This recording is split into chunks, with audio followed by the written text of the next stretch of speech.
compressors has a different flow rate limit. There will be some additional requirements along with these flow rates, and there will also be some alternatives to the flow rates you will see within the materials, such as replacing rod packing or using a control device or process. The next category covers, again, multiple types of equipment or processes. These are fugitive emissions at wellhead-only well sites and natural gas processing plants. For wellhead-only well sites, the division is purely offering a clarification that wellhead-only well sites are considered well production facilities and should be treated as such for leak detection and repair requirements. So in the emission guidelines, they carve out wellhead-only facilities. We don't see a reason to need to do that within our regulations. We can utilize the existing requirements for well production facilities. The other category this covers is natural gas processing plants. So we are offering some enhanced requirements for leak detection and repair at natural gas processing plants. Previously, there had been inspection frequencies based on the new source performance standards Quad O and Quad OA, and our new proposal would be based on updated inspection frequencies in the emission guideline Quad OC. There'll be some additional requirements, such as compliance with closed vent system, control device requirements, requirements for pumps, pressure relief devices, other components, and compliance and record keeping. The division is proposing some requirements for closed vent systems and vapor recovery units. For closed vent systems, we would like to create some standardized requirements, both to align with the emission guidelines, as well as to standardize those requirements for the use of closed vent systems throughout regulation number 7. Additionally, we're proposing some requirements for vapor recovery units to align with those proposed requirements for closed vent systems under that umbrella of kind of the emissions capture. We want those requirements to be very similar. And the standards for some of those requirements look like engineering certifications, design, operation, and maintenance standards.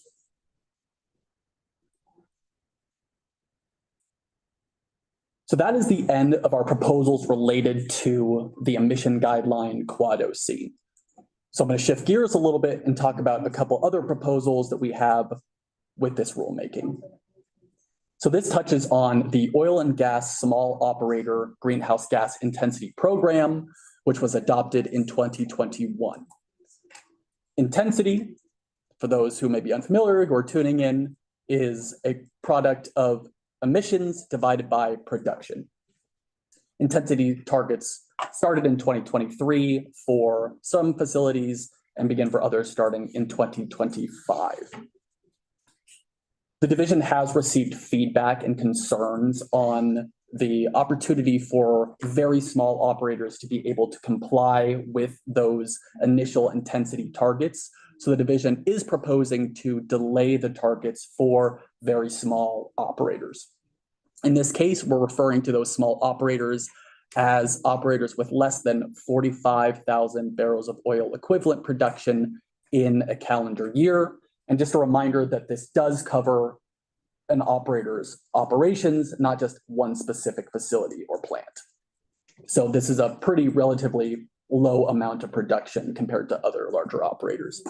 The reasoning is that there's not as many technical or economically feasible ways to address emission reductions for particularly marginally producing wells and lower producing facilities. So we'll allow additional time for that compliance. We don't believe there will be significant emission reductions lost, as the other intensity targets will still be required to be met by operators greater than that 45,000 barrels of oil.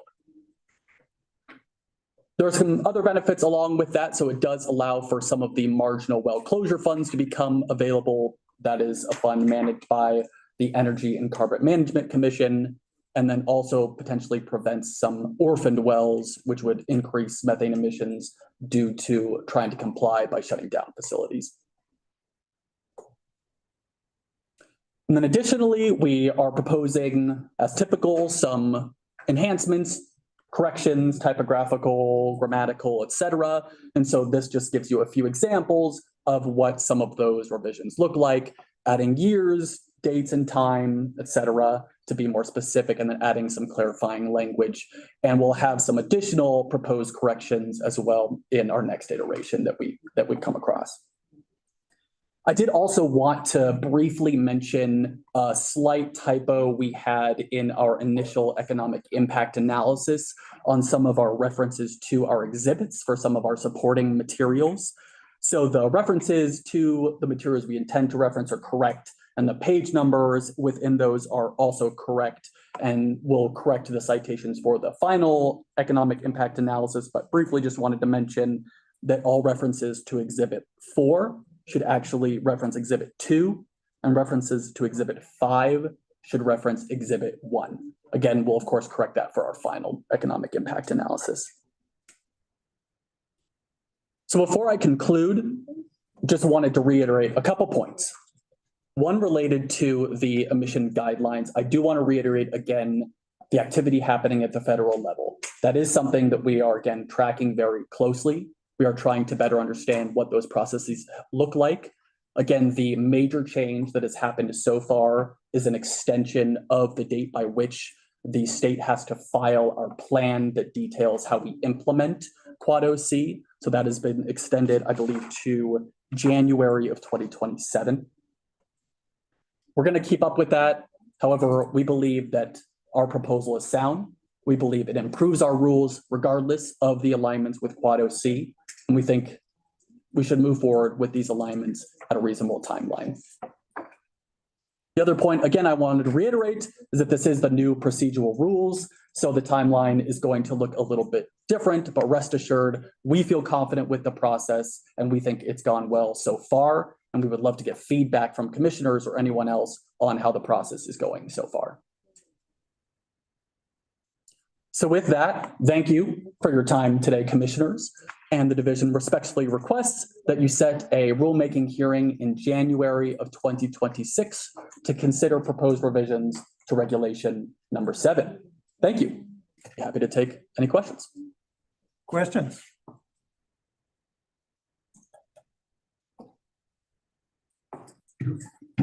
I'll ask one or two. Thank you for the presentation. Just a couple of questions. On the ECDs on slide 10, the maintained gas flow rate, that's really gas flow rate measurement is what the Quad OC is going to require. Is that correct? Would Quad OC require the gas flow measurements? Yeah. I believe so. Okay. I was just trying to understand the changes versus what we have currently in Colorado. Okay. And then on slide 12 on the wellhead only well sites, the proposed change would then make those sites subject to our February 2025 rulemaking timelines. Is that what I heard you say? Basically, we're changing the definition so that the February 2025 rules for well production facilities apply to these well sites. So the only revision we're really making is we're adding a definition of wellhead only production facility that explains that it is, we're adding a definition of wellhead only that explains it is a well production facility. And then within the definition of well production facility, we're also explaining that this does also include wellhead only facilities. And then we break it down a little bit to describe like what type of equipment is involved in a well production facility. Okay, so the wellhead only facilities will be subject to the inspection frequency tiers for well production facilities as currently required in Reg 7. So it's based on the facility emissions to which inspection frequency they comply with. Okay, so is it okay, it's only adding the LDAR requirements. It's not a pneumatics replacement requirement. Not for this. Not for this. So our understanding is that wellhead only sites should already be considered well production facilities and should already really be doing leak detection and repair under those requirements. Okay, thank you. And then I guess the last question is about what's going on at the federal level. As you said, you're going to be tracking it, et cetera. It's been hinted or intimated by some potential parties that the EPA is going to be reconsidering portions of the rule. So on the one hand, it's easy to say, yeah, there's no reason for us to, just because there's 9 more months to delay if we're ready to go today.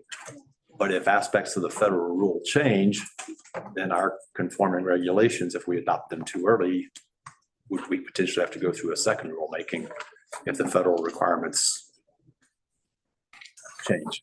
And I realize that's a hard prediction, but I guess I'm just Yes, wanting to hear the division's perspective on that. sure. So my crystal ball is in the shop getting polished right now, but how about it? Yeah, so we are keeping up with it and trying to follow closely. A point I made earlier that I would love to reiterate is, you do have the authority to adopt measures beyond those federal mandates. So even if the rule did get changed, we would certainly look at that. And if it were after this rulemaking, we want to see how the federal rule kind of retroactively requires what we did adopt. But we think that the rule as proposed, we're not going to propose anything that we don't think would work well for our Colorado rules. And so we think even if those rules were reconsidered, that these would still stand as valuable policies. However, we do want to be cognizant of those reconsiderations, of the technical reconsiderations. It's not necessarily just when the plans that have to be required, those timelines are not just changing. It could actually impact the nature of the rules themselves. And so, we have an idea maybe of what some of those technical considerations are, but it's hard to say, the scope of the entire rule, what those changes are going to be. Anything you'd like to add? Just kind of along that same line, that we are looking at the proposed technical revisions, and we feel that we have reflected where those tea leaves seem to be reading in our proposal already. So the big question is, what happens with the whole thing? And maybe our crystal balls will be cleaned by the time it gets set for hearing or not. But for some of those, like net heating value considerations, for example, we've already recognized that those have uncertainty in our proposal and are not including some of those elements to start. So if we're not including those in our proposal and they wind up staying in, will we have to come back and do a second rulemaking to add those at a later point to conform with the Quad OC rules? So one of the challenges with our program versus other states is we have such a history of oil and gas regulations. And so we're building into our program to make the demonstration that we are the same or better for these designated facilities. And so we think there's some arguments that what we have are already with some of the select refinements that we're adding would achieve that, even without having every single line that EPA has. Okay, thank you. Jenna. Go for it, excuse me.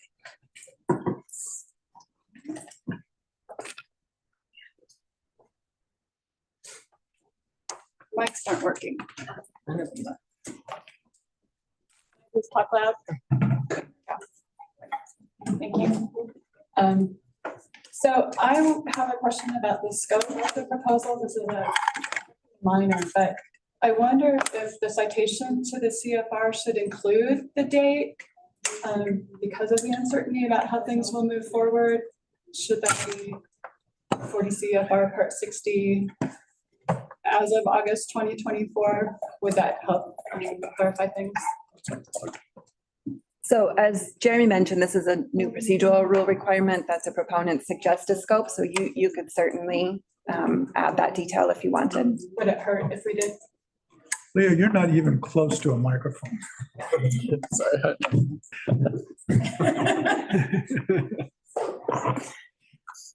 Yeah, I will stay here because I'll be at this table next too. I think recognizing that EPA has some proposed revisions out there to that, if you wanted to include the date, could be helpful, but also I don't know when they're going to finalize the proposed revisions. And if we want to evaluate those in relation to our rules for this rulemaking, it could be a limitation, but it's uncertain as to when they will take those actions.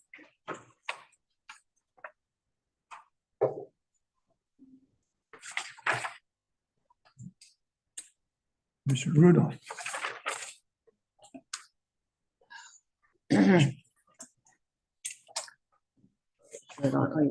If you turn on two places.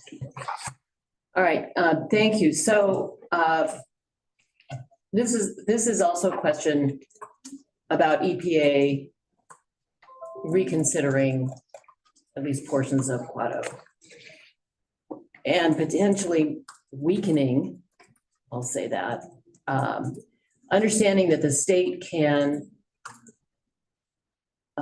do more, can have more stringent requirements. My question is with regard to what's in the SIP and what's state only. So if we've got something in the SIP today that then EPA changes so that it is, what we have in the SIP today is more stringent than what is federally required, would that then require us to have another rulemaking to take it out of the SIP, which is also very difficult to do? How does that work?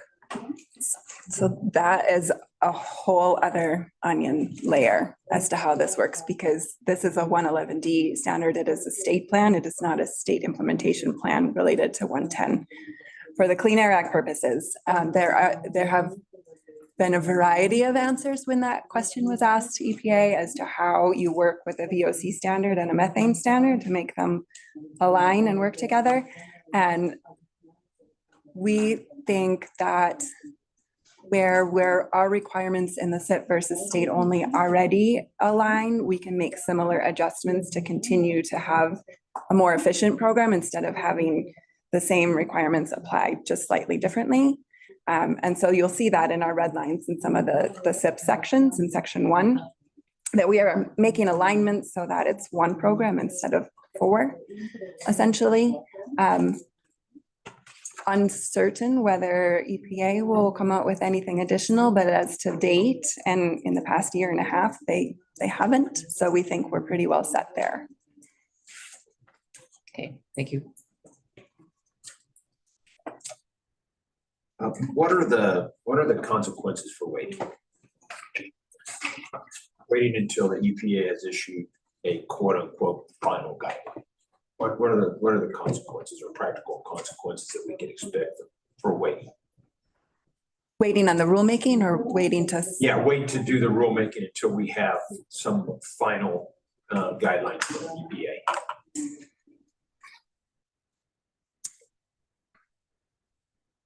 Consequences. There are opportunities to improve the effectiveness of our program, and so that would be a detriment to both industry and to the division implementing it. Your calendar and scheduling this out further is always something to consider.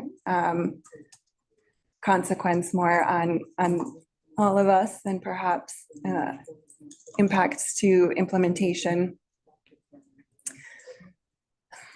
We can provide more certainty, at least, adopting things at the state level versus waiting to hear what happens at federal.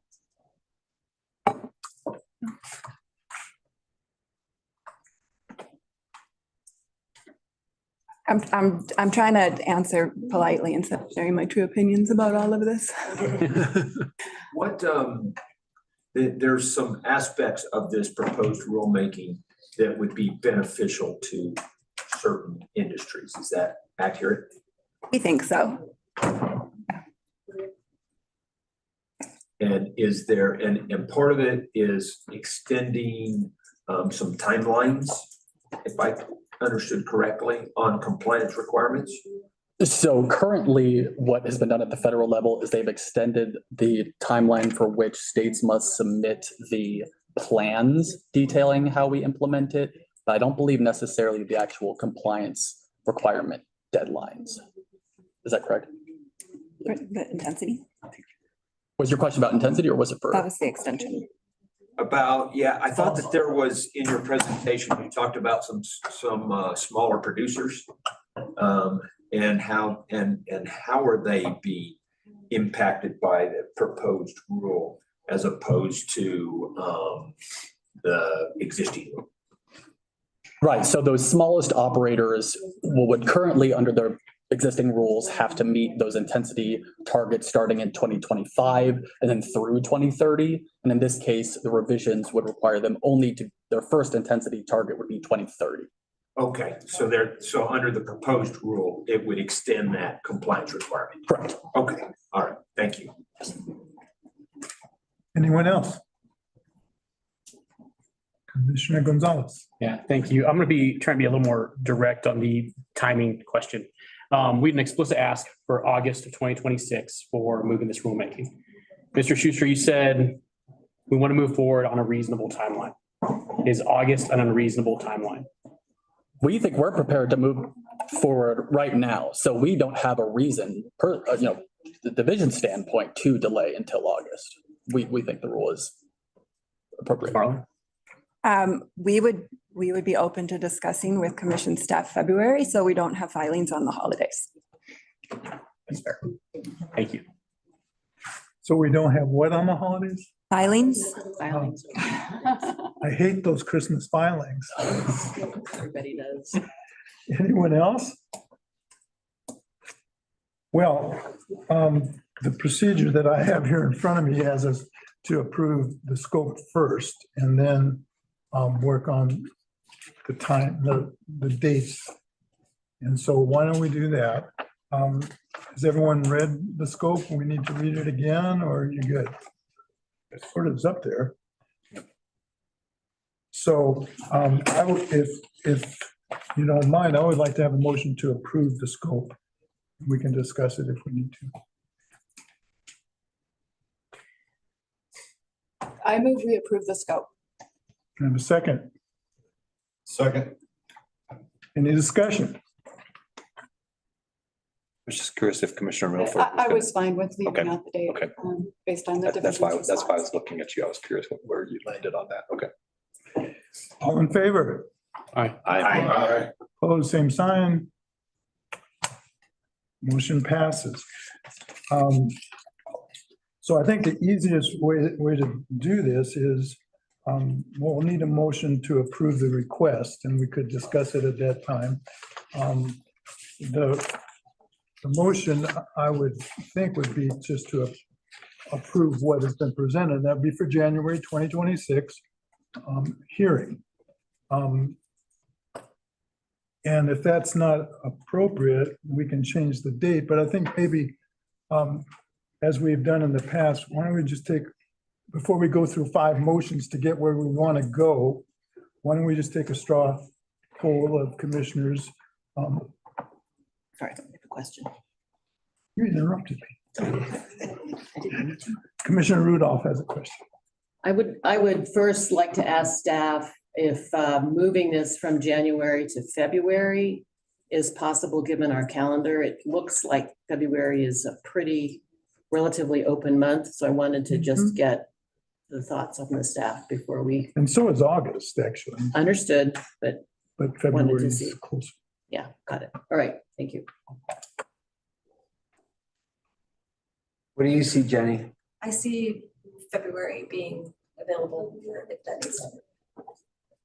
So I would ask, what's the difference, January or February? I mean, they're weeks apart the way our hearings go.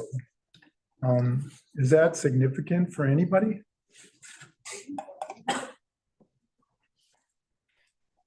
It's your decision, obviously. If you look at the new date calculation under the staggered filings with the new procedural rules, we are estimating dates falling on Christmas and New Year's. And so if you shifted to February, you could potentially shift those dates off of the holidays. So if you're asking for, will it really change our proposal based on what EPA may or may not do? Uncertain. We think we have a strong proposal and we don't see that changing a whole lot. So moving from January to February takes the hearing to January 2027. February 26th. February 26th.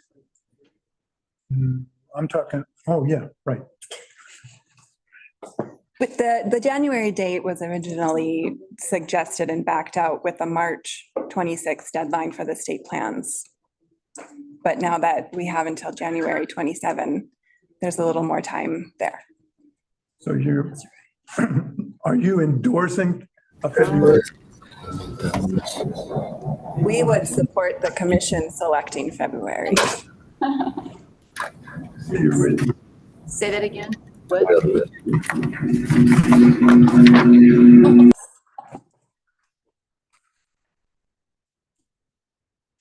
I guess back to your straw poll question, John. I think I would be supportive of doing the bulk of the hearing in February, but delaying those two parts related to ECDs, 2BK and 2B6 until August. I'm also concerned that even though the division's proposal is comprehensive, everything else, EPA will wind up, there's going to be something different that's not going to be included in the proposal, something new and different. Now, I know I hear the conforming piece that we make that argument, but I suspect there's going to wind up needing to be some tweaks anyway later on. So pushing the ECD piece back and having that rulemaking in August will allow us to possibly add other things to that at some point if we need to as well. We can have discussion now. We don't have to wait for this straw poll. So I would support holding the hearing in February. I would not support delaying on that. And I think we go down a treacherous path if we start delaying our rulemakings based on uncertainty about what's going on at the federal level at this point. This isn't going to be the last one. Yes, my response, I hear you. My response is just this thing. One of the big purposes of this is to conform with federal rulemaking those. So, and yes, we could do state only rules that are stronger, but when the underlying purpose of the rulemaking is to conform with federal rules, I think we have to consider federal rules. So if I may respond, I mean, I think there are broader purposes beyond that, and conforming with the current federal rule is a productive measure, both in some ways for industry and for reducing emissions, as I understand it. So again, I think we should move forward. Anyone else? Commissioner Blankenship. Yeah, I agree with Commissioner Reader. My preference would be to do the whole thing at once, as opposed to breaking it in, trying to do a hearing in February, but not approve or consider approval of rules in August. So if we were going to break it up, I would prefer to do it all at once. If we're going to break it up, Well, do it all. as opposed to breaking it up, I'm sorry, yeah, as opposed to breaking it into doing a hearing in February and then continue it to August, I would rather just do it all in August. Well, it would be two separate hearings. Okay. So it wouldn't be a continuation, it'd be two separate hearings. Okay, but as far as the rulemaking itself, we would we be taking action on the rule in February? Okay, I would be fine with that. Gary. Thank you, Commissioner. I guess I would be in agreement with Commissioner Reader as well. Certainly completely good with moving it to February just to avoid the filing deadlines falling right on the holidays. I think everybody wants to avoid that part of it. As far as splitting out the enclosed combustion devices and the cover enclosed vent systems and keeping that part of the scope at an August hearing, I went back and forth on that. We received a lot of comments on whether or not that should happen. I guess one of the things that swayed me a little bit, I believe it was Ms. Gu last night, made comments from Conservation Colorado that they would be accepted. That would be an acceptable option for them. And so seeing that now there is some agreement from different stakeholders is what kind of pushed me into being okay with, let's set the bulk of the scope for February. And let's look at those two pieces in August, provided staff thinks that the calendar can accept that or accommodate that. Commissioner Rudolph. I would also agree with everything that Gary said. I think that there is, there are parties besides the JWAG who requested this that have agreed that splitting the rulemaking to have two rulemakings, one in February and then having the ECDs and CVs in August would be acceptable, and I would find that acceptable as well. Commissioner Rudolph, commissioners, My microphone isn't working, but I don't need one. Let's be honest. The people online need your microphone to be. Okay, working. can I use yours? Is it just not on? It's off. Of course. So under the APA, we don't think you can set the rulemaking for August. So it's too far out. It's more than 180 days away. So you could set it for February, and then if you don't feel like February is the right time, you could continue apportion it to August. Or you would actually have to deny the request for rulemaking as to those pieces that you don't want to hear until August, and ask the division or, you know, the party who's asking you to move it to do the work to submit another petition for rulemaking closer in time to August. Okay with me.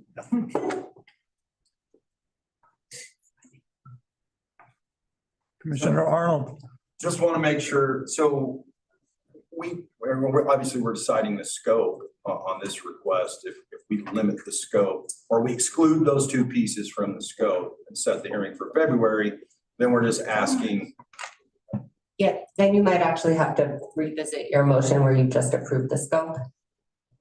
Because you just approved the full scope. So if you really do want to, bifurcate, then maybe we take a break. Maybe you do a straw poll and we let me and Corey figure out how to do it the best way. And what we have to do to revisit the scope vote. But under the APA, you can't set a hearing today for August. Thank you. Why don't we just make sure, it seems, I'm reading the room that everyone is fine with bifurcating the hearing, having it in February, and then the last little piece on ACDs in August. I myself, I'm not with that. I would just move it to February and be done with it. I think that counting on the EPA for much at this time, probably not a wise decision. That said, this isn't like something to fall on a sword for any of us, I would guess. So why don't we just. John, can we go ahead and do a storm? Yeah, that's Well, what I I'm. agree with you. So Yeah. you're not reading the room. So how many are in favor of just moving the whole hearing to February?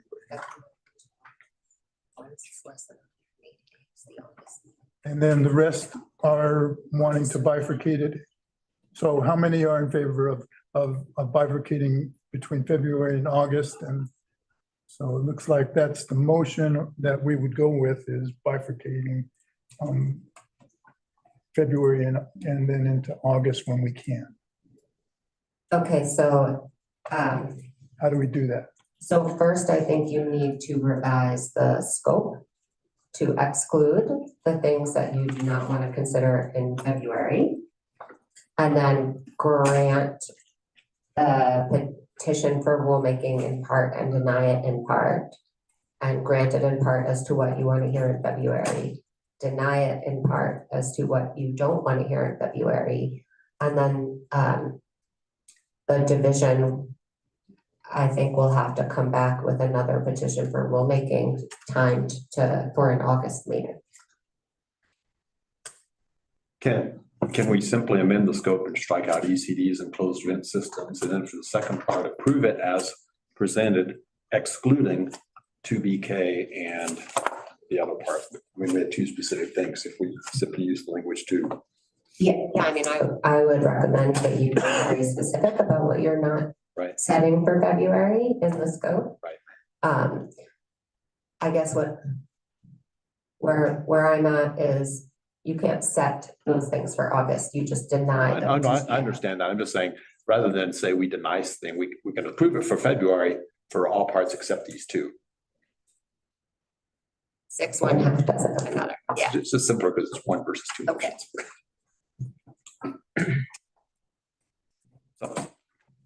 Okay, so are you, will you write this motion? Yes. Well, first, I think Commissioner Reader had some changes to the scope. Do you need me to write? I feel like you had that. Yeah, I just crossed. I think Make the motion. it's the motion we just approved, except we revisited and strike ECDs and closed vent systems from the list of items. So So we just I amend, move we amend the previous motion, strike ECDs and closed vent systems. have a second. I'll second that. Okay. All in favor? Aye. Opposed? Passes 6-2 with Commissioner Milford and Slutsky in opposition. And so then I think you need a motion to set to And- grant. Then I move we approve the package for a hearing in February, except for, we will exclude sections 2B, 2K, and 2B6. And we will defer those for potential future rulemaking.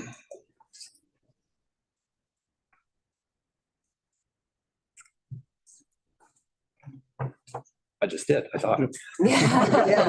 Sounds like it to me. Okay, Second. we have a motion and a second. All in favor? Aye. Opposed?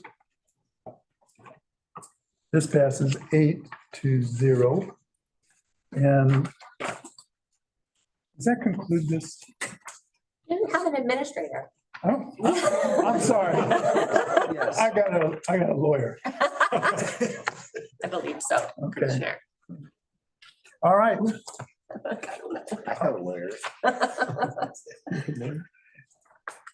I think we're finished. Thank you. All right. I'm here next, so I'm just gonna wait.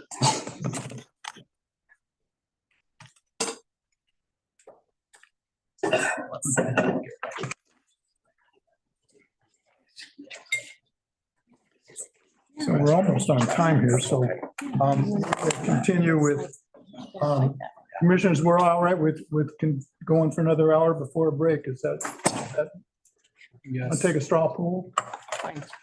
Good. That's fine. I'm sure. Gotta get to your rig. Okay, so we are going to continue with our rulemaking hearing for regulation number 28. And the commission will hear revisions to regulation 28 to address technical corrections to the rules specifically related to agricultural buildings, utility subscription services, and the animal fee deadline. We're going to start with disclosures for this, and I will ask Commissioner Rudolph to give her standard disclosure. All right, thank you. I am a current board member of both the Health Effects Institute and the Health Effects Institute Energy, a nonprofit affiliate of HEI. HEI was established in response to the U.S. Environmental Protection Agency's and the motor vehicle industry's responsibilities concerning the certification requirements in the 1977 Clean Air Act amendments. EPA and industry representatives established a jointly funded, independent, and nonpartisan institution to carry out air pollution health effects research and scientific review related to the transportation industry. Similarly, HEI Energy was formed through a partnership between the US EPA and the oil and gas industry to conduct independent research and reviews to understand potential exposures from unconventional oil and gas development across the United States. Neither HEI nor HEI Energy advocate for any public policy position. HEI and HEI Energy are not involved in this rulemaking and have not taken any action or any position regarding this rulemaking. I believe I can participate objectively in this hearing and will fully consider the record presented by the parties and the public. Thank you. Thank you. Does anyone have a problem with Commissioner Rudolph participating in this hearing. Are there other commissioners that have disclosures? Let us continue. We have one party and our staff, their Pollution Control Division, to present today, and the times are the same for each. Each will get 20 minutes for direct testimony and rebuttal statements. And so I think if you are the woman, you are ready to proceed. Thank you very much, and I will get closer to my mic. Good morning again, Commissioners. This is Leah Martland with their Pollution Control Division, and I will be presenting our proposed revisions to regulation number 28. As a refresher on background, the regulation number 28, building benchmarking and performance standards, was a rule directed out of House Bill 21-1286. There were additional revisions as to when that rule had to be adopted, and then additional revisions to some of the requirements leading to this proposal before you. But Regulation 28 was adopted in 2023 by the Commission in August. The recent statutory changes relate to two bills that came through this past session, one exempting agricultural buildings, which we have done in our proposal in the definition of covered building, and one revising a number of aspects of building performance standards and building benchmarking, leading to our proposed revision to align the annual fee deadline, which isn't actually revised in that bill, but which had been adopted to align with the reporting deadline in our Regulation 28 as well. And then the third grouping of revisions relate to utility subscriptions, which the Commission had expanded from only applying to under-resourced buildings to being an option for all covered buildings in 2023, but which is not reflected in the regulation. So we are proposing a technical correction to that effect. And then some additional technical, typographical, grammatical corrections, of which we have two additional ones that we will include in our rebuttal slides that were brought to our attention after these slides were submitted, and 1B, 1D, and 1B, 1D2 for a double use of may use and a punctuation change. In working with the parties, we understand there is one remaining issue before you. The solar parties are requesting language in the statement of basis and purpose, defining the parameters for a utility subscription to be similar to the treatment of other subscription services. And while we definitely appreciate their engagement and the discussion on it, we do think it is outside the limited technical correction scope of what we are proposing. So we have not included that in our rebuttal proposal, which we are respectfully requesting that you adopt. Our latest revisions were August 26th. Again, we'll have two additional typo grammatical corrections for you that we'll include in our rebuttal slides for easier reference. Happy to answer questions. Questions, Commissioners?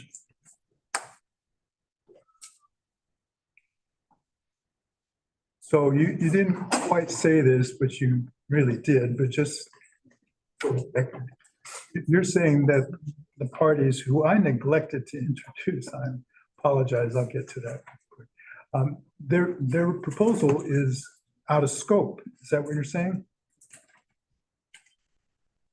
Our revisions are very specific to include what the Commission adopted, and what they are asking for is not part of the Commission's motion from 2023.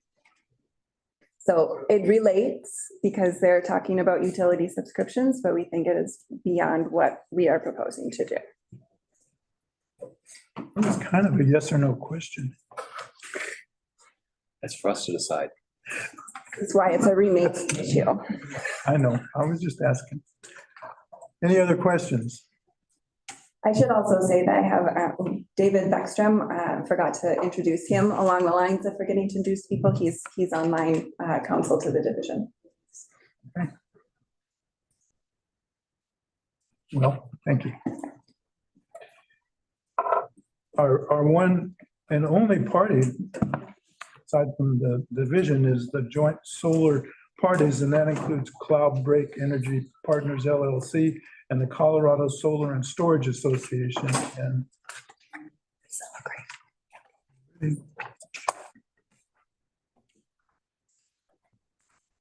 Morning, Commissioners. Nice to see you again. My name is Ellen Howard Kutzer. I'm General Counsel for the Colorado Solar and Storage Association. Morning, Commissioners. My name is Bobby DeShal, General Counsel for Cloud Break Energy. We're a national distributed and utility scale solar and storage developer, though our primary focus is right here in Colorado, where we're based. Just before we get going, COSA is a 501c6 trade association. We represent the state's solar and storage businesses. We have nearly 300 members.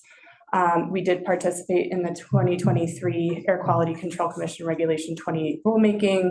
We're also pleased to be interveners in the Denver District Court case defending Regulation 28.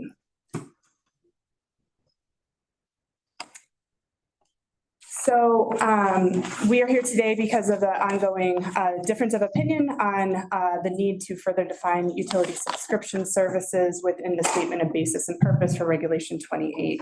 So just to level set for commissioners, building owner who chooses to use a solar subscription service to help offset their building emissions has two options to do that. They can rely upon a third-party subscription service. Those are the type of subscription services that COSA members have put forward into the marketplace. They can also rely on a utility subscription service. Right now, Xcel Energy is the only utility in the state that offers a month-to-month utility subscription service. More may come in the future. The joint solar parties are here today because in the past, our organization has defended a competitive marketplace between those utility subscription services as well as the third-party subscription services. So we're really here to ensure a level playing field between what's offered by the utility and what's offered by our members through third-party subscription services. That's why we're here. We'd just like to make sure that that is captured within Reg 28. So the existing statement of basis and purpose for third-party subscription services is presented before you. I will not read the entirety of it into the record because I know you all have read it many times and organized it. But I think what you can see, and I think where we really want to focus is on a few things, right? The first is this ask, right, which the commissioners changed for utility subscription services.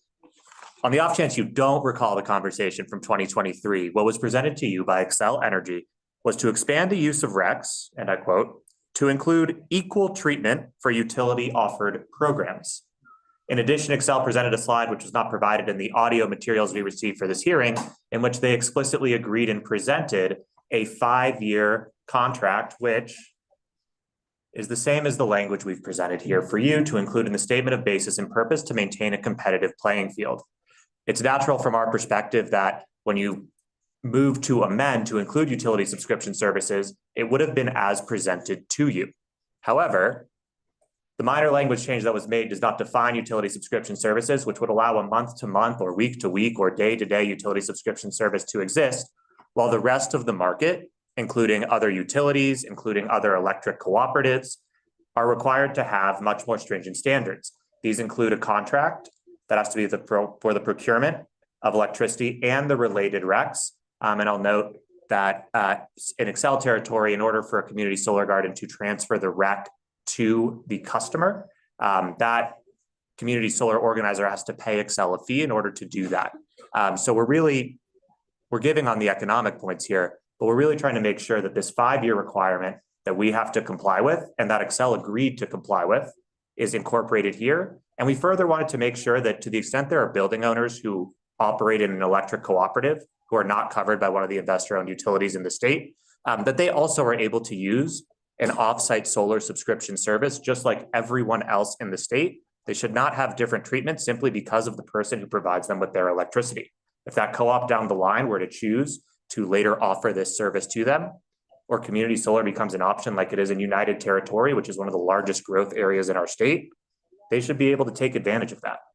However, failing to include this language not only excludes electric cooperatives, but it also creates an unlevel playing field. What we work to do here is to simply take the same standards that are applied to the rest of the solar subscription market and make sure that they're applied equally to utility subscription services, making sure that the RECs are also provided to avoid any double counting.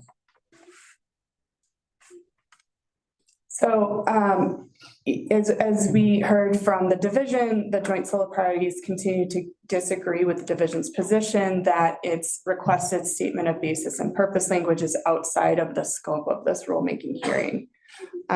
We believe that the issue of what is or is not a utility subscription service is squarely within the scope of this noticed rulemaking.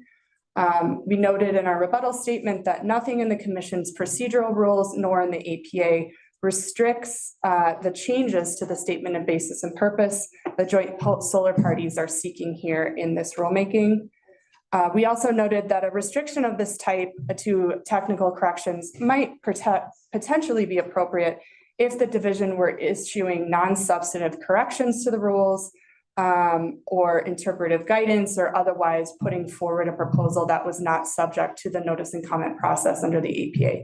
That's not what's happening here. So we're still struggling to understand why the division believes that these changes are outside of the scope of this rulemaking. In our opinion, they're squarely within the scope. We think it's appropriate here to provide a definition in the statement of basis and purpose so there's clarity to the marketplace. And we believe that the language that we put forward today will ensure that level playing field that we're seeking to ensure exists in Reg 28. And with that, I think that's the close of our presentation. We're available for any questions. Thank you. Questions? So since the closing for the SBAP language, have there been actual material impacts to third-party services as a result of the changes in 23? Commissioner Thomas, I'm happy to answer that question. I don't think that there have been material changes to the state of play for either utility subscription services or third-party subscription services since the 2023 rulemaking. I'd look to Mr. Deschel to correct me if he's a little more familiar with the state of play with individual projects, but my answer is no. Yeah, I don't think, I mean, in part, I think the state of play has not been impacted because the statement of basis and purpose as it exists in the marketplace today is that utility subscription services are only available for low income, I believe forget the exact term, but for low income housing, right? And no one, ourselves included, we provide offsite solar services to low income housing. Is going to take the position that no, we should try to make it harder for affordable housing as an industry. That was not our position. So the other piece is we have yet to see fine-based enforcement on Reg 28, which, this has been through litigation, this has been, right? So a part of the issue here, I think, is that we have not seen anyone say, well, I would have gone with the utility subscription service if it was available, but it isn't, because it wasn't an option, right? The marketplace wasn't aware that it was an option. Okay, thank you. Anyone else?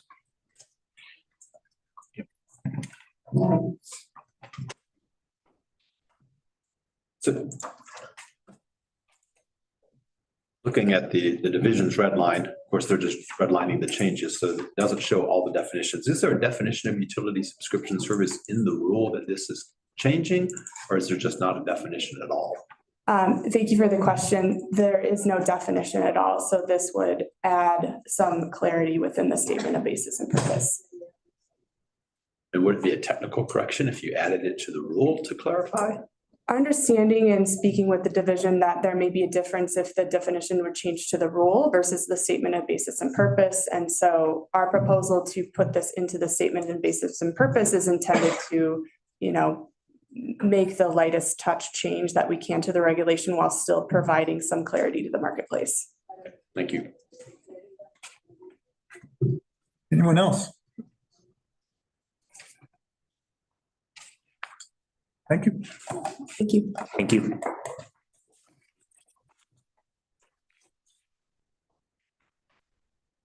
So I believe we need to close the record. Can, Do we have rebuttal testimony? we'll leave the record open. Yeah. I'm sorry, is the division doing rebuttal? I had a further question. Sorry. They usually do. If you guys could scoot up here, the division, not you. You will get another shot at it. But if they have rebuttal. They have rebuttal first. Yeah. Oh, it's just that You're on the old. rules. The rules. No, this isn't under part. This is under the old rules, so Old they have rules. rebuttal first. Yeah. So They have division rebuttal has first. last word. Okay. I don't think we need any rebuttal, so thank you. See, I told you. Does the division need any rebuttal?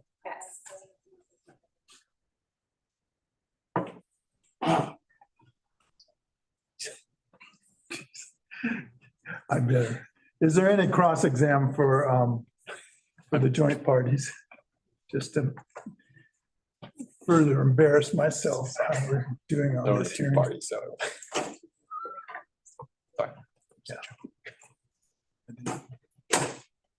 Wanted to get those typos for you guys, and my computer is failing to save this properly.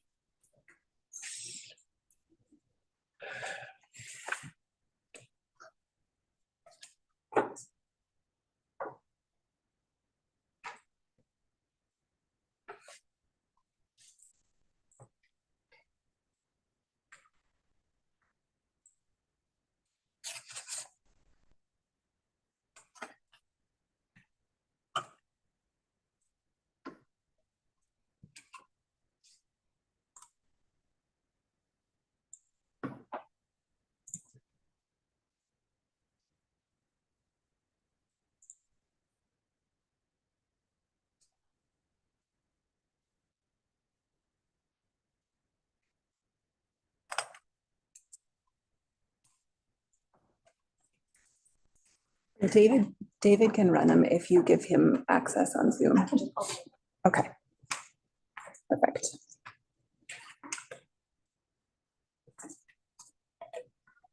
Okay, sorry for the technical difficulties.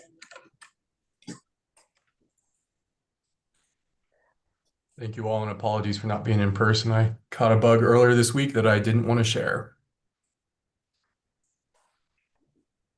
And we appreciate that, me in particular. Okay. Thank you for the opportunity to provide some rebuttal emphasis, as well as to include these additional grammatical typo corrections for easier reference. Next slide. So again, we understand where the solar parties are coming from in wanting the treatment of these services to be defined the same way. We are concerned about, as noted, including essentially regulatory requirements in a statement of basis approach.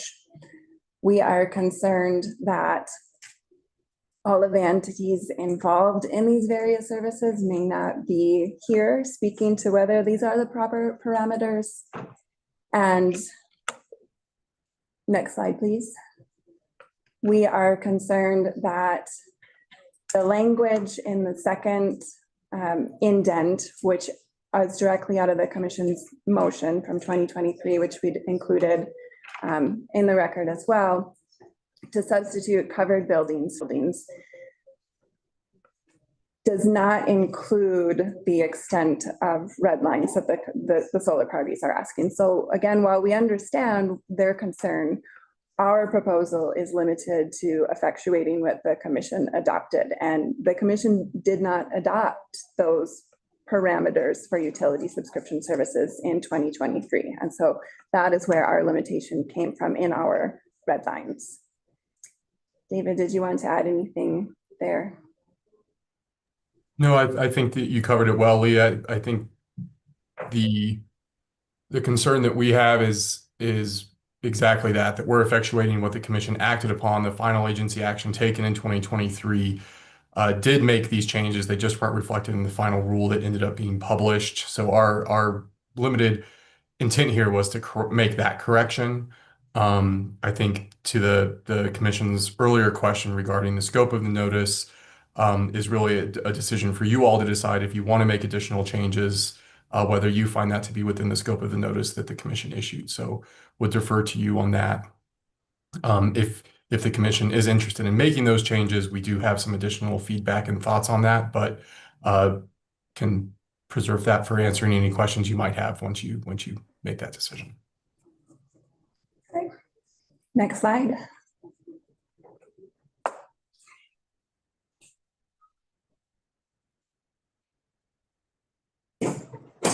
Next slide. Oh, yep. So there's a punctuation change from highlighted in green, revising the period to a colon. And next slide. Deleting may use, which is in this paragraph twice. Next slide.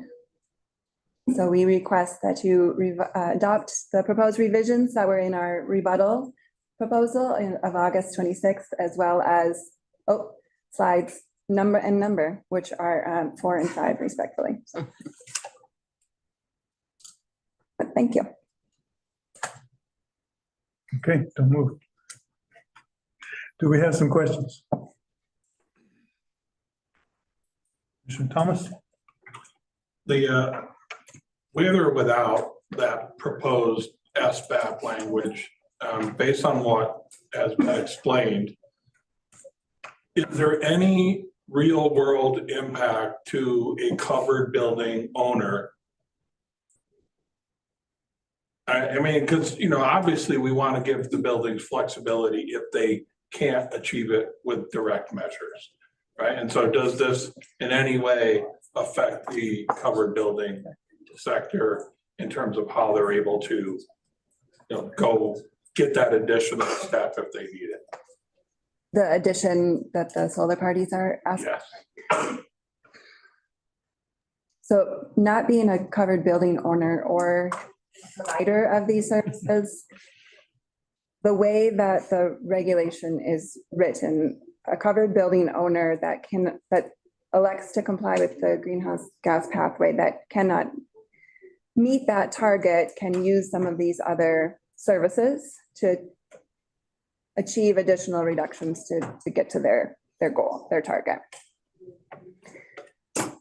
Utility subscription services in section 1B, 1D was proposed with extra flexibility originally for under resource buildings, which you all expanded to all covered buildings, and does not have some of the additional documentation or requirements that some of the other services had, which is what the solar parties are pulling from in adding their proposed language. So their addition would impact what a covered building owner may have to show in using a utility subscription service versus the way that our red lines are incorporating your motion. Would it actually? I cannot speak to that.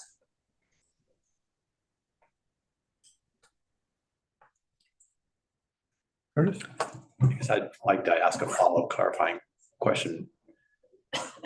As I heard the solar industry's testimony, they viewed their change more as expanding the playing field so that right now only that the investor-owned utilities and maybe only Excel have the utility subscription services, and this would allow people throughout the states, including co-op territories, to, you know, for covered buildings in those areas to be able to use it.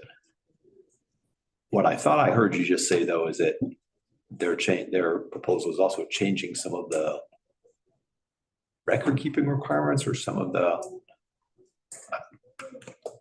I'm not sure if I understood what you just said, I guess, is, so I'm trying to clarify what I thought I heard. So for the use of a distributed generation system in 1B, 1C, there are additional conditions that it's located in Colorado. Energy audit really applies to everybody. And so those are the pieces in 1B, 1C that don't apply to a utility subscription service in 1B, 1D. And so that's what I understand is they're trying to normalize what you have to look at for all of these types of services. Whereas those conditions only apply to the distributed generation service versus utility subscription. Okay. But again, that wasn't an extension in the motion, so that wasn't part of our red lines. Okay. So 1B1C is for customer-owned retail distribution system versus 1B1D being for utility subscription service. Correct. Okay. Okay, thank you. Commissioner Milford.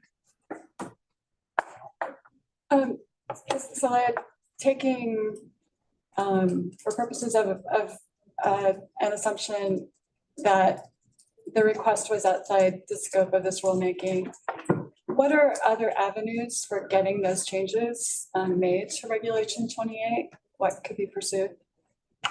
So certainly, the division is often the proponent of a rulemaking, but it could be anybody. Somebody could comment to you and request to make revisions to any of your rules.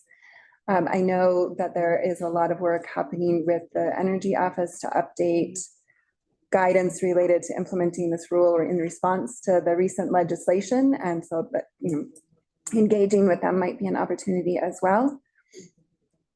Thank you.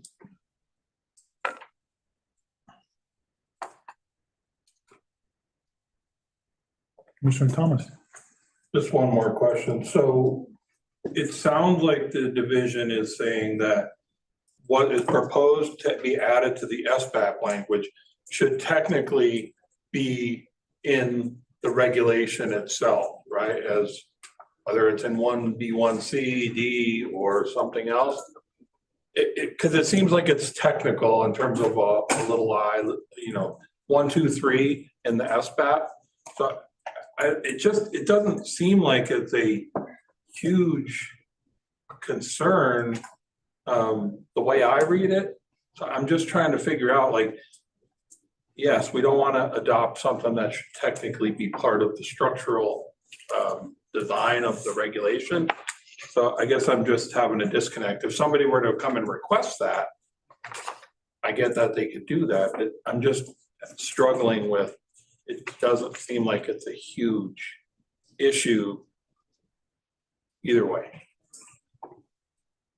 So I think there's two concerns to consider in this approach for, when you deliberate is the statement of basis and purpose, the way that the commission has adopted them are explanatory. And you should consider how explanatory this is versus actually defining a term in the regulation. What the practical impact would be, I can't speak to that as not being a covered building owner or provider of these services, what that impact of including those conditions for these services as well, which should also be something to consider. Because we cannot answer that.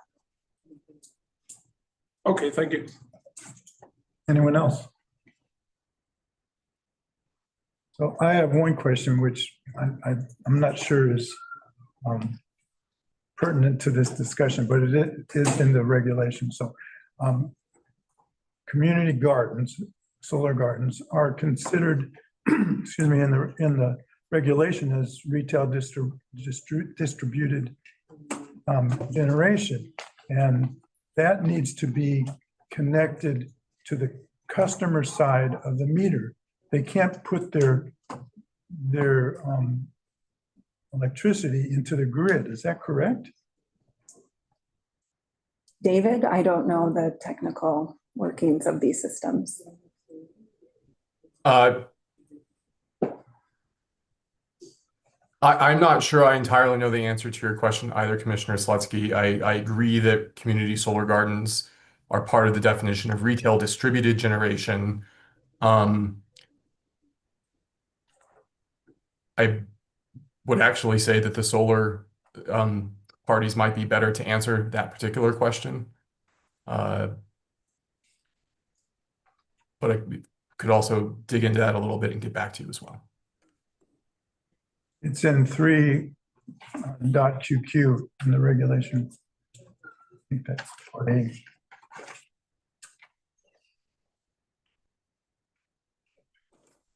them to come back. Yeah, could you guys?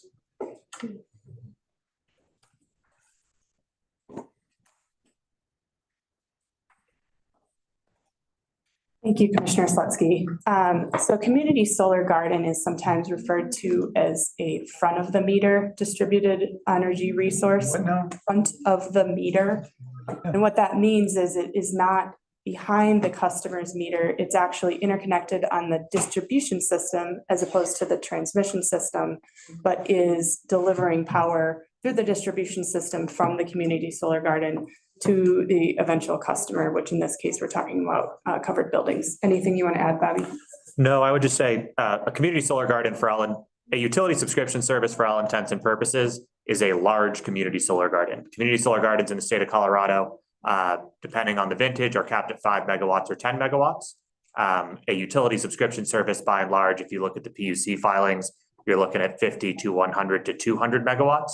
And these utility subscription services work the same way. You sign up and get allocated a percentage of the system as an off-taker, the same exact way you do in a community solar garden. They're just much larger, and only utilities are allowed, or cooperatives are allowed to operate at that size. Well, I'm just reading in our regulation, and it says that you should be interconnected on the customer's side of the utility meter. Is that a question? Did you read that? I would have to refresh my recollection, Commissioner Slutsky, of the exact, I can go get my computer if you would like more clarification. But I will say that across both your regulations as well as the PUC's regulation, the term distributed energy resource applies somewhat confusingly to both these front of the meter applications as well as behind the meter solar on the rooftop type applications. So happy to go back and look and see what you're seeing. So if in fact it turns out that in our regulation, as opposed to in PUC's regulations, retail distributed generation must be connected to the customer side of the meter, does this negate your presentation? It's not possible, is it? I would like to go back, and it looks like Mr. Beckstrom has his hand up, so he may have the regulation in front of him and could provide additional clarity. But I would say that what was envisioned in 2023 was that these community solar garden subscriptions would be a pathway toward compliance. We'd want to make sure that that's still available. Thanks. Okay, Mr. Beckstrom. Thank you, Commissioner Slutsky. Just looking at that definition, and thank you for a couple of extra minutes. I agree that the first clause of that does say that it has to be connected to the utility meter of the customer. However, if you look further down in the definition, as it relates specifically to community solar gardens, it says retail distributed generation also includes retail distributed generation resources provided to a covered building owner through a power purchase agreement or a community solar garden subscription. So I do think that the concern about whether or not the community solar garden subscriptions are included is addressed through that part of the definition. Great. Okay. Thank you. I have one additional question from Mr. Beckstrom while he's up. You had said something that if the commission decides to go this way, you had some language, and while I don't know where the commission's going to decide to go, we can't ask you that question once we've closed the record. So I guess I'd like to hear that from you. Yeah, fair point. I don't think we have any prepared. I think as Leah noted in her presentation earlier, though, we would recommend that if the commission intends to adopt regulatory requirements upon the usage of utility subscription services, that it do so in the body of the regulation. And so I think it would look a lot like what we have for the other requirements. Again, not part of the division's proposal here, but would certainly recommend that if the commission does move forward with intending to include those additional requirements, that it do so in the regulation. And I think we could work with commission staff potentially on putting together some language for that quickly. Okay, thank you. Anything else? Commissioner Arnold. Yeah. One more question for the joint solar group. Really what I'm trying to make sure I understand is your proposed language out of concerns that it would limit covered building owners ability to utilize these alternative compliance pathways? Or is it more of a concern that if they choose to, or if they get into a situation where they have to utilize these alternative compliance pathways, that it creates unfair market advantages for the various providers? Thank you, Commissioner Arnold. It is more of the latter, to be transparent. The way that we interpret the current state of play of the regulations is that it would be less stringent to use a utility subscription service as compared to a third-party subscription service. And I think critically, one of the ways in which it would be less stringent is some of the rec and emission accounting requirements. I think we don't feel are equal at this point in time, and that's what we think our statement of basis language captures better. Thank you. Last call. Hang on, you never knew. Oh, okay. Well, thank you. Well, I think we can now have a motion to close the record unless there has been a new question formatting somewhere. If we have a procedural question, like I was thinking it would be Robin's question, do we need it, or Corey's? I'll take it, these guys. Need to do that now. I think now would be better. Okay, because I mean, I guess I'm just struggling with this recommended SBAP edition does seem a little prescriptive, like it could be in the body of the regulation, but would this be out of scope for the commission to change the SBAP language as proposed? So Commissioner Thomas, if it would be helpful, I'm happy to read the scope of the rulemaking for all of you. We can also try and get that on the screen, but I'll just read it into the record right now, or back into the record once again. The Air Quality Control Commission will hold a rulemaking hearing to consider revisions to regulation number 28 to address technical corrections to the rule, specifically related to agricultural buildings, utility subscription services, and the annual fee deadline. I'm happy to provide further advice in my interpretation of that, but I think that's privileged. Happy to do it here if you'd like, or we can go into executive session if that'd be more appropriate.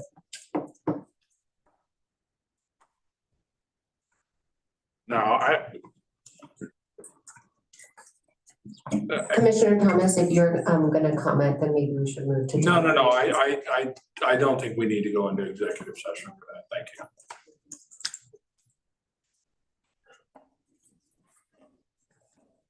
Ready to close the record now?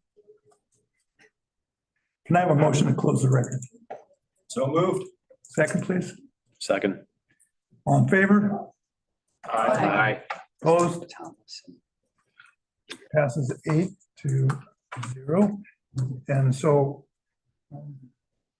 we're still good. We don't need to break for this. We're going to wrap this up. Who wants to start off? This is not as complicated as I think we've made. Commissioner Rudolph. Thank you, and thank you, both the division and utilities for your presentations. I will say that I'm very sympathetic with the issues that were raised by solar groups. But I don't believe that the notice for the rulemaking is two issues I have. I don't believe that the notice for rulemaking would allow consideration of the language of the statement of basis and purposes you're requesting. Because the way I read the notice, this is all about technical corrections. And I don't see that as a technical correction. Even though it does say utility subscription services, I think it's a technical correction to the utility subscription services, number one. And number two, I do not think that the language that you're suggesting is appropriately placed in the statement of basis and purpose, because I do think it is regulatory language, and I think it would lead to confusion on whether or not anyone has to comply with that when it's in the statement of basis and purpose. We hear all the time how the statement of basis and purpose is not regulatory language and it cannot mandate behavior. So I am sympathetic and would suggest that you work with, and one more thing. 3, I also am concerned that there are other parties that might be interested in this issue that are not here today, that would be interested in participating in a rulemaking hearing. And I think that's pretty critical that we make sure that the rulemakings include an adequate notice of whatever is to be covered so that those parties that might be interested in this subject matter can participate if they choose. So, but again, as I started off with, I am sympathetic with this issue. And I would suggest working with the division and commission staff and coming up with a time in the future to conduct a rulemaking to make the suggested changes that you would like. Thank you. Anyone else? Commissioner Arnold. Thank you, Commissioner Slusky. I would agree with Commissioner Rudolph, as I often do. Very sympathetic to the proposal. I agree, mostly because I do feel like that the language feels like it should be in the rule itself instead of the statement of basis and purpose. While it is concerning that we would produce, have some unfair market conditions, I don't think that's the role of the state. The fact that this hasn't really shown up in the market in a tremendous way, it's an alternate compliance pathway. I feel like the technical revisions as proposed by the division make a lot of sense. As the market matures and we see some of these alternative pathways being utilized, if building owners have to utilize them, I think it makes sense to revisit at that point in time. To have additional stakeholders, obviously utilities, co-ops, the other service providers that would be engaging in this type of compliance pathway would be important to be included in that conversation and potential future rulemaking. So I'm okay with the division's proposal today, but I think everybody does need to see how everything matures and if it ultimately creates unfair market conditions for various providers, that it should be addressed. Thank you. Anyone else? Curtis.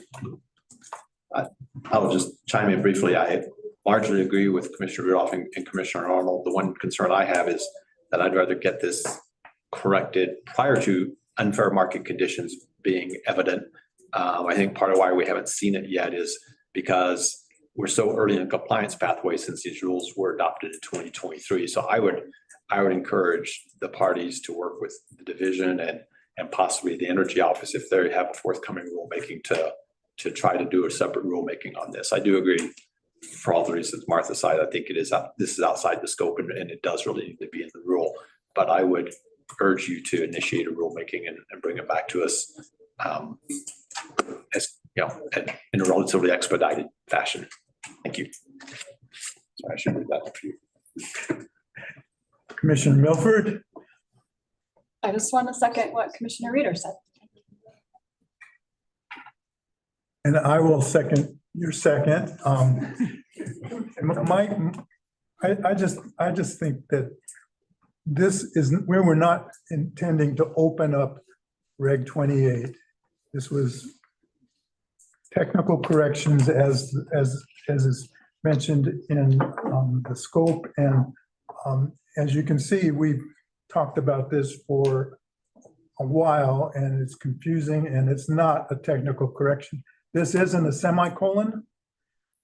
It's an addition to our rule, and that's not what we had in mind, I think. So I will not support changing this and do support the rule. Anyone else? Okay. Can I have a motion, please? I so moved. You have moved?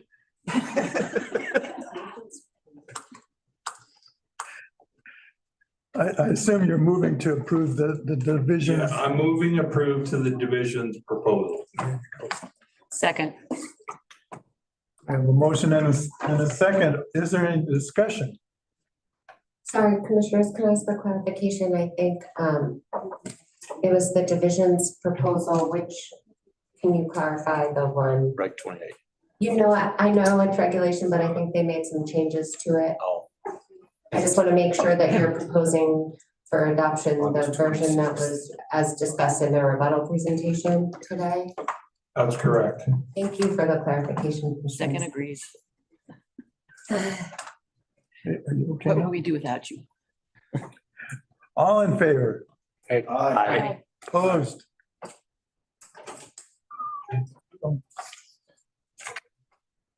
It's 10:40 and we're gonna be starting a fairly lengthy procedure, so I think this is a good time for a break. Before we do that, I would just want to check with Commissioner Rudolph about Reg 7 because she has volunteered to be our hearing officer. What? Yes, ma'am. And want to know if that's still Fine. okay, thank you. We will come back at 10:51. That's 10 minutes real time, not commissioner time. You're on time, you're late. That's great. Good. Oh, my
Oh Lord, someone took my glasses.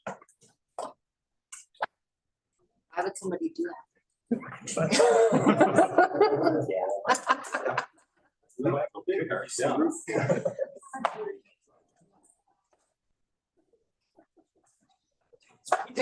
Is everyone here sort of more or less? Right.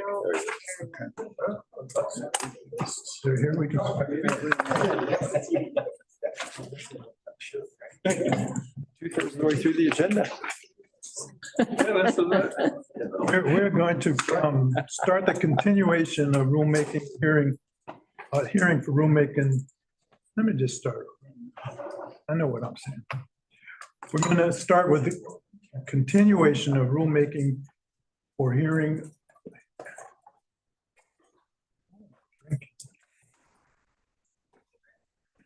Regulation number 30. Commission will consider revisions to regulation number 30 to address health-based standards for the adopted priority air toxic contaminants in response to House Bill 22-1244. We will start with our disclosures as is our custom, and Commissioner Rudolph is again first on the list. Here I go again. All right. I am a current board member of both the Health Effects Institute and the Health Effects Institute Energy, a nonprofit affiliate of HEI. HEI was established in response to the U.S. Environmental Protection Agency's and the motor vehicle industry's responsibilities concerning the certification requirements in the 1977 Clean Air Act amendments. EPA and industry representatives established a jointly funded, independent, and nonpartisan institution to carry out air pollution health effects research and scientific review related to the transportation industry. Similarly, HEI Energy was formed through a partnership between the US EPA and the oil and gas industry to conduct independent research and reviews to understand potential exposures from unconventional oil and gas development across the United States. Neither HEI nor HEI Energy advocate for any public policy position. HEI and HEI Energy are not involved in this rulemaking and have not taken any action or any position regarding this rulemaking. I believe I can participate objectively in this hearing and will fully consider the record presented by the parties and the public. Thank you, Commissioner. Commissioner Reader. Thank you, Commissioner Slutsky. I'm employed by Chevron, which is a member of the American Petroleum Institute, Colorado, the Colorado Oil and Gas Association, and Colorado Chamber of Commerce. I've established measures with my colleagues at Chevron and with external trade associations to bar any communication between myself and those others on any issue that has been approved for rulemaking before the commission. I've complied with those measures to not engage in conversations with Chevron colleagues or trade organizations regarding this rulemaking. I will serve as a commissioner with an open mind. I will fully consider the record presented by the parties and the public and objectively participate in this matter before the commission. Thank you. Commissioner Gonzalez. I am employed by Occidental Petroleum Corporation, who is not a party to this rulemaking, but is a member of American Petroleum Institute, Colorado Oil and Gas Association, and the Colorado Chamber of Commerce, which are parties to this rulemaking. Measures have been established with my colleagues at Oxy to bar any communications with me on this matter. And I have complied with those measures.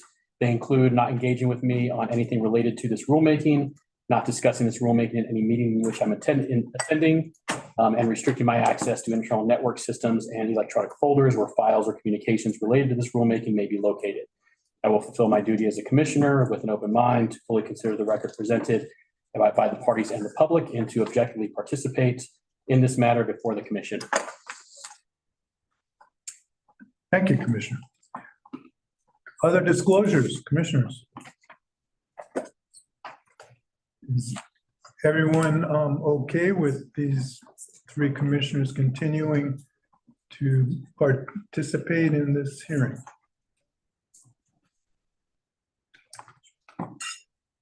As far as I know, there are no outstanding motions. Is this correct?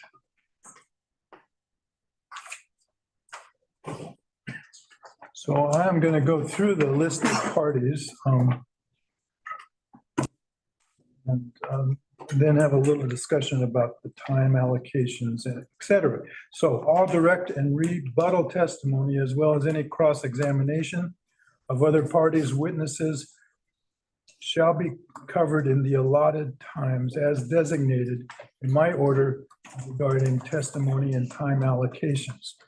We have 11 parties, and the division is really more than 11 parties, but some are pooling their time and have joint presentations. So there's a lot. And so let me just read the names and the times quickly. The Air Pollution Control Division is our staff, and they get 50 minutes.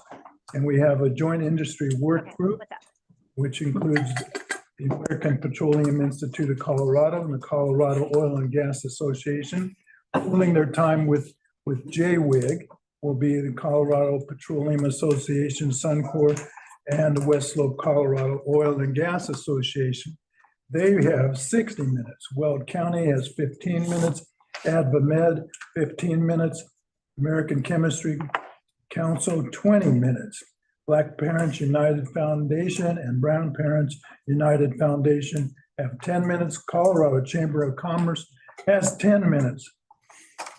CUC, the Colorado Utilities Coalition for Clean Air, Black Hills Colorado Electric, Black Hills Colorado Gas, the City of Colorado Springs Utilities, Platte River Power Authority, and Tri-State Generation and Transmission has 10 minutes. Community Organized for Clean Air, Cultivando, and the Greenhouse Connection Center has 20 minutes. Environmental Defense Fund, 20 minutes. Green Latinos, 15 minutes. Local Government Coalition, 15 minutes. And that is a lot of minutes, 310 to be exact. And that doesn't include our questions and answers, which is hard to quantify, but generally speaking, we take about twice as much time as direct testimony to conclude a hearing, and that is 620 minutes, which is, must be 10 hours, right?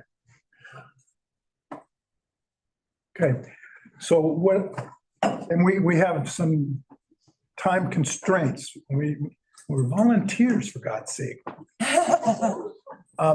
We need to end today by 5 o'clock. And we need to end tomorrow, hopefully before 4 o'clock, but those are drop dead times for us. And so we're going to try and make them. And what I would suggest is being cognizant of this. And commissioners, when we're asking questions of the parties, as we're wont to do, I would ask that these questions be prepared in advance so that we're not sitting and thinking and talking at the same time. Always hard for me, but I do it. I must confess. And my good friend Curtis, he has a lot of good questions, but sometimes they don't always come out as fast as we would like them to. And even when they do, we can't hear them. Commissioners, let's do our best. If we have more questions than we can figure out, we can always come back to you if your questions aren't prepared. So I know a lot of us prepared questions in advance of the hearing. Let's get those out, and as more come up, as we hear things from our colleagues that pique our interest, let's do that too. I'm not saying don't ask questions. I'm saying let's be efficient with the way we do it. And parties as well. It seems to me, and I'm just one, but once your presentation is done and we go into question and answer mode, y'all kind of relax a little bit. And there's not that time constraint. I would ask that you don't do that. I would ask that when we ask a question of, say there's 4 or 5 of you in the panel, and we ask a question, that you pick the best person to answer that question. Let's not go down and have 4 people answer a question when one will do it, and then if one doesn't do it, of course, we'll get 2. But let's just, last month, we continued a hearing because we ran out of time. We cannot do that. Okay, we're gonna start with the Air Pollution Control Division. I don't see you guys up here.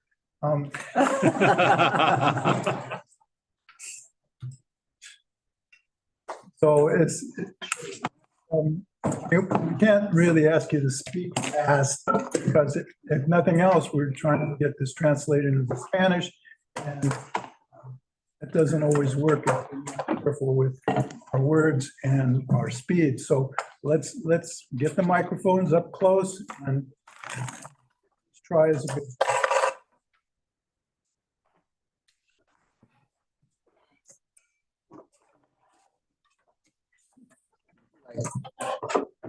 Close on the microphone is like this. He can't hear. I can't hear. Is this close enough? No.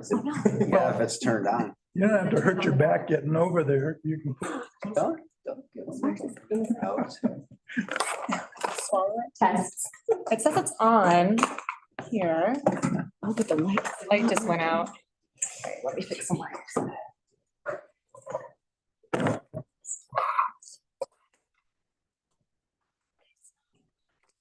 Oh.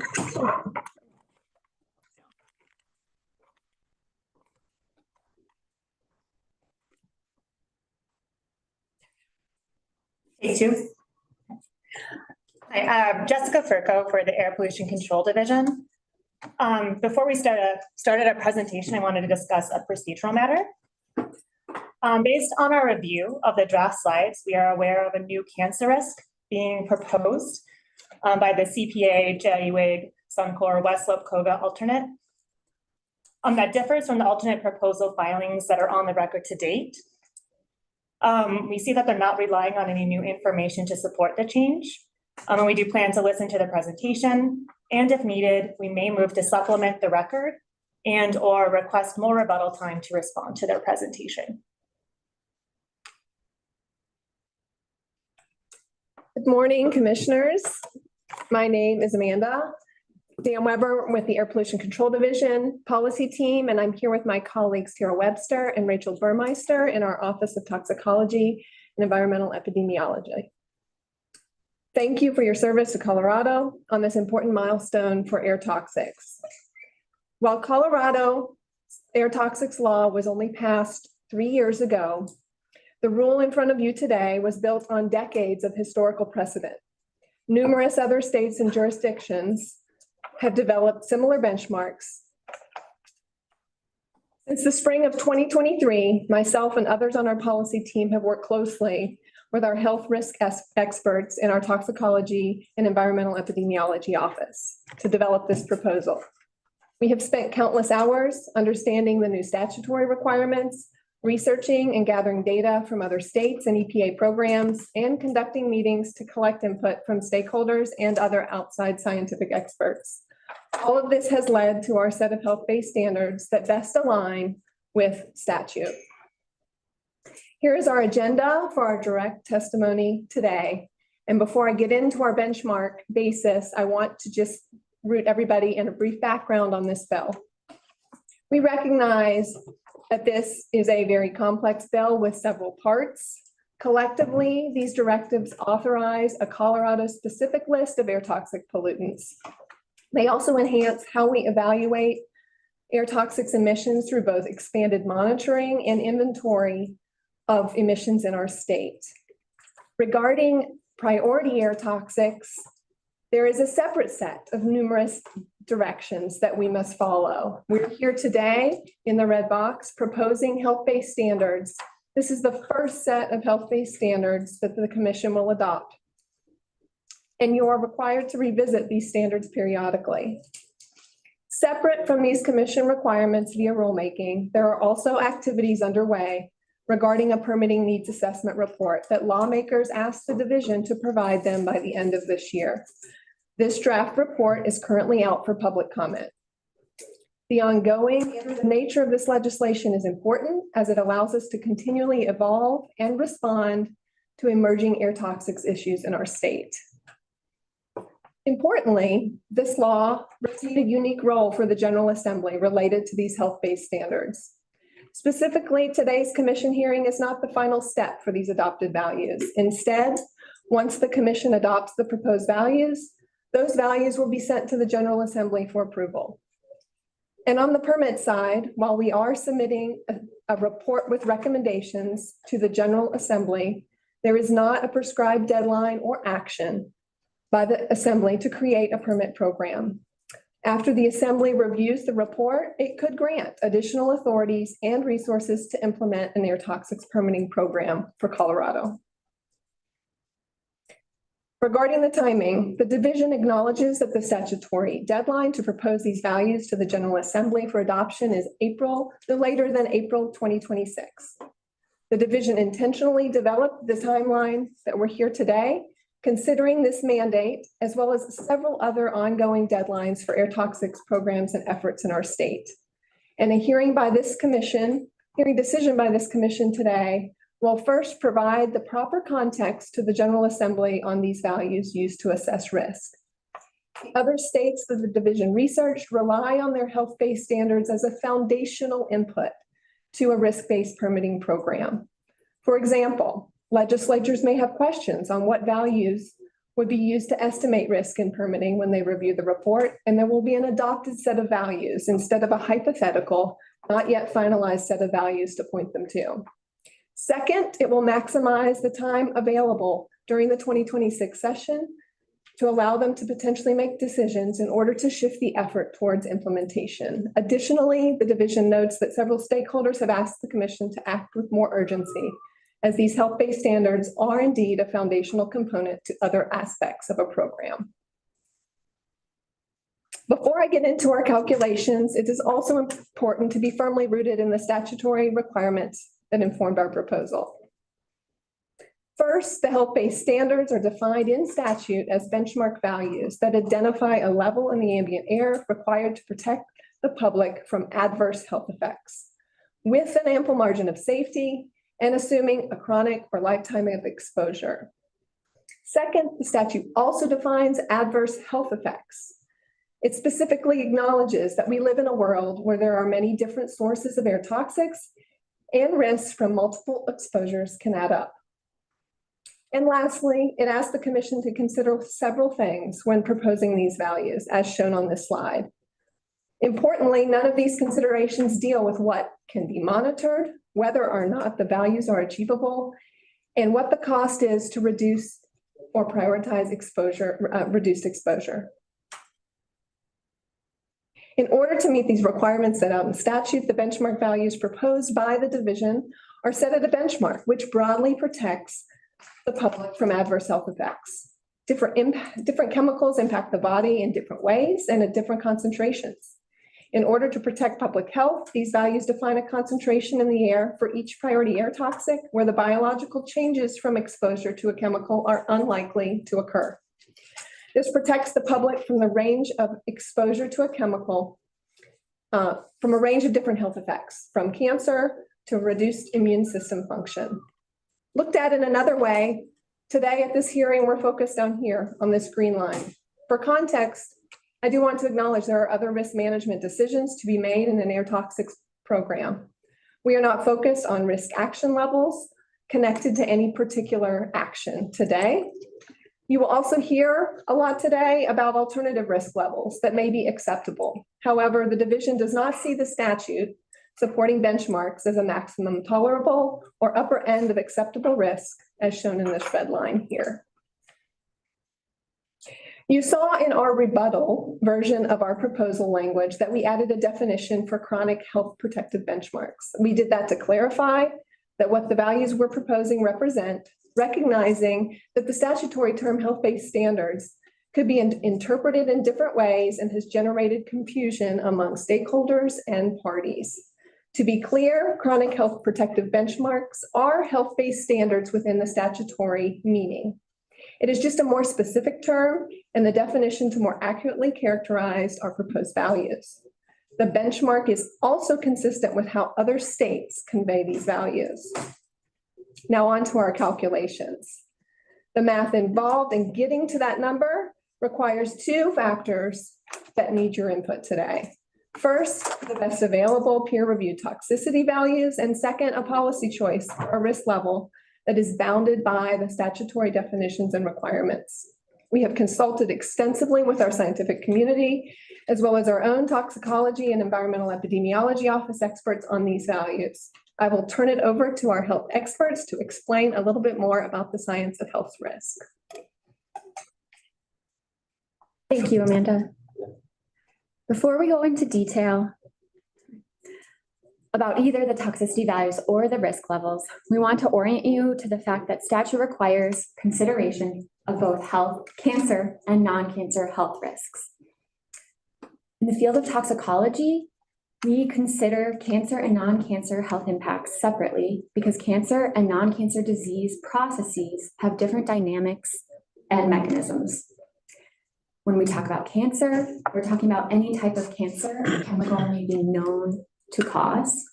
While when we think about non-cancer, we're thinking about all other health impacts from eye irritation, nasal lesions, to asthma exacerbation or heart disease. This is important because when we are talking about either the toxicity values or the risk levels, toxicology uses different units and different numbers to talk about these two different impacts, cancer and non-cancer. This is why you will see up to 2 benchmarks for each priority toxic air contaminant that can cause both cancer and non-cancer health impacts. To dig more into the toxicity values, these are numbers that tell us how much of a substance relates to a specific health impact. This is determined by the science of toxicology, and statute directs the consideration of the best available peer-reviewed toxicity value. Here we are focused on toxicity values related to chronic or long-term exposures. These are values designed to assess health effects over a lifetime of exposure. Toxicity values are based on an extensive review of available science by select federal and state programs. We won't go into the details of this diagram, but we want to highlight the process that these sources of toxicity values go through, including the EPA Integrated Risk Information System, or EPA IRIS. We want to highlight that each one of these circles at the top represents an individual study of a chemical and health effects, and that it is this entire body of knowledge that the sources of toxicity values look at when they're making their decisions at every step that leads to the ultimate toxicity value. This process involves numerous staff, internal and external peer review, as well as public comment. And when I say extensive, just to give you an example of the EPA IRIS formaldehyde toxicological profile, this profile looked at over 40,000 studies with 11 authors, 14 contributors, and multiple agency reviews. This is in addition to an external peer review and extensive public comment. New science is incredibly important to understanding how chemicals impact our health. And the role of this, we want to highlight, new science goes at the top of this process, where an individual study can be reviewed alongside all that is already known about that chemical. And this happens during revisions and updates to the toxicity value by the sources of toxicity values. You will likely hear many claims that an individual study should drive your selection of a different toxicity value. But we want to highlight that one study is not the same as the body of knowledge that goes into the development of these toxicity values. And that statute directs the selection of the best available toxicity value, not the determination of the best or newest scientific study. It is this process that new studies go through that lends credibility and rigor to the development of toxicity values.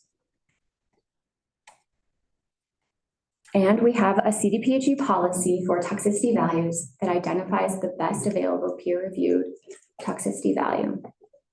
This hierarchy seen on this slide is also consistent with the way that various federal programs select toxicity values.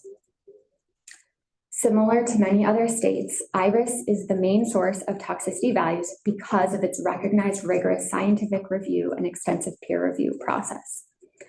This approach works with available resources by relying on the extensive work of these other programs. In order to align with statute, department precedent, and policy, following this policy is the recommendation of the Toxicology and Environmental Epidemiology Office for setting these health protective benchmarks. As Amanda highlighted, statute outlines several considerations for different populations and vulnerable groups for the setting of benchmarks. Here, we want to highlight which of these considerations are included in toxicity values. Toxicity values are designed to take into account biological differences among people. For example, children are often biologically more sensitive to chemicals than adults, and those biological differences are included in toxicity value development. However, toxicity values are not able to account for the full human complexity of life, including the fact that people are exposed to multiple chemicals and other extrinsic factors like access to healthcare that we know impact someone's health. Since some of these vulnerabilities are not included in the toxicity values, one way to take these into account is through the risk levels, which Amanda will discuss further. The second variable in the equation is our risk levels. And statute requires that we consider risk levels for both cancer and non-cancer health effects. We won't go into some of the mathematical differences and units here, but we can answer any questions you have on this. We are focused here on setting risk levels that assume chronic exposures.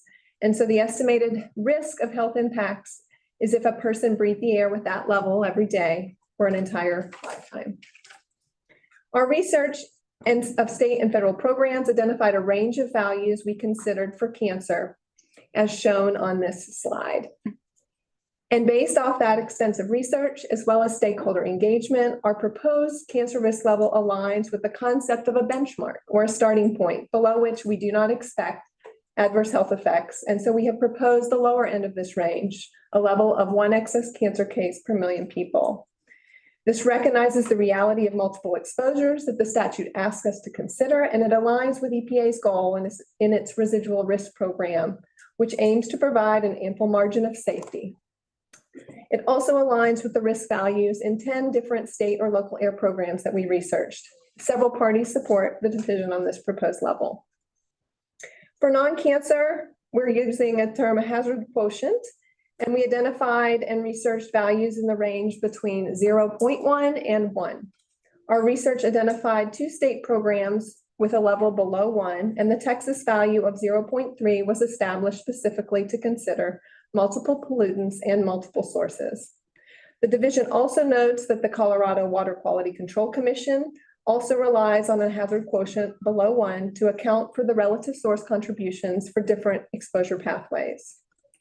Like our proposal, several parties support a hazard quotient below 1 because it best considers the realities of multiple exposures and provides an ample margin of safety. We know this is a complicated law, and this one component before you today, proposing the health-based standards for the General Assembly, is an extremely technical component of this multifaceted law. As such, we have spent a lot of effort into engaging with others. In terms of broad stakeholder outreach, we began 2 years ago with a dedicated air toxics website, holding numerous public and technical meetings, and presented at several Colorado conferences where nearly all parties to this rulemaking participated prior to making our request in May. We also engaged with our scientific community. This was a unique requirement of this statute, recognizing the complexity of these topics. There were 8 members who served to this group as volunteers to the department, and several members of that group are also listed as expert witnesses for various parties in today's rulemaking hearing. We intentionally developed a scope of work for this group, planned 3 substantive working meetings, as well as opportunities for both written and verbal feedback from the group prior to presenting and conducting a public hearing with the group before this commission in February of this year. These meetings began 1 year ago and were all open to the public. And since the commission accepted our request for a rulemaking, we have continued to work hard with parties and made changes to the regulation and supporting language in response to party feedback. We've also continued to provide information on the role of benchmarks, as there's a lot of activity in our ear toxics programming in Colorado. Despite this hard work, there are still some outstanding issues for your decisions today. As I mentioned, we did make red line changes to our term chronic health protective benchmarks. This term, along with the supporting explanation of how it aligns with the statute, seems to have at least conceptual support from multiple parties here today. We have also taken the time to answer questions and explain in our filings and exhibits more about how the General Assembly processes work and what the permitting needs framework released earlier this month was intended to accomplish. We have also provided examples of unit conversions in our filings to help clarify the units of measure for these standards. And Rachel will now take it over to explain the outstanding issues for toxicology. Thanks, Amanda. As you've heard earlier, the division's proposal for the process of choosing toxicity values is to use the CDPHE use of human health toxicity values policy. This policy has been around since 2004 and is currently used by several environmental divisions within CDPHE. Following the policy provides a systematic, objective approach that maximizes the efficient use of staff time. Some parties and some members of the scientific working group acknowledge that a systematic approach is reasonable and in alignment with EPA policy. Other parties have asked for deviations to the policy. It is important to note that no other party has suggested a new systematic approach. Some parties requested that the division choose the newest toxicity values available, regardless of their tier level. Currently, the department policy directs staff to take into account age of the toxicity value only in the tier 3 values. If we were to choose the newest value only, there would be instances where a newer value may come from a source that is less rigorous and has less peer review. Therefore, simply choosing the newest value would not result in better toxicity values. Other parties have suggested deviating from the policy on individual toxicity values, with each party having different reasoning for their preferred value. The next slide shows these suggestions. So here are the proposed toxicity values that differ from CDPHE policy. In the middle are our 5 PTACs, and parties have made suggestions for 4 out of the 5 PTACs. Suggestions that would result in a higher benchmark value are shown above, and suggestions that would result in a lower benchmark value than the division's proposal are shown below. Overall, the takeaway from this graphic is that there's no consensus on any specific way to deviate from the policy. The parties did not agree on one systematic approach, and the requests to deviate from the policy are primarily focused on individual values of specific interest to a given party. From here, I'll turn it back to Amanda. Regarding outstanding decisions for cancer risk, the CPA-JWIG alternate proposal advocated for a level of 100. As we mentioned, based off of the direct slides we've seen, it appears they are now advocating for a level of 10. Weld County initially proposed adopting a range of values between 1 and 100. And additionally, American Chemistry Council asked the commission to consider establishing a range of values between 1 and 100 uniquely for one pollutant, ethylene oxide. The division continues to oppose the other party proposals for alternate cancer risk levels for reasons that we'll discuss further on rebuttal. Parties have also proposed values both lower and higher than our proposed hazard quotient level of 0.3, as summarized here. We are happy to answer any questions on this slide or the preceding one, but also recognize that the other parties will be explaining their positions. There are several outstanding use cases involving restricting or expanding direction of future use cases. The division sees all of these requests as inappropriate and out of scope of this rulemaking. As evidenced by the hearing record and the number of parties here today, establishing the benchmark values is a very technical topic with varied opinions on the toxicological science and requires a hearing devoted only to that complex process. Specifically regarding the request to direct a cumulative risk assessment, the division, as well as many on the group of scientific experts, recognize that cumulative risks are also an important factor for future air toxics policy or regulatory actions to better protect public health in Colorado. Nonetheless, we remain focused on establishing the benchmark values in today's hearing. We are happy to discuss any questions you have about these future use cases. In conclusion, two decisions before you today. Primarily, first, whether the department's systematic and longstanding toxicity value policy for determining the best available toxicity values, which is what the statute asks you to consider in determining the benchmarks. And second, risk management levels for both cancer and non-cancer. This is a policy decision before the commission that is informed by the statutory requirements. Here's our table of proposed benchmarks, including the references for their supporting toxicity values. We also want to flag for the record a typographical error in the record regarding the year of the toxicity value for cancer for formaldehyde and hexavalent chromium. As you can see on this slide here, that column says 2004 for both of those, and it should be corrected to say 2024. This typo should be corrected in 3 places in the record on this slide: the Regulation 30 Part B Appendix B table, and our original exhibit, APCD TSD Exhibit 1 in worksheet number 2. These benchmarks that we are proposing in this table were calculated using appropriate toxicity and risk values and are supported by decades of research. They were developed over the last 3 years by experts in epidemiology and toxicology, and they best meet the requirements of the statute. Therefore, we request that the commission adopt the revisions to Regulation 30 as submitted with our rebuttal statement on August 26, 2025, along with the typographic correction I noted on the prior slide. Thank you for your time. Thank you. Are there any questions?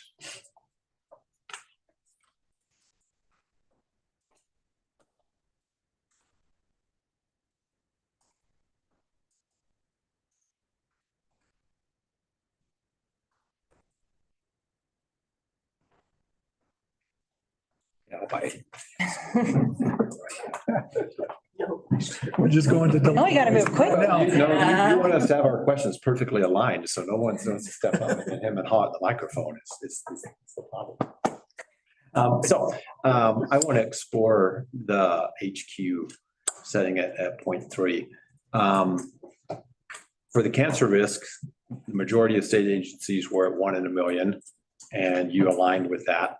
For the HQ, the majority of state agencies were at 1, and there are only 2 or 3 state agencies that were less than that. And you went with the lower one, although you noted the Water Quality Control Commission's at 0.2. I guess I'd like to hear a little more thinking about why you went so far away from the rest of the herd of state agencies on that one.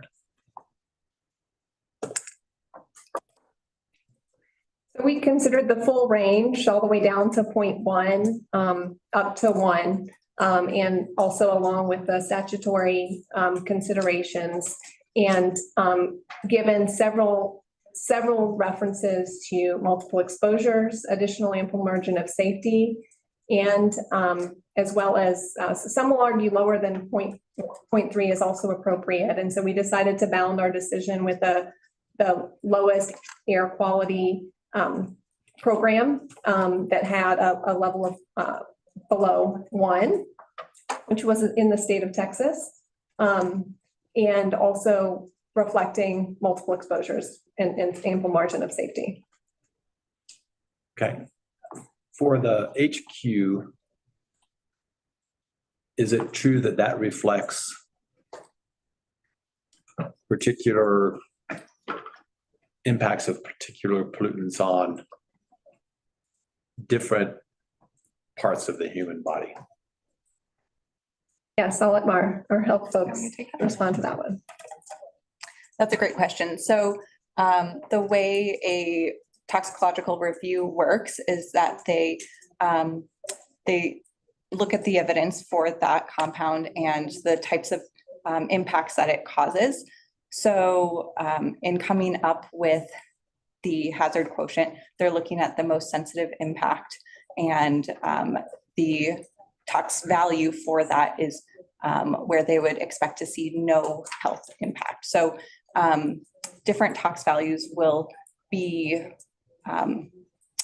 the supporting evidence will be on different impacts to the human body. So it's not looking at just like one health impact for every single tox value. Did I answer your question? Or? I think so, but let me ask a follow-up to clarify. If you have impacts from 3 different pollutants, and pollutant A impacts the liver at 0.1, and pollutant B impacts the heart at 0.1, and pollutant C impacts, I don't pick something else, the brain at 0.1. You add all 3 of those together, you get 0.3, which would trigger, but each impact on each part of the body is only 0.1. Right. Is that appropriate, or should we be looking at the impact on the particular part of the body? I think, we know that, several of our PTACs affect, respiratory impacts, but not all of them do. And we're also always exposed to a lot of different chemicals in our everyday life. So, the ability to add up health effects is very common in the field of toxicology. I think, I think you're exactly right in saying that, you don't always want to add every single chemical together because they do affect different organs. But I don't think that just, I think we're exposed to a lot of different things. So it's not, we have a lot of exposures in our life that impact a lot of different organs. And just to speak a little bit to the policy consideration there, Commissioner Reader, as you noted, it could be a situation where you're having different impacts to different systems. There could also be a situation where it's impacts to the same systems.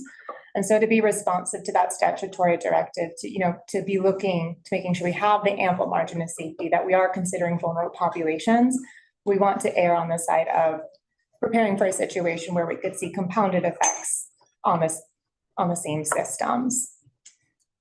There's different in toxicology. Sometimes we do add things together as a screening level, and sometimes we split them apart and only add them organ specific. Okay, and one additional question on this. As I understand, the HQ is sort of air concentration divided by the reference concentration. And the reference concentration, we've added a clarifier that has like a plus or minus giant uncertainty. Is there a risk of this being extremely conservative if we already have a lot of uncertainty in the reference concentration that we built into the HQ calculation? I assume we probably did that conservatively. And then we use the HQ that's one of the most conservative HQs. How does that? Seems like it's an awful lot of conservatism as you look at the permitting needs assessment framework that's out in draft. I know it's not final yet, but how that factors in and gets used. There are different triggers there in terms of whether things get built and everything else. I guess I'm speak to the multiple levels of conservatism. I guess that's really my question. We have a lot of levels of conservatism built in, and should we be taking the most appropriate? To be health protective, is it necessary to take the most conservative approach at every single step of the pathway? That makes sense. So there's a lot of. I think I can speak to the fact we're trying to make sure that you understand that we explain the levels of conservatism, where they are and what they're taking into account. And so that's where the toxicity values do have aspects of this where they're looking at, say, the difference between children and adults. But there's many things that the toxicity values don't take into account, which is the multiple chemical exposures. Each tox value is really only for that one chemical. And so, that's not really the world that people breathe. And so that's where conservatism outside of the toxicity value is appropriate. And we have examples that we could elaborate more in rebuttal. And one last question on the SBAP on page 6, there's some language that talks about PTAC, and the other places it talks about TAC, and I'm not sure if that's a typo or not. If you could just read that section and report back in rebuttal, that would be helpful. Thank you. Sure. You're good. Anyone else? Sure, a designated questioner. I think that's all we need right now. I'm sure there'll be more.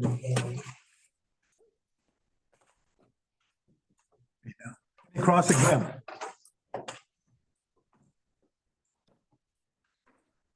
Thank you.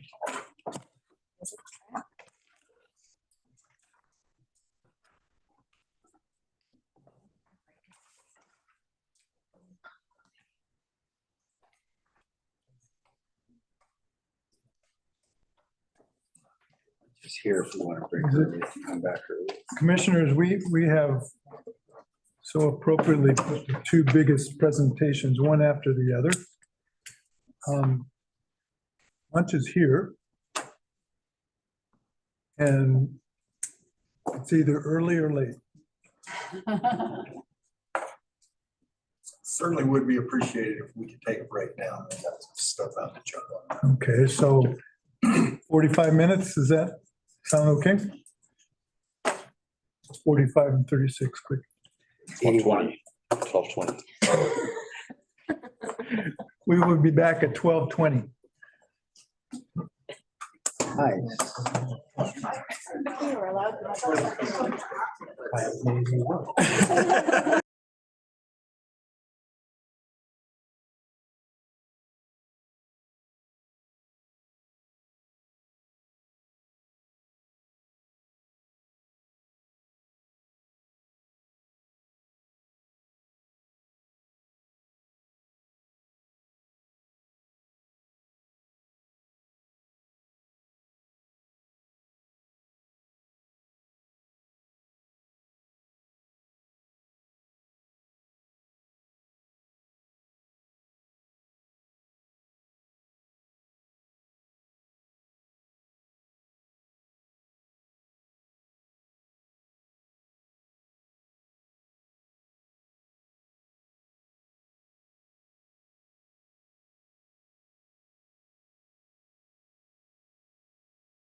Because Yeah, well. that's all part I was. They got quite through the afternoon.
Quite the concept. For you, this is for you. Yeah. So go forward. That's okay.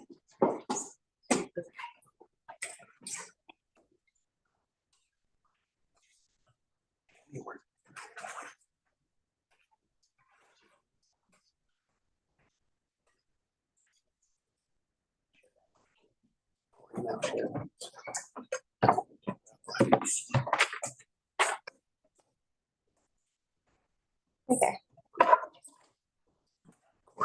Yeah.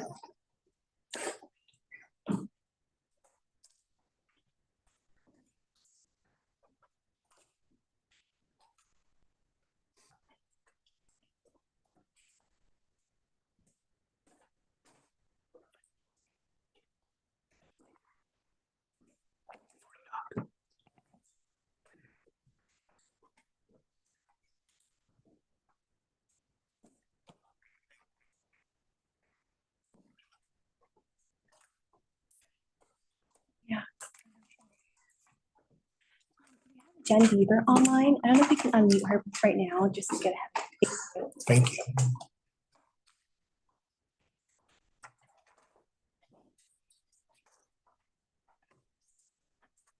Ready? All settled in? Person who's online unmuted. Much, and she has control over it. I mean, if she wants. I'll text her.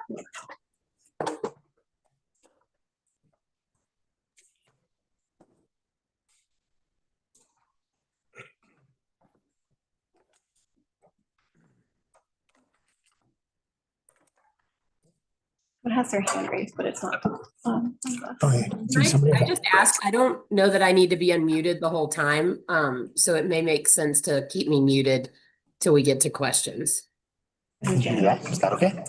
Okay, thank Great, you. Thank you. Thanks, Jen. And then somebody else seems to have a raised hand, not to be. Sahar. Sahar. Did they need to talk to about Sahar or? Okay. Yes, tell us. So I don't see Suncor or West Slope on here. Are they still part of the group? Yeah. Yes. Okay, so this includes them. Yes. Yes. Yeah, I'm counsel for Suncor as well, so. That counts. Gotta get a little more credit. Go ahead. Okay. Good afternoon, commissioners and parties. My name is Dale Ratliff, representing Colorado Petroleum Association and Suncor Energy. Our joint testimony today is provided on behalf of CPA, Suncor Energy, the Colorado Oil and Gas Association and API Colorado, the JWIG, and the West Slope Colorado Oil and Gas Association. For ease, we will refer to this collective group as the JWIG and CPA. With me today are Corey Lim and Jennifer Beaver, counsel for API Colorado, Dr. Deborah Caden, Dr. Tammy McMullen, and Uni Blake, Director for Environmental Health and Community Engagement for API Colorado. Dr. McMullen and Ms. Blake were both members of the scientific working group that helped inform this rulemaking process. Next slide. JWIG and CPA have four primary issues and requests. We support and request that the commission adopt the division's proposed definition of chronic health protective benchmarks. Related, we support the adoption of the division's SBAP language, clarifying that the Regulation 30 values are not intended to function as ambient air quality standards. The JWIG and CPA request that the commission adopt our proposed rule language establishing critical procedural safeguards on the future implementation of the Regulation 30 values. And last, we have proposed alternate health protective benchmark values we request that the commission adopt. For non-cancer, we propose that the commission adopt the toxicity values proposed by the division and apply a hazard quotient of 1. And for cancer, we are now proposing that the commission adopt concentration values utilizing the EPA IUR toxicity values and applying a cancer risk level of 10 in 1 million. This is a revision from our alternate proposal, which proposed a cancer risk of 100 in 1 million. We continue to support our position that 100 in 1 million is a health protective risk level that satisfies the statutory directive. We are proposing 10 in 1 million at this stage in an effort to find a reasonable compromise between the JWIG and CPA alternate proposal and the division's proposal. We think it is imperative that the commission adopt a value that reflects a reasonable consideration of the statutory direction and not just default to a level that reflects a de minimis or negligible risk on the grounds that a lower exposure is inherently safer. The 10 and 1 million risk level is health protective and supported by the science, EPA, and other state programs. Concurrent with our proposed risk level of 10 and 1 million, we are proposing SBAP language to clarify that there are different risk levels that could satisfy the statutory directive and the definition of chronic health protective benchmarks. Next slide.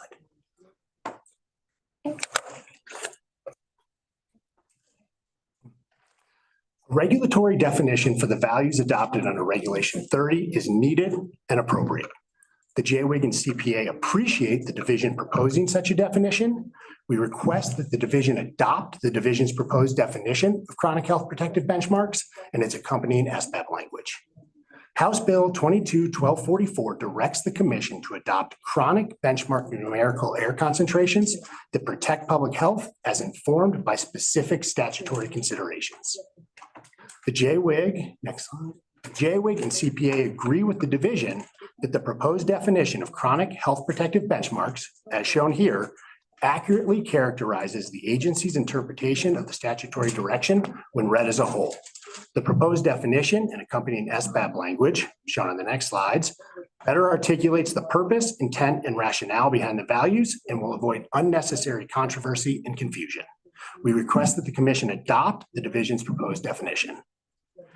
We also request that the commission adopt the SBAP language as shown on these next two slides, with some further additions that are shown in our appendix slides.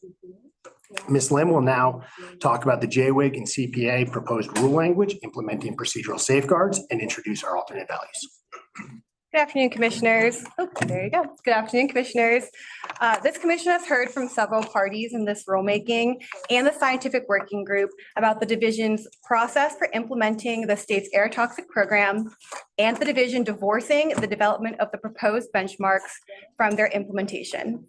There are two primary concerns here. One, potential circumvention of economic impact analysis requirements or EIA requirements. And two, the inability to meaningfully comment on the proposed benchmarks without any context on how they will be used. These concerns were raised several times in the January 2025 PTAC rulemaking, in the April 2025 TAC reporting rulemaking, in a May 2025 letter to this commission from several regulated entities, at several public planning hearings held by the division, and in the scientific working group meetings. The JWIG, CPA, and other parties continue to raise these concerns today. The division asserts that the proposed adoption of the benchmarks does not require an EIA or regulatory impact analysis because the proposed benchmarks were developed and will be applied independent or adopted independently of their use. If this is the case, then the commission should adopt rule language to clarify that the benchmarks cannot be applied until its application is approved by the commission through a separate rulemaking process. This rule language, which the JWIG and CPA refer to as a procedural safeguard, has two primary benefits. First, this prevents circumvention of EIA requirements as well as the commission's procedural rules. And two, protects a process that solicits meaningful input from the public and regulated entities. This procedural safeguard language can only benefit stakeholders and regulated entities. Here we have the JWIG and CPA's proposed language. The highlighted yellow language shows our revisions after rebuttal statements were filed, so this is new. The division expressed concerns about our initial proposed language and that it could be read in a way that inadvertently prevents the division from using these benchmarks in ways that have no direct regulatory impact, such as informing monitoring locations or other internal CDPHE studies. To address these concerns and in an effort to come to a consensus, we are now proposing more narrowed rule language to clarify that the safeguard comes into play when benchmarks are applied in a manner that have a regulatory or economic impact on entities. While the JWIG and CPA greatly appreciate the division's proposed SBAP language an attempt to address our concerns, we don't think this fully goes all the way. First, the division's proposed SBAP language is too narrow.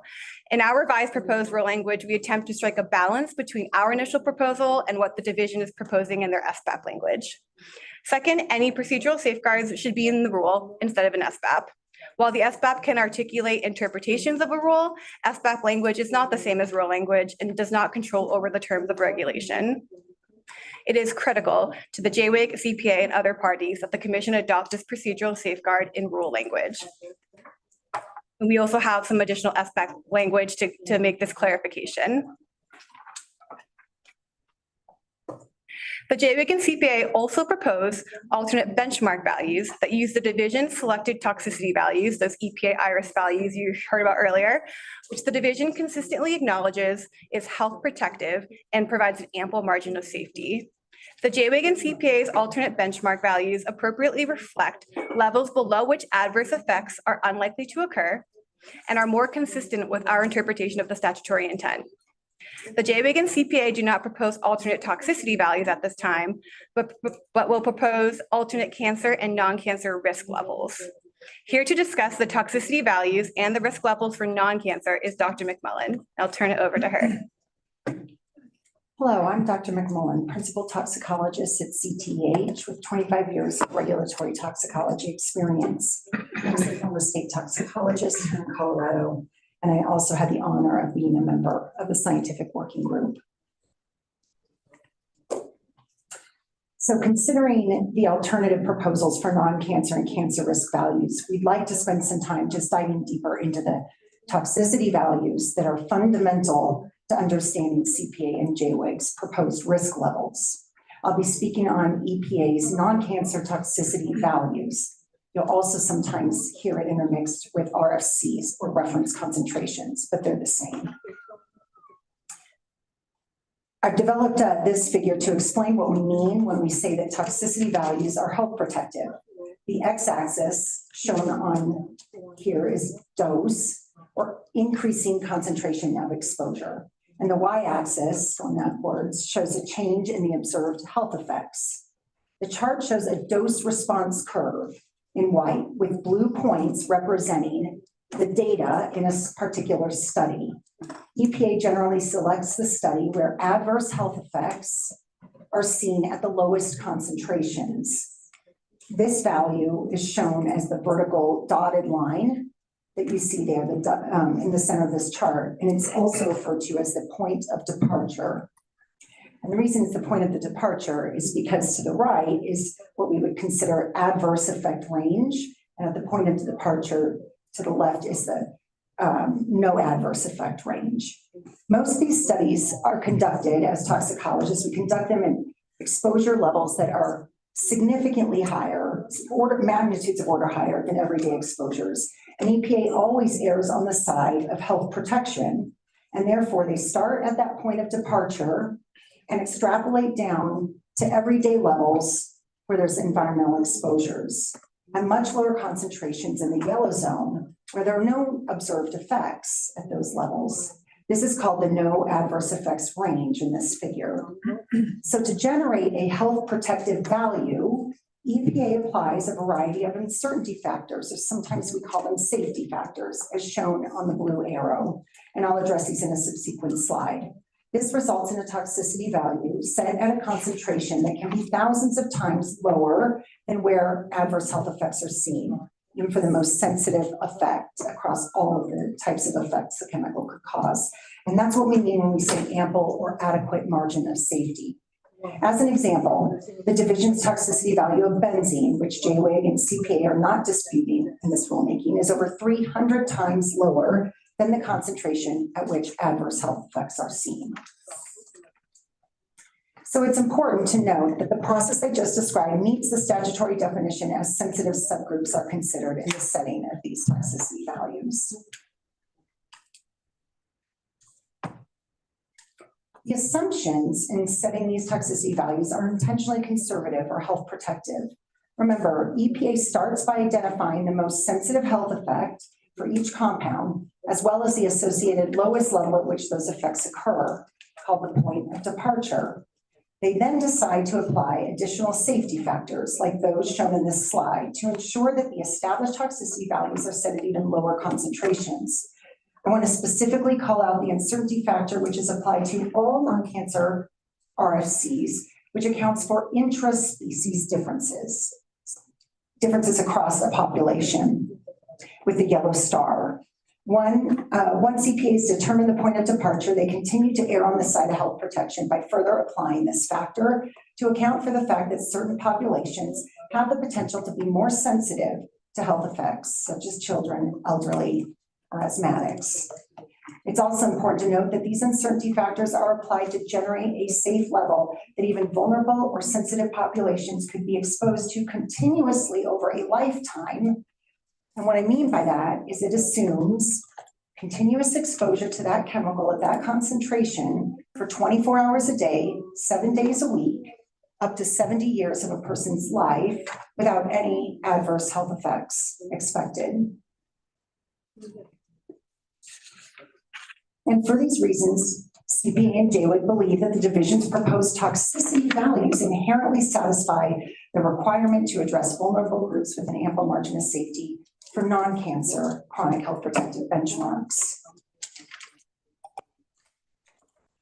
Bottom line, commissioners, is that an HQ of 1 is health protective because it represents an exposure concentration that is equal to the RFC.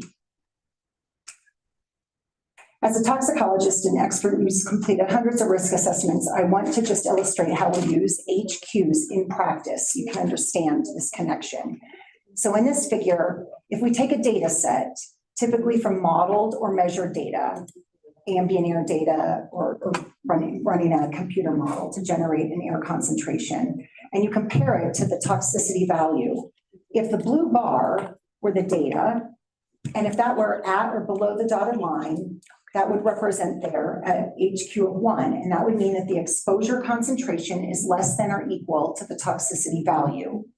As risk assessors, we interpret an HQ of less than or equal to 1 to mean that adverse health effects are unlikely over a lifetime, even for the sensitive populations. However, as shown here, this data set results in an HQ above 1, meaning the exposure is greater than the toxicity value. It's critical to understand that this does not mean that the health effects will occur if it goes above 1, rather that additional risk characterization and understanding may be required. Thank you, Dr. McMullen. As Dr. McMullen just explained, the EPA IRS RFC values are health protective values developed through a rigorous scientific process that incorporates a significant margin of safety. The division acknowledges this throughout the rulemaking record. Adopting an HQ of 1, as proposed by the JWIG and CPA, is adopting the RFC toxicity values. The division proposes an HQ of 0.3, however, a 70% reduction from these values based on 2 considerations. First, that the reduction in HQ is needed to account for external factors, including the influence of socioeconomic factors, disproportionate environmental burdens, history of environmental racism, and access to healthcare. As Dr. McMullen will explain in more detail in a little bit, the record and established toxicological science and methodology do not support a reduction in exposure concentration to account for these types of extrinsic factors. The RFC already account for the potential increased health effects on health-sensitive groups. The division also states that the proposed HQ of 0.3 is needed to account for multi-chemical exposure. But the statute does not direct the commission to consider multi-chemical exposure in adopting the Regulation 30 concentration values. The statute is clear on its face. It directs the commission to adopt concentration values for each PTAC based on that PTAC's potential to cause adverse health effects, including by considering the potential exposure of that PTAC from multiple sources. The statute nowhere directs the commission to consider multi-chemical exposure. And even assuming arguendo that it did, Dr. McMullen will now explain how the record fails to justify or correlate this proposed 70% reduction in values based on a consideration of potential multi-chemical exposure. As Dale alluded to, the division suggests reducing an already health protective HQ of 1 by 70%, saying that it's necessary to address multi-chemical exposures. Actually, to address Commissioner Reuter's question that you had earlier, there are well-established methods to do this. They're not done in adjusting a toxicity value, as illustrated by these two documents by EPA that have been well-established for over 40 years in multi-chemical risk assessment. The division did not use these methods to support and quantify their proposed reduction or follow their existing methodologies. To our knowledge, the division has provided no toxicological evidence to support any multi-chemical exposure could result in a 70% reduction in hazard quotient values. Multi-chemical risk is addressed in site-specific risk assessment process and the risk management policy processes, not in the setting of a generic health protective benchmark. The record does not support a reduction in HQ of 0.3 to support multi-chemical risk, and even if it did, the division did not complete an analysis supporting this proposed HQ. In practice, the division would need to know each chemical that the individual was exposed to under those scenarios. You would need to understand the associated exposure concentrations and use the underlying toxicological data to support the assertion that all chemicals have the same effects on the body. On the contrary, the division is premature cause the same health effects, which is not consistent with 40 years of EPA's precedent and established methods. This is just a cartoon just to show and emphasize that the toxicological principle is fundamental here because not all compounds affect the same target organ. Remember, EPA will develop a point of departure for the most sensitive effect of that compound and extrapolate down to a value where health effects are unlikely. So in multi-chemical risk assessment, what's important to note is that we consider the critical effect of each compound, an analysis the division has failed to conduct in support of the proposed HQ. It appears the only other support that the division cites to support a 70% reduction in an HQ value is TCEQ's policy. But what's misleading here, however, is that TCEQ's HQ of 0.3 is program specific permitting goals as a conservative screening level for permitting purposes. And TCEQ states that it has no health basis. In fact, TCEQ uses an HQ of 1 as their health protective benchmark for a single compound when they compare to ambient air. The division also claims that extrinsic factors should be considered when setting risk-specific levels. CPA and JWIG disagree with this assertion for multiple reasons. First, there is no requirement to address extrinsic factors in setting the health protective benchmark. Second, these RFCs or toxicity values are already inherently consider effects on sensitive subgroups with an ample margin of safety, which the division agrees with. And finally, these sensitive subgroups may overlap already with residents of a DI community, and it's unclear what factors the division is effectively addressing by making arbitrary reductions in a value that is known to be health protective to vulnerable populations. Overall, there's no empirical evidence in the record or in the scientific literature to support lowering an HQ below a health protective value of 1 to address extrinsic factors. These factors are typically addressed in a risk management context where there is a clear understanding of exposures and the populations, not in the setting of a health protective benchmark. Further, the record does not explain how a community's access to healthcare or socioeconomic status shifts the toxicity of a chemical to make it more toxic, essentially saying that all the toxicological evidence that EPA has reviewed to develop an HQ of 1 is not health protective. Without this justification, lowering the HQ to 0.3 to address these factors is arbitrary and unsupported. Now I'd like to introduce you to Dr. Payton, who will discuss cancer toxicity values. Good afternoon, commissioners. I'm Deborah Caden, a PhD toxicologist with over 40 years of experience addressing health effects and risks of exposure to chemicals and air pollution. I will be addressing cancer risk values. Cancer risk values are based on the US EPA's iris inhalation unit risk values, the IURs, which are conservative incremental risk estimates per each microgram per cubic meter exposure in the air, assuming lifetime exposure, 24/7, 365 days a year over a 70-year period. Similar to non-cancer toxicity factors, cancer risk values are based on multiple conservative assumptions that are meant to protect even the most sensitive or vulnerable population. IUR values are based on a linear, no-threshold extrapolation from the observed cancer and exposed groups, often human populations, such as those working at very, very high exposures, which may be many orders of magnitude higher than exposures in the general population. This is shown in this chart here by the right-hand side.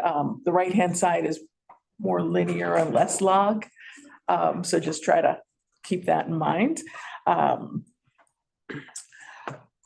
Exposure estimates are the 95th percent statistical upper bound of the lowest exposure group in that worker population. So again, if you look at the little circles with the little arms off of them, these tend to be worker groups that have a range of exposures. The upper and lower arms of them are the 95th percentile estimate of those exposures in that group.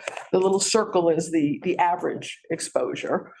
So that upper arm there means that if you have 100 workers, 95% of them will have that exposure or lower.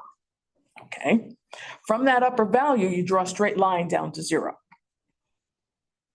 In effect, assuming that any exposure carries some risk of cancer resulting.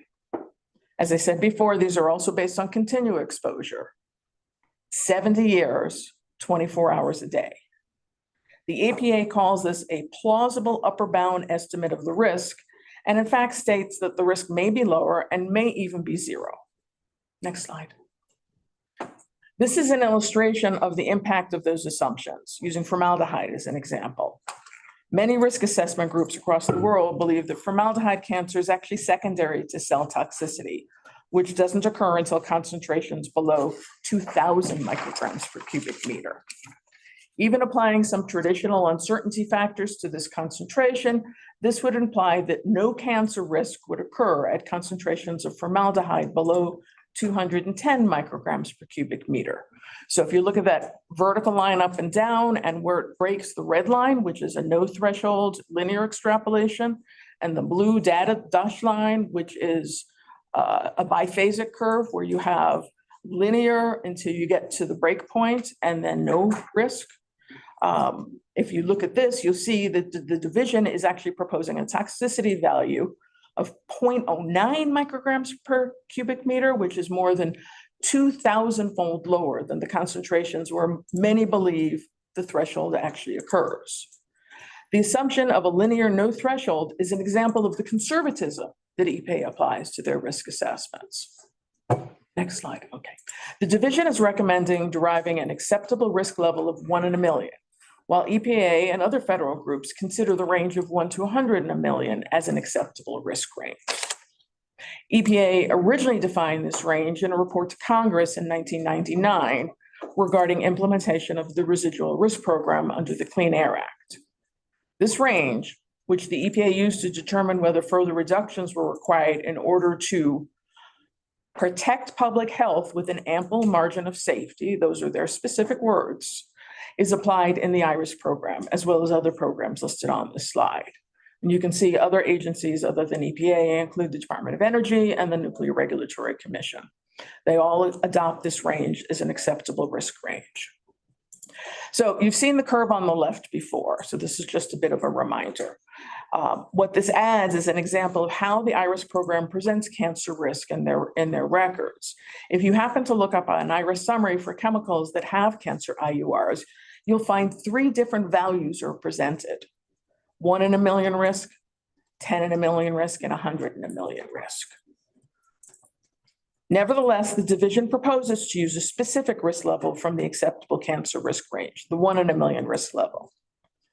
To put this in context, this is a 0.0001% risk as compared to the overall excess cancer risk in the population of 40%. The division justifies this extreme risk level with such terms as ample margin of safety, extrinsic factors, and potential exposure to multiple PTACs. My colleagues have already discussed why these are either already addressed or inappropriate to apply in establishing toxicity values. The division also argues that other state programs use these values. However, context matters.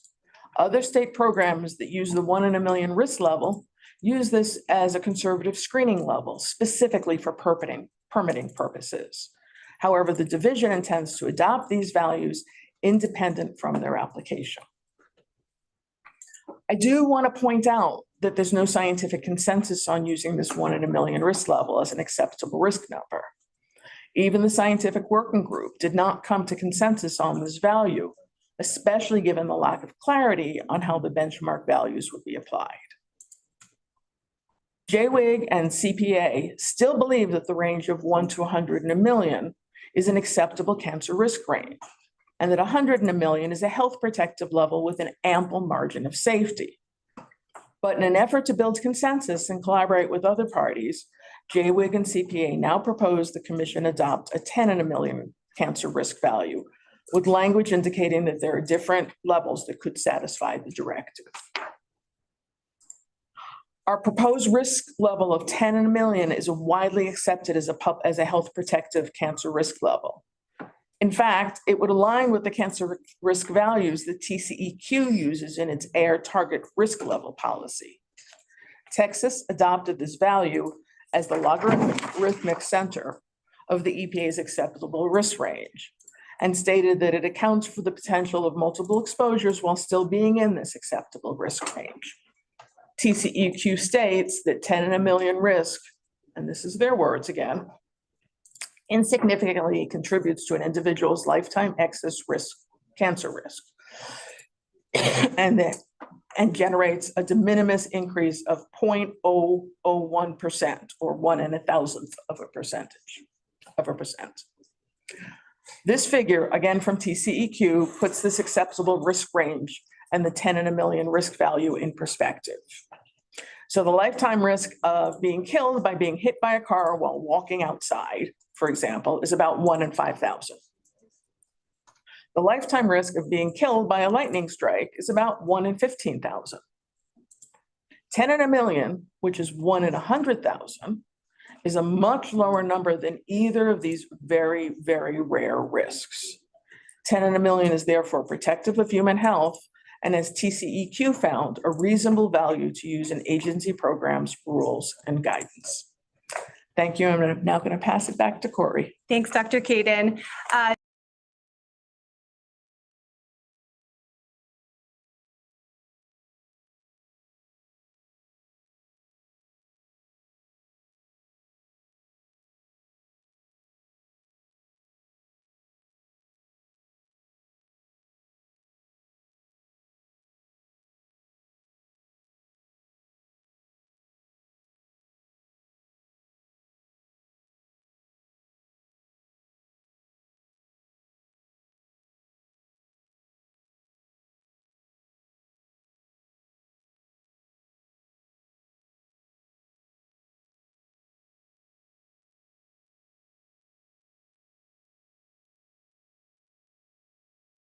Now proposes and CPA and JWIG support.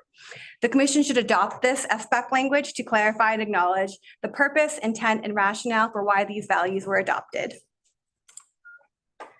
The JWIG and CPA, as well as other parties, expressed concerns that input from the scientific working group were not appropriately addressed or incorporated in the division's proposed rule.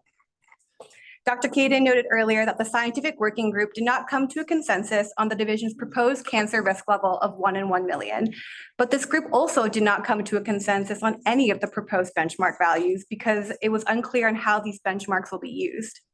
The JWIG and CPA proposed SBAP language that directs the division to reconvene the scientific working group in future iterations of this rulemaking and provide a document explaining how the group's input was addressed or incorporated in the proposed rule. And I will turn it back to Dale. Thank you, Corey, and thank you for bearing with us, commissioners. I'll try and land this plane. Stop for a second. We have some technical issues. Sorry. Online. Stop our time. Can we stop our timer, please? Is anyone able to hear us online? Yeah. You say yes. Oh, they- Yes. Okay, and you can hear Corey when she speaks? Corey, will you try? Testing? Yep, can hear that.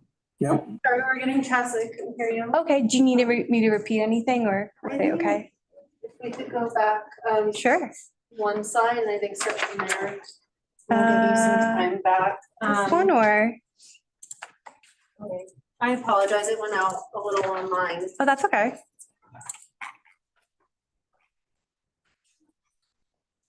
Live performance art. Commissioners. So it was just the beginning. It was just the beginning. It was just when she started, it's they're saying. Where is it? From When, here. We lost when Dr. Kaden turned it over to Corey.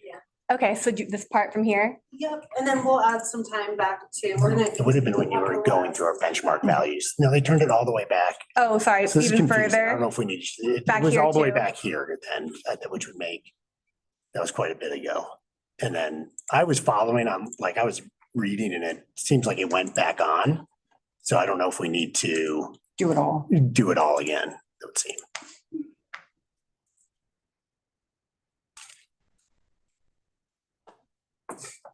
Chair Slutsky, would you like for them to begin at this slide? Due to the online. Wherever we cut out is fair, I think, yeah. Have to have quite a bit of time back, huh? Yeah. Was it here? Okay. Let me just back up there. Okay. Corey, I think we can pause your time until we get back to the slide. That's a good move. Yeah, so we'll do that. Okay, and was time added back to when we Yes. stopped earlier? It's 30 minutes. Let us know which slide. No. Okay. It'll turn it over to me. It'll be really obvious for you. She's gonna say, I'll go to Dale and then you happens. can, how about start running it when I start talking? Okay, thank you. Well, thank you, Dr. Kaden, again. So in an effort to reach reasonable compromise with the division and other parties, the JWIG and CPA now propose a cancer risk level of 10 in 1 million excess cancer cases. And we continue to propose a non-cancer risk level of an HQ of 1. Both of these alternate proposed risk risk levels result in benchmarks that are health protective, provide an ample margin of safety, and satisfy statutory requirements. For the reasons explained by Dr. Kaden, the JWIG and CPA propose SBAP language that recognize that a range of risk levels can be used to satisfy the statutory directive and meet the division's proposed definition of health protective benchmark, which the JWIG and CPA support. The commission should adopt this clarifying SBAP language to acknowledge the purpose, intent, and rationale for why these values were adopted. The JWIG, CPA, and other parties expressed concerns that input from the scientific working group was not appropriately addressed or incorporated into the division's proposed rule. As Dr. Kaden noted earlier, the scientific working group did not come to a consensus on the division's proposed cancer risk level, but this group also did not come to a consensus on any of the proposed benchmarks because it's unclear on how the benchmarks will be used.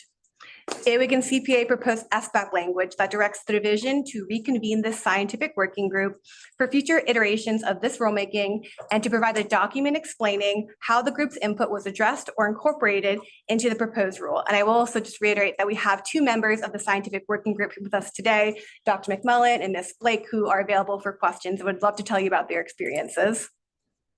Now I'll turn it over to Dale. Okay. Thank you, Corey. I'll try and bring this to a conclusion. So first, moving back to our request and the need for procedural safeguards and regulatory certainty. In addition to our proposed language in our proposed section 2C, requiring the future implementation go through rulemaking, the JWIG and CPA are also proposing that the commission adopt 3 specific limitations on the implementation of the Regulation 30 values. These are that the values not be implemented as enforceable ambient air standards, that the values not be relied on to deny a permit or impose an enforceable permit condition, and that the values adopted under Regulation 30 not be compared to short-term emission rates and implementation actions. These requests are separate and severable from our proposed safeguard language in section 2C, but they are also important and they're reasonable. The values proposed by the division and the alternate values proposed by CPA and the JWIG are intended to represent health protective benchmarks below which adverse health effects are not expected to occur. It reasons that these should then not be the same values that support any of the regulatory actions identified in our section 2D. This slide, for example, illustrates one of the issues with comparing short-term emission rates with the chronic values adopted under Regulation 30. Upstream oil and gas facilities have a known and predictable production curve. Emissions are not constant across the life of the facility. Thus, for permitting, it would not be appropriate to utilize an annualized or monthly emission rate based on initial production levels to permit against chronic long-term health protective benchmarks. The same is true for using the values to take enforcement or other action based on short-term emission rates from an upset or other event at a facility. Go all the way to the summary. Here we go. To conclude, the J-Wigan CPA requests that the commission adopt the division's proposed definition of chronic health protective benchmarks and supporting SBAP language. This is an important and meaningful improvement to the rule, and we appreciate the division proposing the definition, and we request that you adopt it. We further request that the commission adopt the J-Wigan CPA's proposed rule language codifying important procedural safeguards. And we request that the commission adopt the alternate health protective values shown here, Corey, if you want to go back to that slide, and the accompanying SBAP language Corey walked through previously. Thank you very much for your time, commissioners. We look forward to your questions. And you also have in your slide packet all of our proposed rule and SBAP language in a single appendix.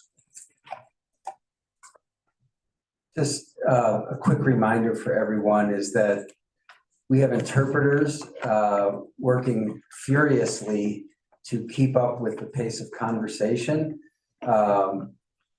And that's difficult if people don't slow down a little bit, please, when they speak and really articulate. Thank you. That wasn't directed at any one person, just to be clear, just for the room. Thank you.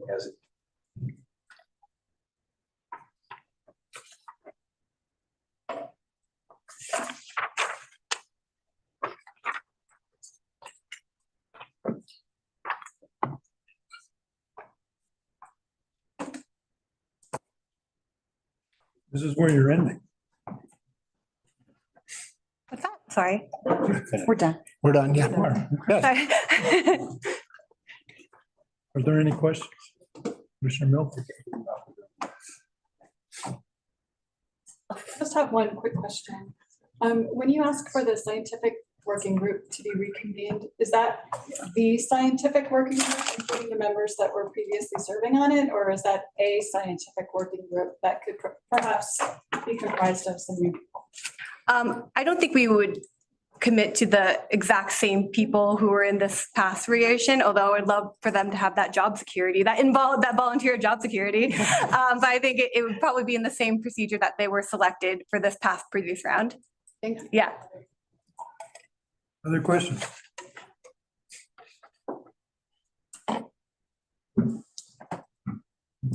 With regard to your requests around some of the safeguard language.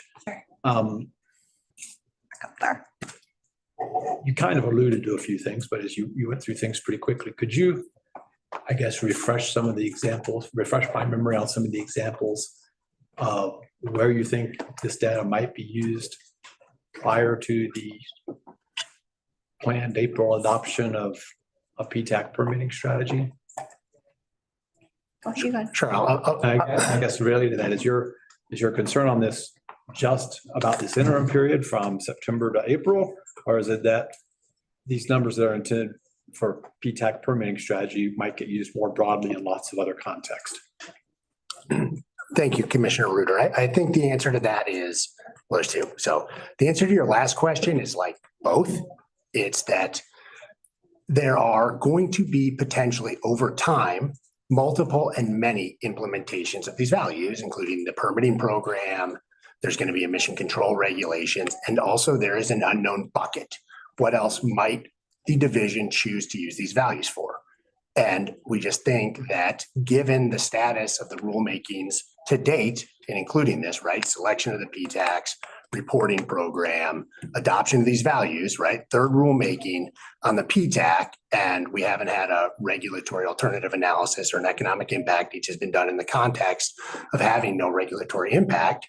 it's important that there's a statement that any implementation that has that impact will go through a procedural rulemaking. We suggest that should include the permitting program and any other implementation actions.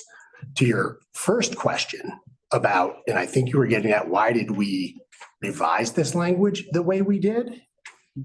Like, what are the uses? Yeah, just what are examples of where you Yeah. might be? We heard from the division, both in their written filings and in conversations, as they've been, great coordinators through this process. I want to be clear that they were concerned that our verbiage utilized, for example, would say, what if we want to use them to inform, say, additional monitoring, where we might place monitors or how we might think about monitoring? What if we want to use them for internal study purposes? Those are the types of examples we wanted to be clear that there's a difference between using these values to inform internal information gathering, if that makes sense, versus implementing them in a way that has a regulatory impact. What would be your legal interpretation of the division's ability to use standards adopted in Regulation 30 to apply to Reg 7 monitoring? You want to go ahead and answer? Tammy, sorry, Tammy.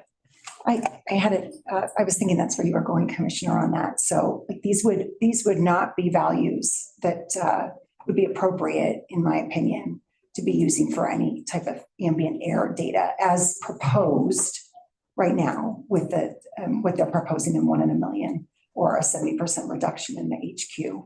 Typically, the cancer risk ranges are used along with an HQ of 1 are the typical values that are used to assess any kind of ambient air data that are collected. Now, remember, these values are intended to represent an exposure level, which means somebody needs to be actually breathing that air. So it depends on the facility. If it's at a fence line and there's nobody there, it could be used as screening, but would still be an inappropriate use of that. And if I may, this is Jennifer Bieber. If you guys She might be able to tell. I'd let Jennifer weigh in on that program. Okay. Can you hear me? Yes, we can. Okay, thank you. Yeah, I mean, we would want to argue that they cannot be used currently. Obviously, these are not reflected in Reg 7.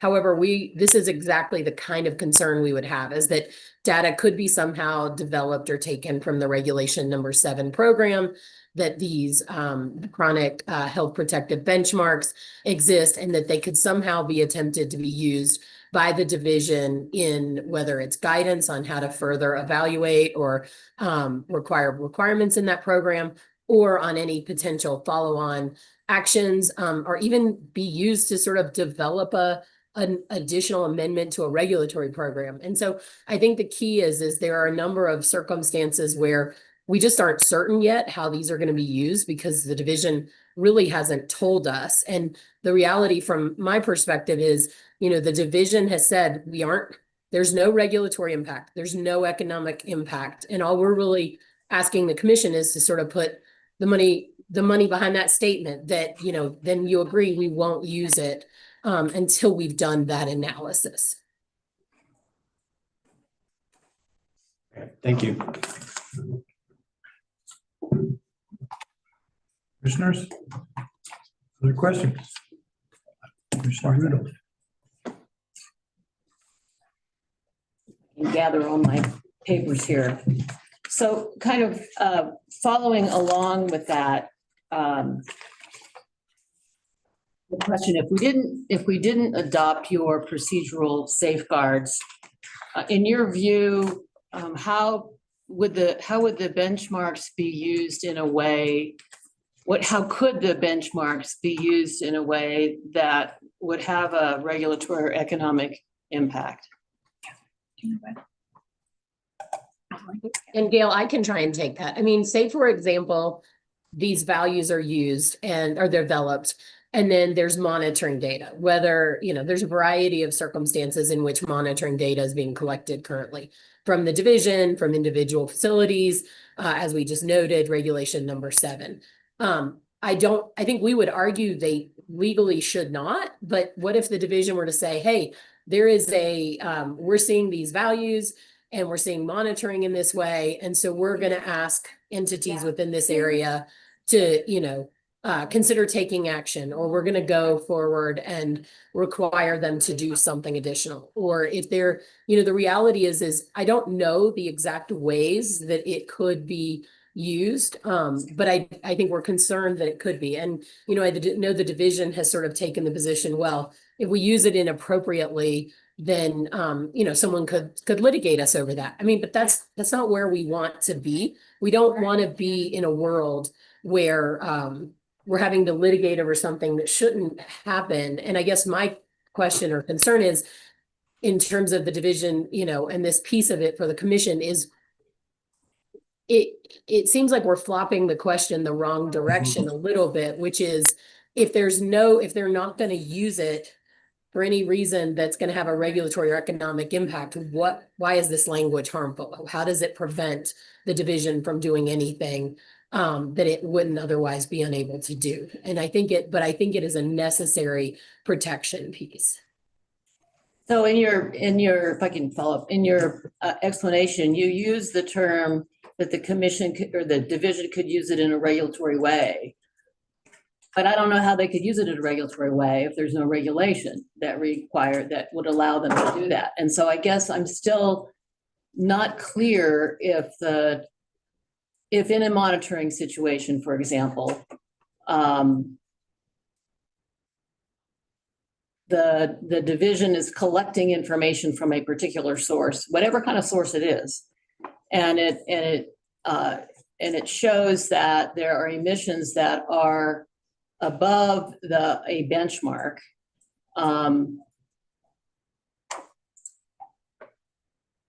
How could the division then use that information in a way that would impose a regulatory or an economic burden on a facility without there being an actual regulation? Well, I think one of the concerns would be, just to take the Reg 7 example, there's a number of items of implementation of that regulation that are in guidance, right? And so would the division seek to change the guidance, which could then change what kinds of technologies operators have to use, or how frequently they have to report, or things like that, because there's guidance that's implementing a program that already exists, and they potentially use that information in a way that would then amend that guidance. That's one example that I could think of. I think another example would potentially be, and again, I don't think they legally could or should do this, but they develop modeling guidelines associated with permitting programs. Now, we don't have an air toxics permitting program, so I would argue that that cannot be a component of it. But if the division were to ever consider including in modeling guidelines before we have a permitting program, I would think that would be an inappropriate use of a health protective benchmark. So I don't know if that's helpful. Well, I guess, again, you said you don't think they could legally do this, but what if they did? So I'll leave it at that. I get your point. So I'm sorry. I guess I would just say the question is that the division has been adamant that there is no impact or regulatory impact of these rules. And so if that is true, then what is the hesitation to saying that they will not use these in a manner that has any regulatory or economic impact? I think that's the fundamental place I come to. Okay, I got it. Thank you. I understand I think I understand your issue. So then I have another, I'll try to go fast because I know you don't like these long questions. I'm telling you to go fast. I'm just telling you to go slow. Okay. So I would just speak on your So normal. you talked about how the the statute in establishing benchmarks does not require or ask the commission to look at cumulative impacts. But that's not one of the criteria to consider in determining a benchmark. I would direct your attention to a preamble in House Bill 2212-44, which reads, Coloradans are exposed to multitude of toxic air contaminants from numerous sources and background levels in the ambient air that may act cumulatively to produce adverse impacts to public health, and these impacts must take into account when regulating toxic air contaminants. I'm not done with my question. So then, in 109.6, I think that's it, B, there are a couple of subsections that say, consider the effects of exposure to priority toxic air contaminants on vulnerable groups of the state, including disproportionately, et cetera, et cetera. And another one, provide for sufficient margin of safety that accounts for the various effects that different populations may experience from exposure to priority toxic air contaminants. So those two provisions, wouldn't they, with the preamble language, provide sufficient authority for the commission to consider whether or not it's scientifically appropriate, but to consider cumulative impacts? You got it.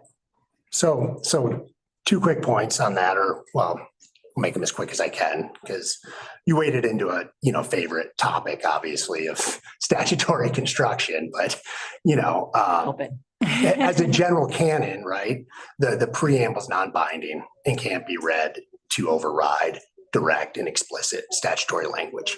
I read the other language that you read when it did use the plural of toxic air contaminants.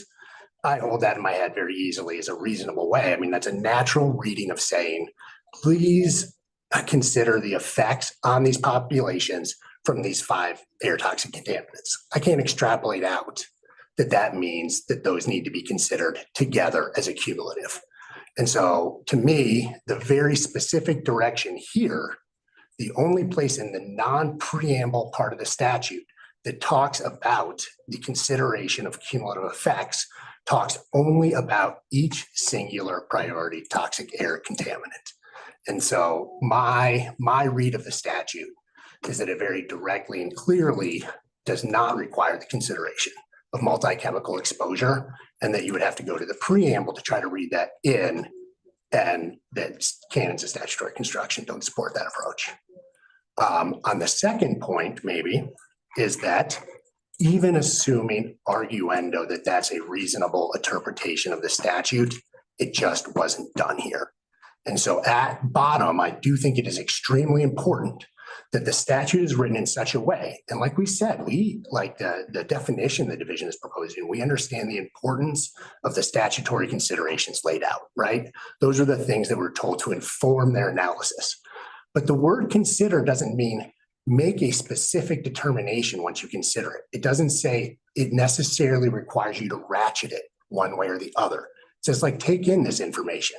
And then the general provisions in the Colorado Air Pollution Control Act and the APA. I think you've answered my question. Thank you. I appreciate it. I just I'm getting the elbow over here, so. Okay, it's just, it's important, this is all we've put. I get it. Time. Thank you. That really does answer my question. Thank you. I'm done.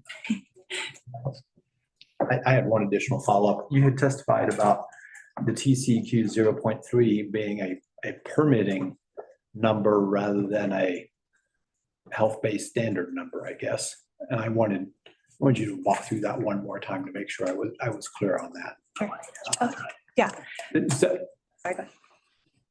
So and I guess related to that, I think you made another reference about the division looking at that maybe some of the references for all the HQs were from permitting numbers rather than health-based standard numbers.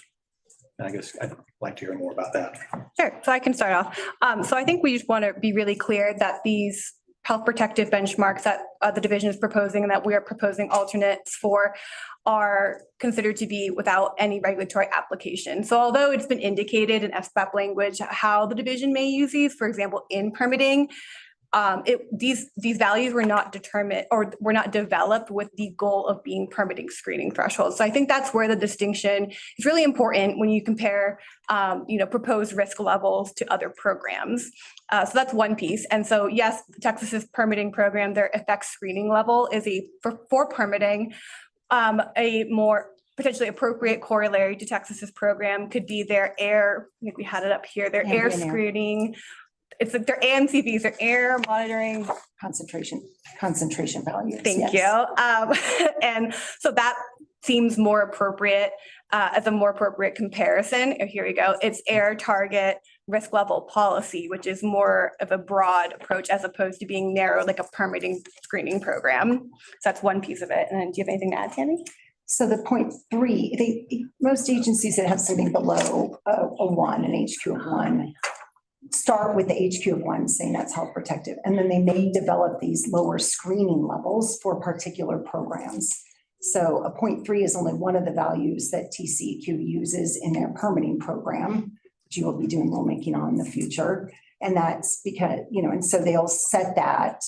It's not based just on health per se. So they set an HQ of 1. That's a very standard health protective decision. And then they may adjust it down to say, hey, we're going to screen to get these industries in or out, right? And then they adjust up to, it doesn't mean to deny a permit at 0.3. It just means that's a screening tool and a tiered type approach. I mean, one example is Massachusetts, where I am, and they'll have a screening, tier 1, phase 1, whatever they'll call it. And if it passes the screening, they'll say, well, if it's below this, if it passed the screening, obviously there's no health effects. But if any of the chemicals in there don't pass the screening, then they'll do a more complex analysis, a further analysis. It's all leading towards looking at, we're talking about hazard quotients, but it's all leading towards hazard indices, looking at everything together.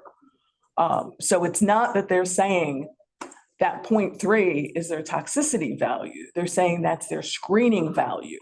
And if it passes the screen, the project can go ahead. And if it doesn't pass the screen, more analyses are required. That's right. It's not defined as a health protective, it's not the same kind of definition.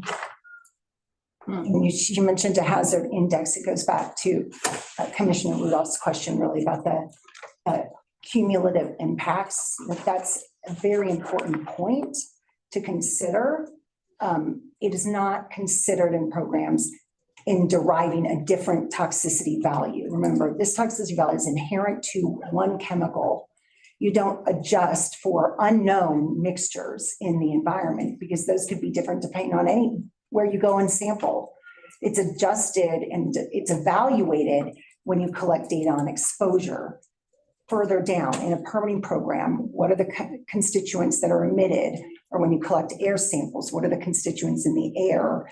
And what she said, a hazard index, that is the appropriate way of handling it and evaluating to ensure the air somebody's breathing there in that area is health protective of multi-chemical exposures. So there's methods to do it, not in saying a standard.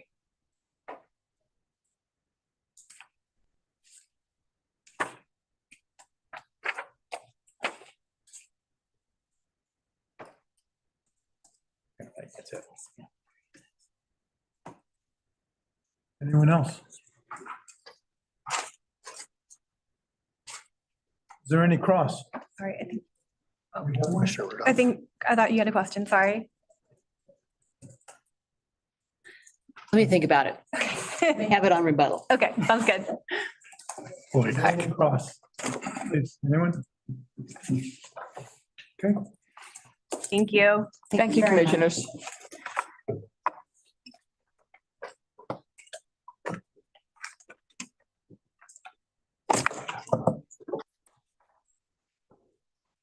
Well, the county is up next.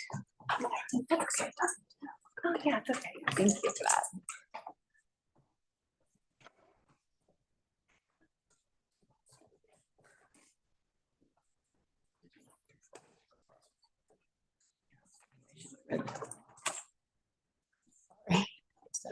Go ahead.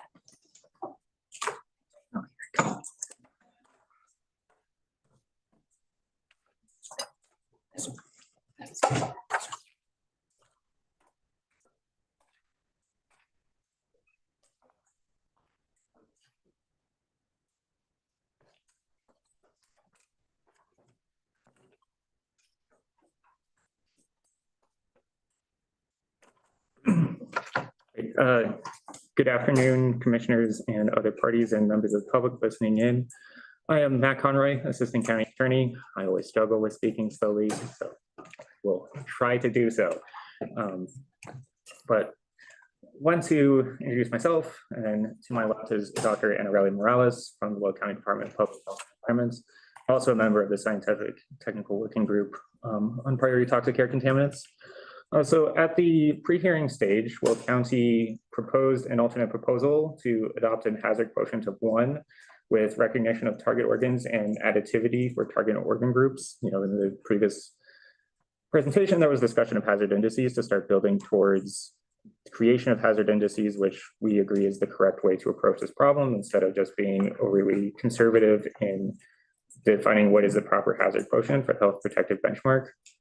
And then also we propose to use Cal EPA's hydrogen sulfide reference concentration, which results in using Cal EPA's, essentially their equivalent of a health protective benchmark of 10 micrograms per meter cubes, which is over 15 times higher than the value proposed by the division. But we believe that this California value is sufficiently health protective. If it's good enough for California, then it should be good enough for us, and is also backed up by subsequent scientific research. We also, throughout this process, at the beginning, we suggested adopting a range of cancer risks from 1 in a million to 100 in a million. You've heard a lot about that. Again, the fundamental point is recognition that values other than 1 in a million are also health protective. And so wherever the commission falls within that range is acceptable to us. And then finally, our additional ask is that the commission adopt definitions of acute and chronic exposure to help communication when we are discussing all of these topics of what does it mean when we say acute and what does it mean when we say chronic. At this stage, we support a compromise approach. We support the division's use of moving to the health protective benchmark terminology, as well as we supported added SFAP language around potential sufficiency of other cancer risk values. We do believe that the commission should adopt definitions of acute and chronic as proposed in our rebuttal statements. These definitions come from the CDC's ATSDR. And then other parties are asking for the commission to direct acute standards. We are open in concept to that, but we would like to see that in the form of a full proposal before the commission, and then they can go through the new procedural rules. Overall, through this process, Will County appreciates the division's efforts to address party concerns, the extensive amount of highly technical work required for these rulemakings. We received additional guidance on usage of monitoring data. We really appreciated in the rebuttal statement the examples of unit conversions. These are the types of things that are really hard to do if you're not, steeped in these opportunities.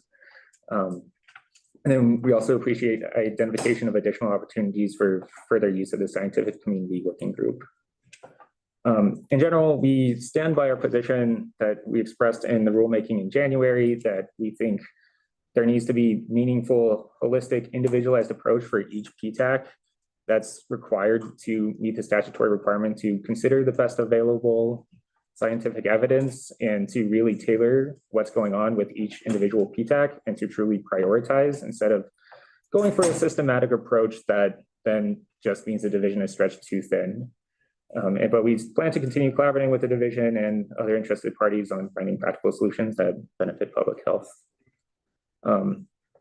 In terms of economic impact analyses, we heavily disagree with the division's position that economic impact analyses are not required, especially in this particular instance. I mean, even if you can sort of cut it so that it's not required by statutes, direct costs to regulated industries is only one of several components of each different way the division or any proponents of a rule can conduct economic impact analysis. And this is all useful information on indirect costs and benefits that we just don't get in this rulemaking because the division chose not to do an economic impact analysis. And we know that the division has some of this information available. Commissioner Reeder mentioned earlier, the draft permitting needs assessments contains information on costs of the division to implement various permitting programs, as well as uses of different risk values, which is the type of information that we've been asking for months and months and months, and now it's finally starting to come out. But we think it should be part of the rulemaking to just give the commission an idea of where we're going and what we're measuring, because what you're measuring, it's only useful if you know why you're measuring it.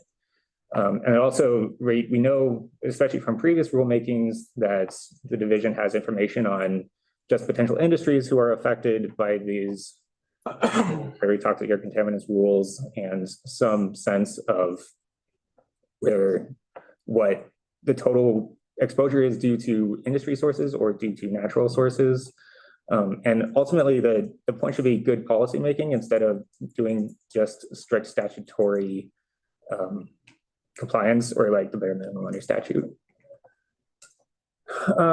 Weld County supports the JWIG CPA and other industry parties' requests for additional regulatory information. That this rule has no regulatory impact because of the division's decision to not pursue an economic impact analysis. This is required by statutes. We think the language proposed by the division is a restatement of what the law is and not a new restriction. And there's some latent frustration that the division says this rule is not intended to reduce air pollution, which then the question is, why are we here? Why are we taking all this time for rulemaking if we're not trying to reduce air pollution? Under the State Air Act, the failure to reasonably comply with the requirements of producing an economic impact analysis and the other analysis required by this commission renders the rule void, to the extent that we heard in public comments yesterday about you need to start denying permits around, if you don't meet the 1 in a million standard. I think using the health protective benchmark does sort of move off that, but we know that there will be chatter along those lines. And even if the division holds fast, there will be unnecessary sort of confusion in the public of what actually the division is allowed to do under law if you don't include this language in the regulation. I'll turn it over to Dr. Morales. There we go. Weld County and other local public health agencies need clear explanations to provide consistent, accurate, and timely public health communication across Colorado. When something happens in Weld County, something did happen in April with respect to air toxics, they come to our public health department first, not to the state. And so we're on the ground with these communities. We need to be able to explain to them what these benchmarks mean, how do they affect them? And at this point, I can't. Useful next steps would be co-development of basic education on air toxics risk communication, frequently asked questions for benchmarks and exposure reduction. And we are definitely out of time, but we would like to have this before the annual air toxics monitoring report is released in October. Because once those numbers are out, no matter what you say in any document, the public will compare these benchmarks to those numbers. And then what am I supposed to tell them? So to summarize, our asks of the commission are to adopt the definition of health protective benchmarks as proposed by the division, adopt definitions of acute and chronic, as proposed in our rebuttal statements. And then for reference, we are proposing that acute means a duration of 14 days or less, and chronic means a duration of 365 days or more, which can be used to represent exposure over a lifetime. And then also adopt rule language clarifying this rule will have no regulatory impact or reduction on air pollution absent further rulemaking as proposed by Joint Industry Working Group and CPA. And then I would also just add that I think the commission needs to consider the entirety of the record in choosing its health quotient values and risk levels. And with that, happy to answer any questions. Questions?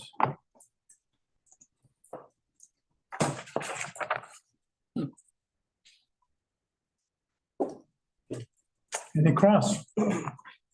Wait, Jenna. Maybe you want to come up and chair this meeting. Araceli would be a great chair. My question was about the hydrogen sulfide standard. Are you still asking us to consider the alternative, or, and if so, did you want to say more about it? Should I just refer to your rebuttal statement?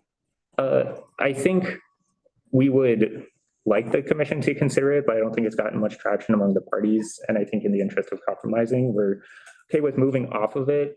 So again, we think like the HQ of one is more important, and the recognition of how are these values actually derived is an important exercise for the commission to consider under the statute.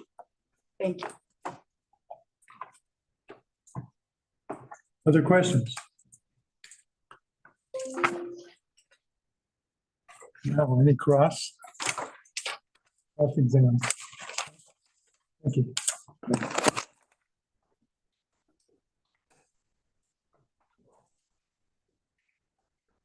Advent Med is up next, please.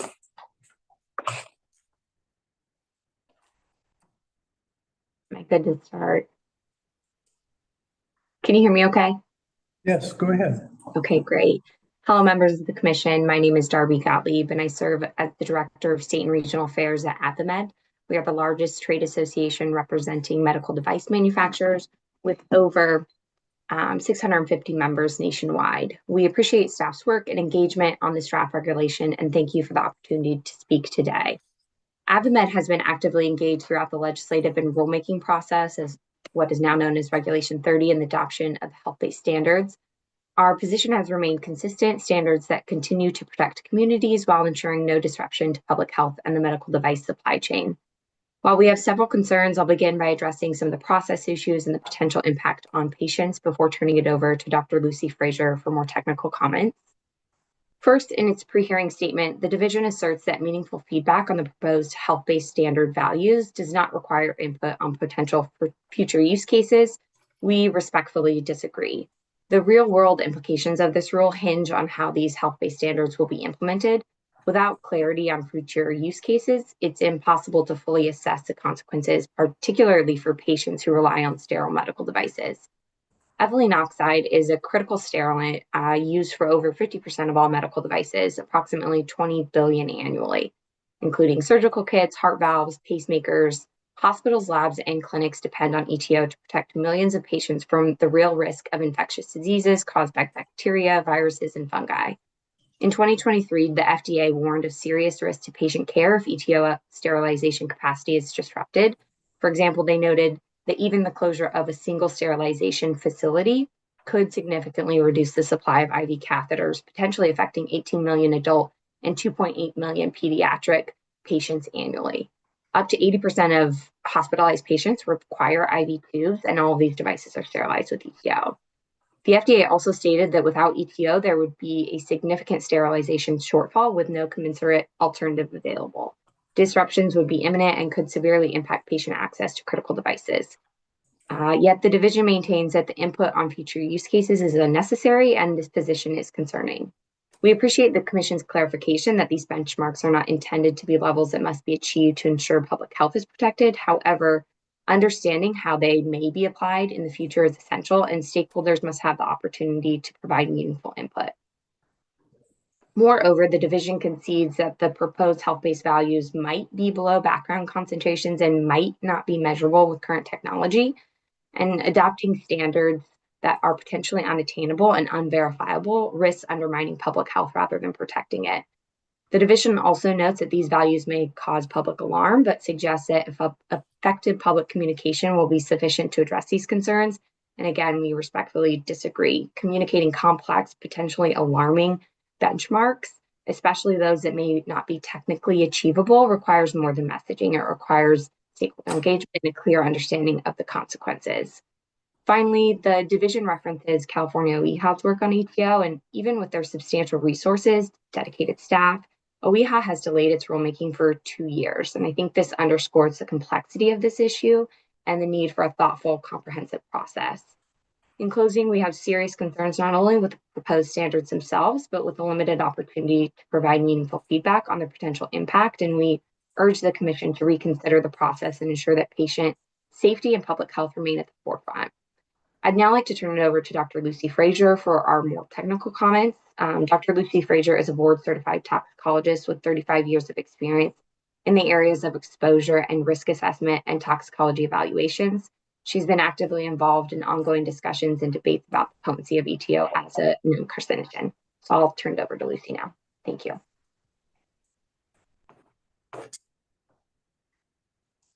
Are you able to hear me? Yes. Yes, go ahead. I'm not able to turn on my video. I think that has to be turned on by the host.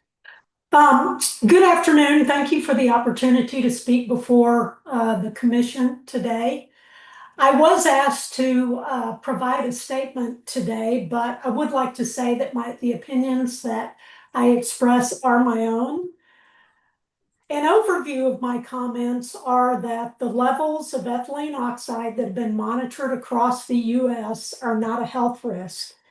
The department's proposed health-based standard for ethylene oxide is impractical for the environment in which it will be applied. And although we recognize that the department's intent is to protect health and the environment, we're concerned about the feasibility of applying a health-based standard for ethylene oxide that is below widespread background concentrations that are not controllable through permitting, which means that the standard is unlikely to result in demonstrable health benefits. First of all, to be absolutely clear, there are no data indicating that ethylene oxide concentrations found in outdoor air today cause cancer. What we do have are occupational exposure studies suggesting that ethylene oxide can cause cancer at very high concentrations that are 1,000 times higher than the levels in air across the US. The workers in those studies that developed cancer were exposed in their jobs for many years to concentrations that are much higher than those that we find in ambient air. However, since we don't have studies that evaluate the relationship between environmentally relevant ethylene oxide concentrations in air and cancer, the question becomes how best to use the data that we do have. So to predict cancer risk, we have models that extrapolate cancer risk from high concentrations of ethylene oxide historically present in workplaces to the low concentrations in outdoor air for which we don't have any health effects information. Unfortunately, the results that are obtained from those dose response models vary dramatically depending on the choice of the mathematical form and the assumptions used to describe how tumors incidence changes with exposure. I believe that there are others here today that will be addressing the details of the model that's been used to date by the EPA to predict the cancer potency of ethylene oxide and that serves as the basis for the department's proposed health-based standard for ethylene oxide. So I'm not going to go into those details. I'm going to keep my comments fairly high level on some of the practical implications associated with the ethylene oxide health-based standard. Irrespective of one's opinions on EPA's IRIS value or inhalation unit risk factor for ethylene oxide, applying it or other standards that are based on it in the real world is impractical for a number of reasons. First, monitoring data indicate that ambient background levels of ethylene oxide are in the range of 0.1 to 0.5 micrograms per cubic meter across the US. The proposed health-based standard for ethylene oxide is 0.0002 micrograms per cubic meter, and that is thousands of times lower than ambient background concentrations found in locations that are not influenced by stationary sources of ethylene oxide. Establishing a health-based standard that's well below background concentrations already present in Colorado air creates a situation in which the entire Colorado population is likely to be implicated as being at risk from exposure to ethylene oxide. In other words, if the department uses the proposed health-based standard for ethylene oxide to judge air quality, it will appear that Coloradoans everywhere are at risk. Second, the department's proposed health-based standard can't be used to evaluate whether stationary sources are contributing ethylene oxide to surrounding air because it's lower than what current analytical methods can detect, making the standard virtually impossible to demonstrate compliance with. The department's proposed health-based standard for ethylene oxide is 1/200th of the level that can generally be detected in ambient air by current analytical methods. This means that even clean mountain air in which no ethylene oxide is detected can't be given a clean bill of health if it's judged against the department's proposed ethylene oxide health-based standard. Even modeled fence line concentrations at facilities with the best available control technology for ethylene oxide are unlikely to be able to demonstrate compliance with the department's proposed health-based standard. And this renders the ethylene oxide health-based standard highly impractical as a basis for either permitting or regulation. Finally, the department's ethylene oxide health-based standard is unlikely to result in any demonstrable health benefit. A standard only protects health if it lowers exposures. If exposures stay the same because background levels are not reduced in response to the health-based standard, then cancer risk or other health outcomes also stay the same, regardless of how stringent the standard is. Because already existing ambient background concentrations of ethylene oxide are well above the department's proposed health-based standard for ethylene oxide, and the health-based standard will not apply to many sources of ethylene oxide, the health-based standard is unlikely to lead to reduced ethylene oxide exposure. Thus, no health benefits are likely to be realized. Any theoretical health benefit from decreasing stationary source emissions is unlikely to be discernible because contributions from industrial sources in areas where people are actually exposed are generally small by comparison to the already existing background ethylene oxide concentrations. To be effective, the health-based standard needs to be set at a level that's both health protective and attainable. Otherwise, it will not produce measurable public health benefit. A health-based standard below background cannot produce demonstrable health benefits because exposures can't realistically be reduced below background, and without reduced exposures, health outcomes do not improve. Thank you very much. Thank you. Any questions? Commissioner Reader. Thank you for your testimony. I'm curious, given the other state air quality programs around air toxics, what kind of ethylene oxide standards do other states have? I mean, you're saying the background ambient concentration is quite a bit higher than the state's proposed standard. I guess I'm just curious how other states have approached this in terms of health-based standards for ethylene oxide. And what are those standards? Well, the state that I'm most familiar with is Texas. The state of Texas has developed its own health-based standard for ethylene oxide as opposed to relying on EPA's assessment. And their standard is 2,000 times higher than the proposed health-based standard that the department has proposed. I'm not familiar with other state standards for ethylene oxide, but I do know that even when the EPA has used its IRIS value in looking at facilities that emit ethylene oxide, they have not used an air concentration that corresponds to a 1 in a million cancer risk. They looked at air concentrations that corresponded to 100 in a million. So essentially 100 times higher than what the Colorado Department of Public Health is proposing here. If I heard your testimony correctly, you said the ambient levels of 0.1 to 0.5 micrograms per cubic meter. Is the Texas standard then 0.4? I'm trying to do the math from what I think you said. Yeah. Yes. Okay, right, thank you. Thank you. Any other questions? Commissioner Milford.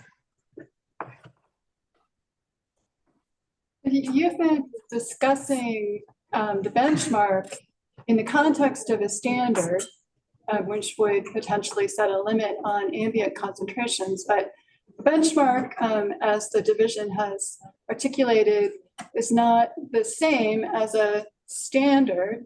The benchmark is more intended to indicate a level of below which we wouldn't expect to see adverse effects.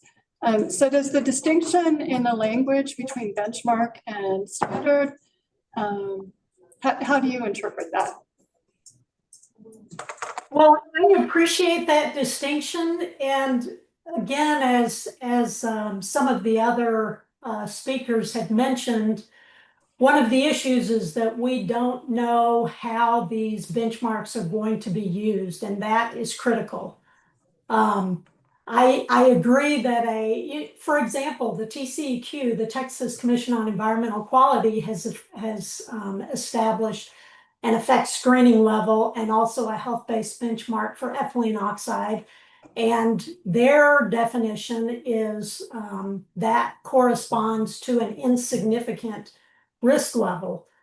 But if you take so it depends on if you're going to use it as a regulatory standard or if it's going to be used as some type of screening level where exceeding it is allowed under certain circumstances. And that's exactly how the Texas Commission on Environmental Quality uses it.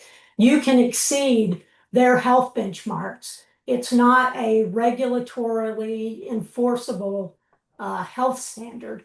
So again, that's one of the reasons why it's so important to understand how these benchmarks are going to ultimately be used. Thank you. Other questions? Well, I have one or more. Is ethylene oxide bioaccumulative? Does it build up in the body? No, I would not say it fits the typical definition of a bioaccumulative compound. But there are endogenous levels in the body that are how high? They're quite high. They're very high, much higher than any sort of exogenous contribution. But it's not because it's bioaccumulative, it's because it's constantly being created in the GI tract. So it's created and excreted at maybe a constant level?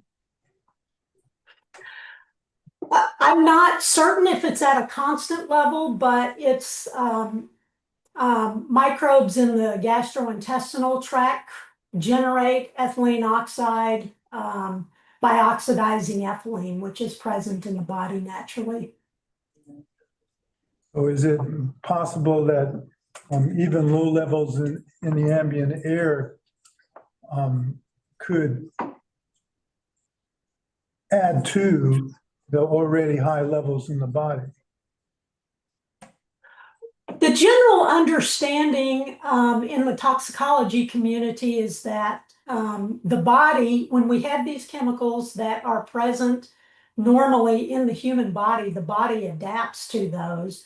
And therefore, the way I think most toxicologists would interpret that is that if you're not being exposed to a level that is not higher than what is present in the body, you're unlikely to see health effects because we have natural processes in the body that are capable of repairing damage that might occur. So are you saying that ambient levels are not a concern because they're so low and we have so much endogenous in our body that it doesn't make sense to restrict or to control ambient levels? Well, what I'm saying is that the exogenous levels are insignificant by comparison to the amounts of ethylene oxide that are potentially present in the body. I'm not saying it doesn't make any sense to, that it doesn't make sense to have any controls, but they need to be reasonable controls that are attainable at levels that we can actually demonstrate compliance with and at levels that you can actually measure out in the atmosphere. Still having trouble wrapping my arms around this. If we're talking about chronic levels, and balancing that with high levels that are, I'll say, naturally occurring in our bodies. And you're saying that it doesn't bioaccumulate. So I'm still having trouble figuring out why we need to worry about this at all. But it's kind of silly because we have people getting sick from it. It's just, it doesn't all kind of come together for me. Well, I guess my response to that would be that exogenous contributions by comparison to what's present in the body are insignificant. Sorry, could you repeat that? The contribution of ethylene oxide from exogenous sources are insignificant by comparison to the levels that are present in the human body naturally. The general interpretation of that amongst the toxicology community is that, unless you have levels that are considerably higher than what's found in the body naturally, you don't really expect to see much in the way of health effects. Thank you. Thank you. Else? Is there any cross? Okay, thank you.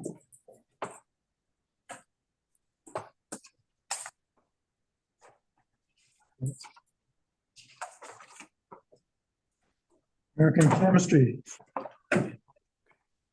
Hey, I don't know if y'all can hear me. Can you hear me? He wants to start. He wants to share slides? Okay. No, he doesn't want to share slides. He wants to start. I don't have to, but can you hear me? You can share the slides? Yeah, you can share the slides. He wants to talk first. Okay. All right. I'll assume you can, this is coming through.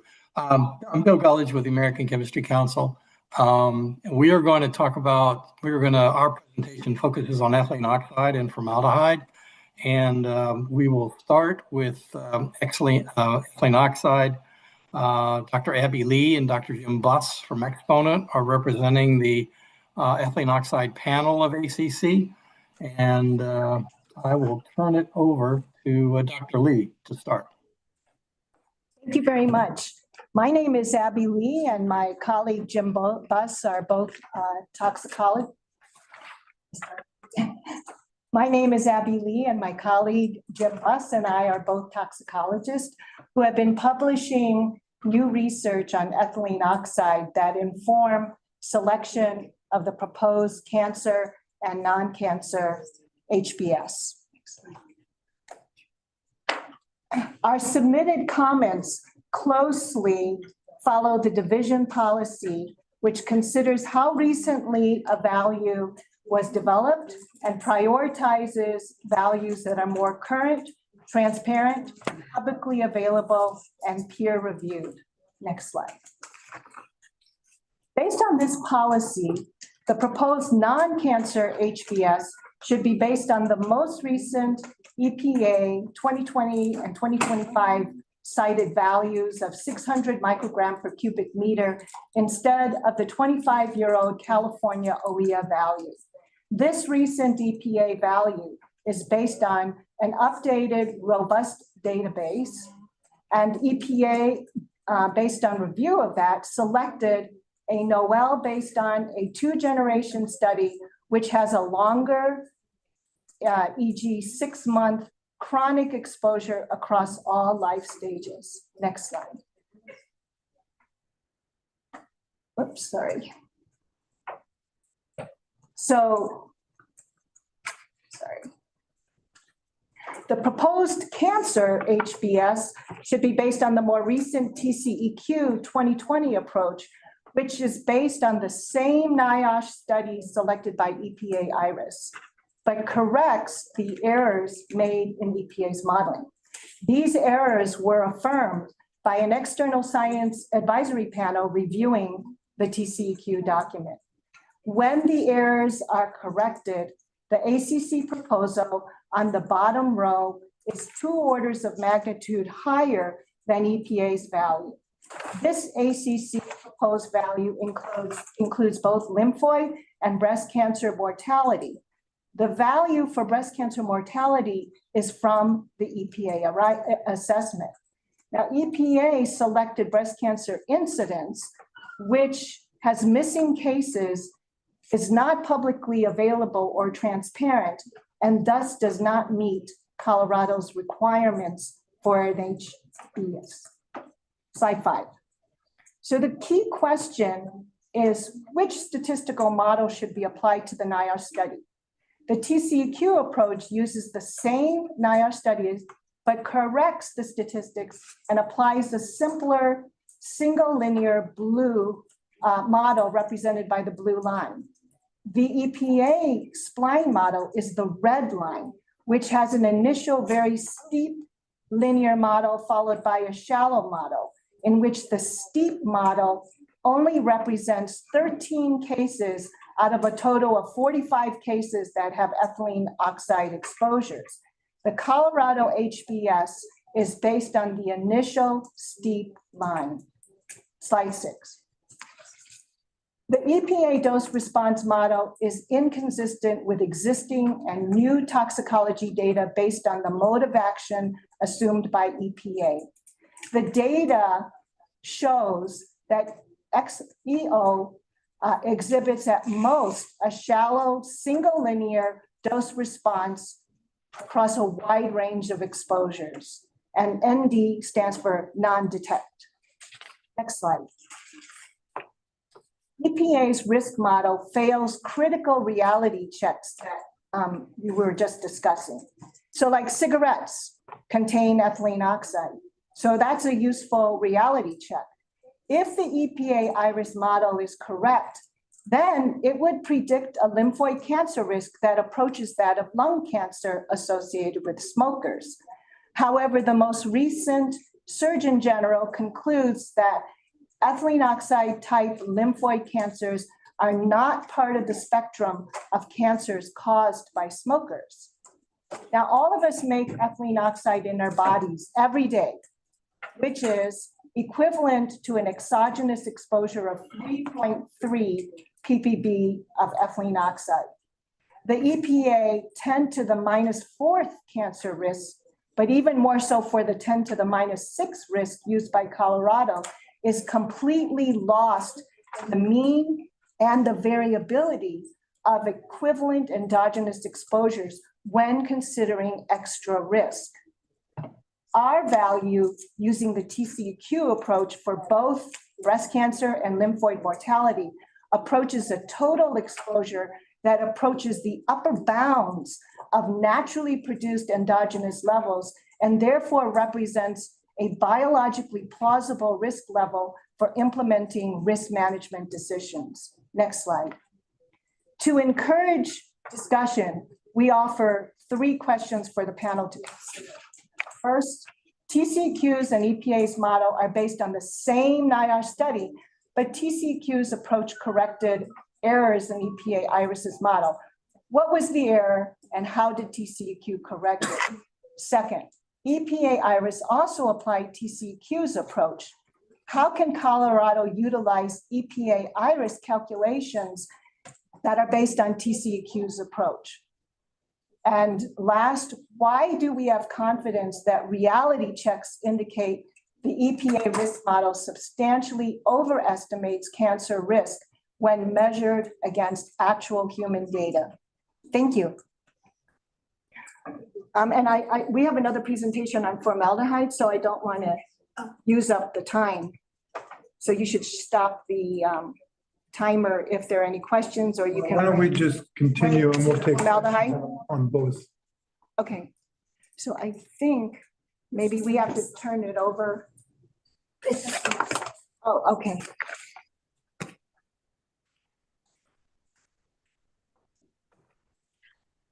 Hi, I'll continue on with formaldehyde. Hi, My name is Katie Goyak. I'm a toxicologist with Celanese Corporation, a company that manufactures formaldehyde. And I'm speaking today on behalf of the ACC formaldehyde panel. And I'd like to build on some of the presentations today made by the other parties that talked more generally about the methodology applied in Regulation 30. And I'd like to provide more examples and insight using formaldehyde specifically as an example of why these methodological choices can lead to a disconnect between the predicted health risk levels and real-world human experience. If you could go to the next slide, please. And formaldehyde is a naturally occurring substance, similarly to ethylene oxide that we were just talking about. Formaldehyde is produced by all living organisms, and it's present in both indoor and outdoor environments. And so these pictures show a range of formaldehyde levels in typical environments, as well as typical levels in food and drink. And so you can see there's a significant gap between the currently proposed health-based standards for formaldehyde and actual air concentrations of formaldehyde.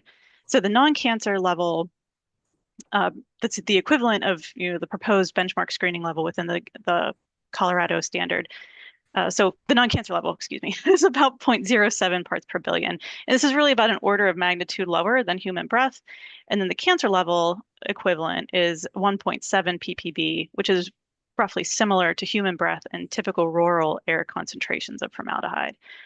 And so why we bring this up is that when proposed safe levels are substantially below the concentrations naturally present in human exhaled breath, it raises concerns about the ability to achieve health benefits through restriction down to this level, since the adverse health effects aren't observed at this level under normal physiological conditions. If you could go to the next slide, please. So a bit about where formaldehyde is coming from in outdoor air. So this graph shows the top 10 sources of formaldehyde emissions in Colorado. So in Colorado, nearly 90% of the emissions come from natural sources like wildfires and vegetation. And because such a large proportion of these emissions are from natural sources, it's really not clear that regulating industrial processes will result in a measurable public health benefit. And if you could move to the next slide, please. And so, that was outdoor air emissions. In the indoor air, even the air you're breathing right now likely exceeds the proposed standards. So I've shown the proposed standards are shown here in the vertical lines that are purple and brown, and the typical indoor levels that have been recently reported by the EPA in their risk evaluation of formaldehyde are shown in the blue bars.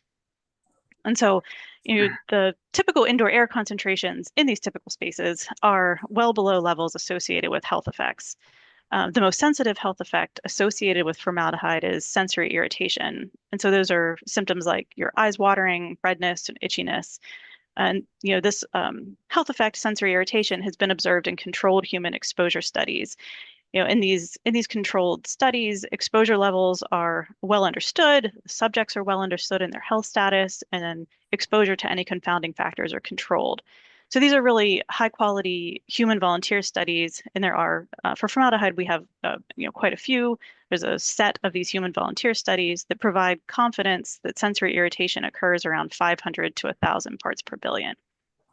And so you can see, for comparison to the standards proposed by Colorado, health-based standards set by other regulatory agencies that are based on sensory irritation fall somewhere in between the level in typical air, it's greater than typical air, but below where we would expect that health effect to occur. If you could move to the next slide, please. And so I've mentioned sensory irritation a few times. We see that this is the most sensitive effect based on the observed studies, but really this reflects a large, robust database built from many different studies looking at many potential health effects, as was mentioned earlier this morning.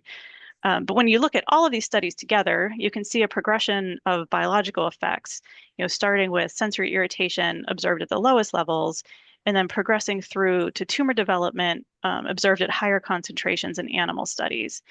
And there's, a really good kind of dose response, a dose temporal response, right? Whereas, time goes on and doses increase, you see the tumor response that you don't see at the sensory irritation.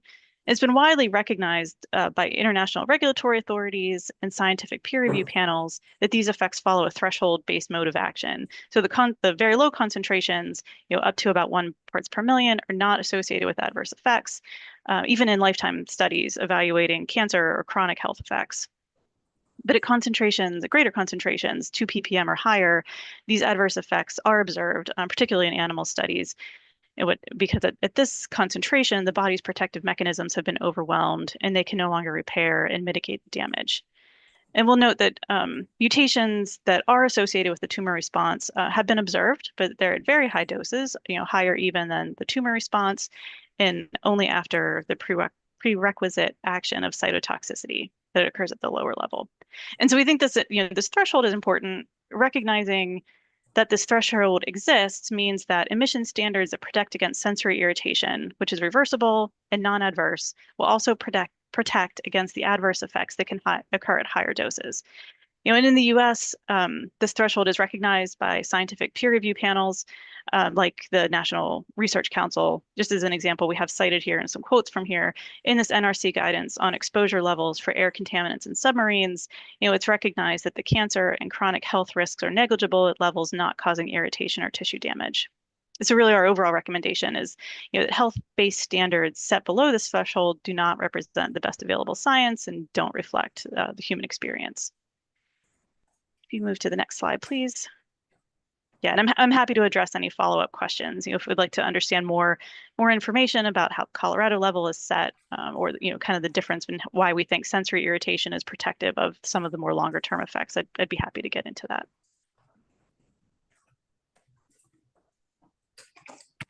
Commissioners, questions? Commissioner Milford. I have some questions for Dr. Lee. Can you pull that up just a little closer to you? Oh. Questions for Dr. Lee. So the TCEQ numbers were adopted in 2020, is that correct? Yes. Have any other states in the interim between now and then adopted those same levels? Not that I know of, but I think everyone is evolving. Because I think what they were using is the old EPA values from before, and so. I understand that just this year, the National Academy of Sciences, Engineering and Medicine reviewed the TCEQ analysis and found a number of tier 1 deficiencies. And yes, I can speak to that if I may. So we looked at the NAS review, and most of their tier 1 recommendations or issues had to do with the lack of a systematic review for hazard assessment. That would be the same kind of criticism you could apply to Colorado for not doing their own systematic review. What TCEQ was doing was building on the EPA IRIS, which had that systematic review, and then collected new data since then, the publications. So that was a major issue that they were saying was a problem. And I think that they may not have understood that what TCEQ had tried to do was integrate the science into the dose response part of the analysis. Would you like to add anything? Sure. I'm Jim Buss again. And again, another key recommendation that the NAS report put forward was they actually stated it would be very useful if we had a further characterization of the dose response in an animal model, particularly at the level of DNA addicts, which is presumed to be the molecular mode of action, and ultimately how it transitions to mutagenicity, of course, which is the precedent, the carcinogenicity. And unbeknownst to the National Academy at that time, the American Chemistry Council had been engaged in a long-term research project with the University of North Carolina, where we were doing exactly that over a very wide range of exposures to ethylene oxide. So we went from a low exposure of 50 parts per billion all the way up to 2 parts per million, which was 2 times higher than the highest carcinogenicity dose used in animal bioassays, versus the 50 part per million dose is beginning to approach on levels that possibly might be encountered in the environmental situations. And that's the point we were making on that one slide, because it really indicates with this new data set, it indicates that you do not see the type of initial steep dose response curve projected by the EPA dose response model, followed by a plateauing. In fact, what you see is just a single shallow linear slope. So in terms of evidence of biological plausibility, which is what the NAS was requesting in that particular recommendation, Our particular new data set, in fact, demonstrates that exact point. It shows no evidence of an initial steep response followed by a plateauing, but rather just a single shallow slope throughout the entire range of the dose response curve. And I think that answers your question, John Slutsky. Did I say that right? If you look at the graph, the question this was kind of my chance to ask. Go ahead. Sorry about that, Jane. Thank you. So I appreciate your response on that particular point. And I agree that that was one of the things that the National Academies raised. I think there were a number of other issues that they were concerned about. As I'm sure you're well aware, you were certainly commenting on the NAS report as it was being developed. I just wanted to ask about your prior opportunities to participate both in the IRIS assessments that EPA has conducted and then the National Academies review, the TCEQ. Both of those processes are public processes that are required to address comments from advocates such as yourself. And I just wanted to make sure that that opportunity was availed to you. So for us two personally, we didn't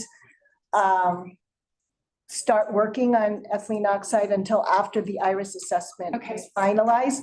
But ACC certainly had an opportunity to provide comments, but as new information was generated and we saw what the EPA IRIS finally decided upon, we don't think that they followed the EPA Science Advisory Board advice, which is whatever model you select, it must be biologically plausible.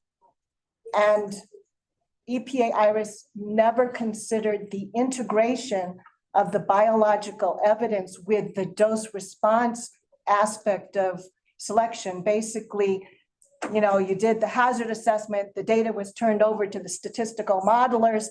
They modeled like lots of different models, and there was not that integration of the biology in there. I hear your critique. Thank you. Okay. Thank you. Other questions?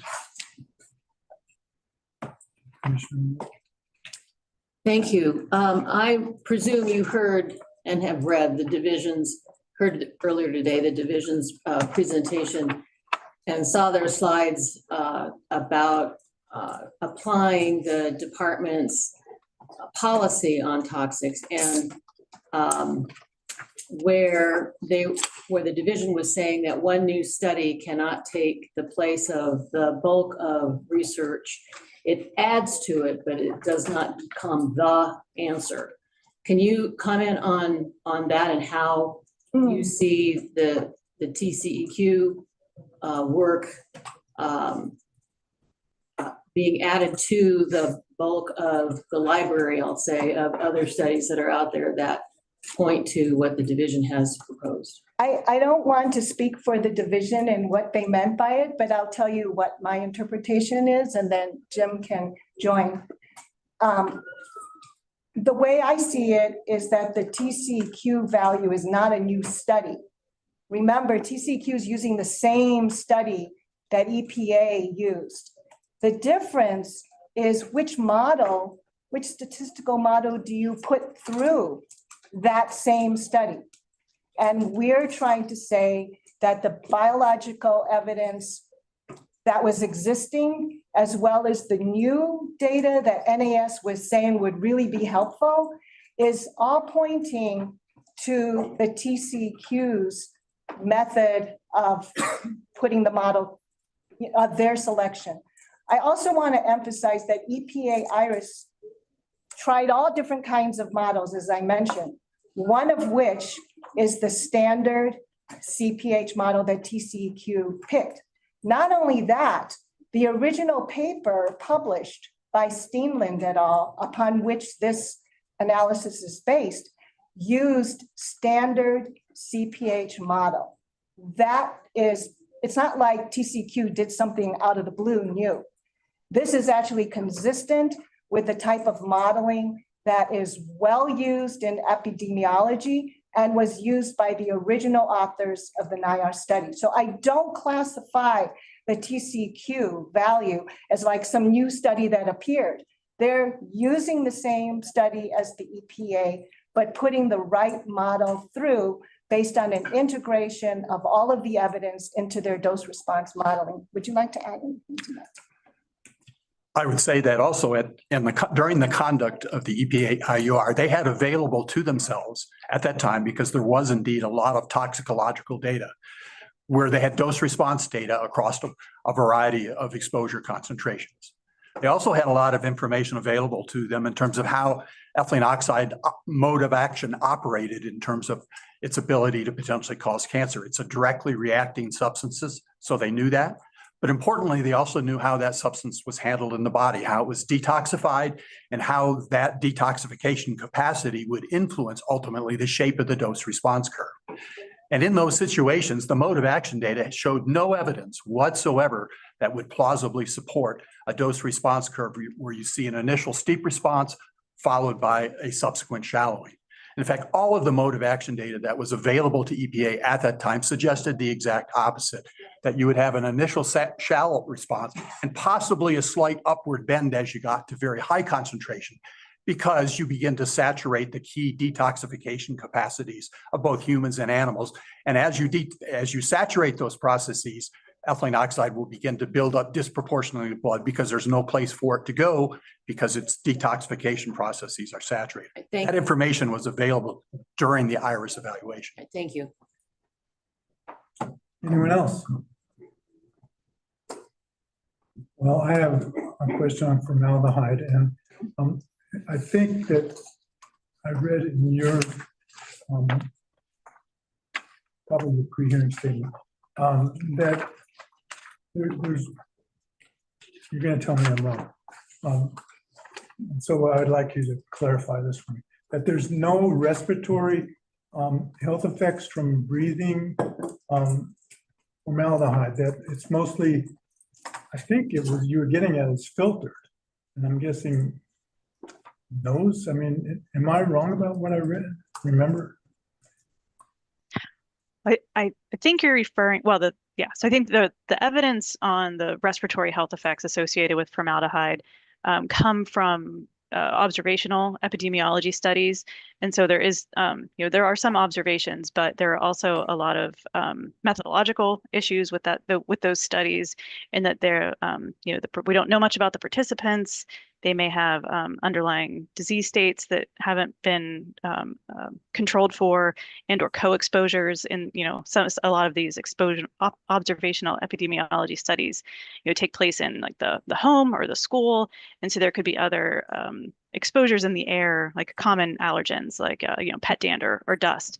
And you're not endorsing that. Yeah, so we think it's so there may be some evidence, but we think the controlled human exposure studies are a better way to address the potential for respiratory effects. And those controlled studies do also look at some pulmonary endpoints that have been observed in the observational epi studies that we don't see evidence of under a controlled environment. So someone with a pre-existing respiratory condition could have cumulative effects from formaldehyde in the ambient air. Yeah, we typically don't know as much about the subjects that are being studied in the various, in the observational versus the controlled. There are, though, a number of individuals in the controlled studies. I mentioned there are a series of them. And so I think the latest count, maybe 600 individuals in those controlled studies. I could provide follow-up. It sounds like I'm pulling that number out, but I could provide information on where that's coming from. But maybe in rebuttal, you could do that. That's a good idea. Yes, thank you. Okay, thank you. And one quick question on the formaldehyde. It gets to your part about the sort of the dose threshold model, where I think you were kind of saying 1 ppm and below is safe because the linear model doesn't apply, and that 2 ppm and up is problematic. Could you expand on that a little bit? Yeah, and I think that that's and I'm pulling those numbers based on the different studies that are available. So a lot of those controlled human exposure studies that I referenced show the up to 1 ppm. There's no consistent evidence of effects. And then, when you look across the various animal studies, and these come from different exposure times, different, study designs, you start to see the different responses that are consistent with the key events leading to a carcinogenesis response through a non-genotoxic mechanism. The cytotoxicity, and then like a cell proliferation in response to the cytotoxicity leading to, the tumor response that you see. Those all start to occur at 2 ppm and above. There's no evidence below 2 ppm that those events are occurring. And those studies are done on what? Primarily, there are a lot of studies, so I don't want to speak definitively on this, but I think primarily those are done in rodents. There's at least one monkey study, some guinea pig studies as well. I guess my question was, how does that translate over to humans from, I assume they were probably done on mice or rats or something, but so. Yeah, so typically then, yeah. So when you translate over, I see what you're asking. Yeah, so then, for an exposure limit, then you would apply a set of, typically what's done is to set adjustment factors to account for differences across species or across individuals. So, and then that's reflected in the final toxicity value. So that the 2 ppm that I'm referencing, that's really a starting point. And then, we would apply an additional uncertainty factor to make sure that there's a margin of exposure between the dose at which you might find an effect and where you would set the toxicity reference value. Thank you. Other questions? Make it quick. I'll make my question quick and the answer has to be quick also. Just to sort of round this discussion out on formaldehyde, I understand the National Academies reviewed the EPA's 2022 draft formaldehyde assessment, and generally we're supportive of EPA's findings. You can just give a quick yes or no to that. I would say the answer is dependent on the question that they were asking. They were actually looking at were the conclusions, did they follow the right methods? So yes, they reviewed it, but they really reviewed the methods, not the findings. But they approved the methodologies essentially with some quibbles. Yeah. And if you go deep into their report, you can see a lot of the methodological or the issues with the interpretation and how those methods were applied. But yes. Thank you.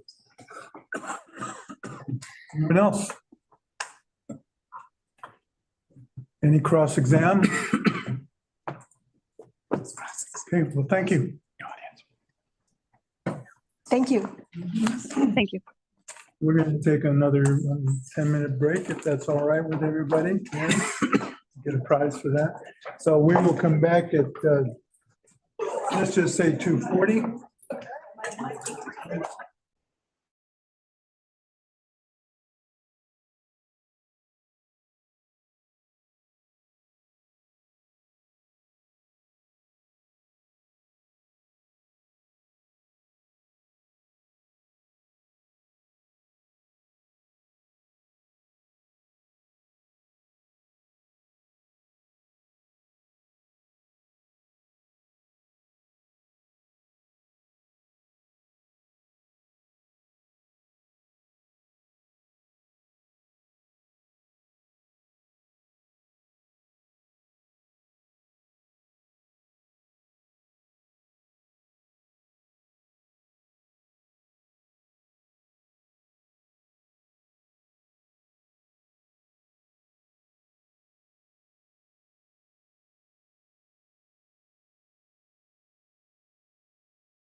Black and Brown Parents United Foundation. I know I kind of combine two.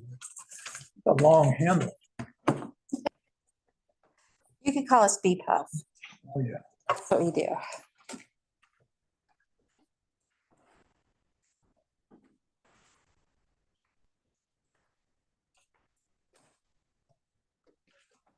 There you go. Okay. Hi, my name is Rachel Lehman, and I'm here on behalf of Brown and Black Parents United Foundation. You can call us BPUF for short, because I do all the time. As required by law, we are gathered to discuss and evaluate which guidance will best protect human health with reference to 5 priority air toxins. In general, we support the division's guidelines and endorse the key points outlined in the agreement section of the Community Organized for Clean Air Coalition's rebuttal statement. The Black and Brown Parents United Foundation would like to address 4 major concerns in the interest of public health. First, the current EPA administration has been significantly weakened. The agency, once a robust defender of public health, now often appears to be working against its own mandate. Recent actions suggest that the EPA has yielded to industry pressure, particularly from chemical companies. This is not speculation. There's documented evidence. In September 2024, the EPA's Office of Inspector General found that supervisors within the Risk Assessment Division retaliated against 3 scientists who refused to alter their reports. The requested changes would have hidden associations with birth defects, raised so-called safe chemical exposure thresholds, and downplayed known risks. These requests came after meetings with chemical company representatives, clearly showing undue industry influence. Weld County and others notably have argued for the adoption of federal guidance. But when federal agencies are compromised, we must critically evaluate whose interests are being served. Second, as Green Latinos emphasized in their pre-hearing statement, our policies must be grounded in the most current and valid science, prioritizing new peer-reviewed research over outdated data is not just common sense, it's an ethical imperative. The scientific process evolves, and so must our public health standards. Arguments rooted in obsolete science should be scrutinized rigorously. Third, the reality is that there are truly no safe levels of exposure to these chemicals. Colorado statute requires that disproportionately impacted communities receive the most relief and protection. BPUF serves Commerce City, North Denver, and Aurora, areas officially recognized as DICs. Residents here are repeatedly and simultaneously exposed to multiple pollutants, which amplifies their risks. The health threats are well documented. Benzene causes leukemia. Of note, benzene levels in Commerce City are 23 times the average in Colorado. Ethylene oxide is a known carcinogen. Formaldehyde not only causes cancer, but also damages the liver and immune system. Hydrogen sulfide can be fatal, and hexavalent chromium, familiar to many from the film Aaron Brockovich. I don't know if anybody's seen that, but it's very, very well established in that. It's a carcinogen linked to asthma, respiratory, liver, kidney, and multiple forms of cancer. Finally, I am troubled by statements in the pre-hearing documents that attempt to minimize symptoms like coughing, irritation, odor, and nosebleeds, or that draw distinctions between the incidence and the mortality of diseases like breast cancer, as if the suffering associated with one is less serious than the other. These arguments are ethically indefensible and have no place in a state that claims to value public health and the environment. For future consideration, BPUF suggests that there should be some independent scientific review To restore trust and ensure that public health is a priority, Colorado should establish an independent scientific review process, consulting with experts, toxicology, epidemiology, environmental law, and public health, none of whom have direct financial ties to regulated industries. By creating an additional layer of oversight, especially when federal agencies are influenced by industry, we can ensure our standards reflect unbiased, up-to-date science and truly protect Colorado's most vulnerable communities. Second solution, targeted pollution reduction and community health investment. Given the disproportionate risks faced by Commerce City, North Denver, Aurora, and other DICs, Colorado should implement targeted pollution reduction goals for these areas in particular. The state should invest in community health initiatives such as mobile health clinics, expanded cancer screening, educational outreach, and medical support services tailored for these affected populations. This can support your own community health mandates and provide supplemental data. You will have some data that you may not have at this point in time. And that will also be able to be compared to the toxin levels that are gathered in all areas of the state. These efforts will not only address immediate health risks, but also begin to repair the trust lost through years of environmental justice. When I'm out in community, I can tell you there is no trust with government entities. And I think that that is really important for you to start thinking about how do we increase trust? Because if there are mandates and laws and regulations that are put out there that don't actually fully integrate community into, they will feel less likely to follow any rule, law, or regulation because they'll feel like the world is stacked against them. By taking these steps, Colorado can move beyond rhetoric and show a real commitment to protecting the health of all its residents, especially those who have borne the greatest burdens. And we know that those communities exist. Maybe they're just drive-through communities for folks, but for a lot of people, they're communities that they live in, they work in, their schools, their kids go to school at. They have no escape. They can't just drive through. That's home. Thank you. Questions? So someone told me that just now that I wander. So Okay, we'll lock in, we're good. everyone has embraced science here. And I wanted to know and I don't think anyone has really mentioned DICs as getting extra protection, although that is in statute. How do you combine the two, having good science, which applies to every community, and extra protection in DICs? Well, we see, especially like in Commerce City, it's fraught with like benzene and other chemical contamination.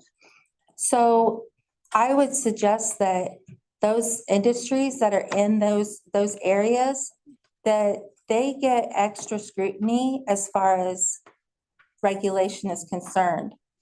Understandably so, there's a lot of industries in this state. There's only so much of bodies to go out and do the inspections and to make sure that things are compliant. And so maybe focusing on those most hit areas first and cleaning up those industries and making sure that they're held to task, and then kind of radiating out from that. Because it's sort of the inverse that's happening right now. It's like, oh, well, that's just that horrible area. We're never going to touch it. We're never going to even be able to make any changes to it. But we can. I mean, just being in the community and thinking about the community, if folks would just be transparent. I would like chemical and industry, industry to come up here and say, yeah, we know that our stuff is bad. It's nasty. I wouldn't trust my 4-year-old to drink this water from this well because it's near this industry, or would I want them to come into this factory and be building this, widget, whatever it is. I wouldn't want my 4-year-old or my family to be doing that because I know that those folks get cancer. And so I would suggest that just to be real honest and transparent, because we know that happens. People come out of these industries with, all kinds of diseases and they die from them. So just say it instead of trying to argue about it for decades and decades and decades. Just say that your stuff is toxic. And then how do we as a community and as a state, how do we wrap around that and provide the amount of regulation? Question. Oh, I'm sorry. Go ahead. Anyone else? Is there any cross-exam? Okay. I wonder too. Thank you. The Chamber of Commerce.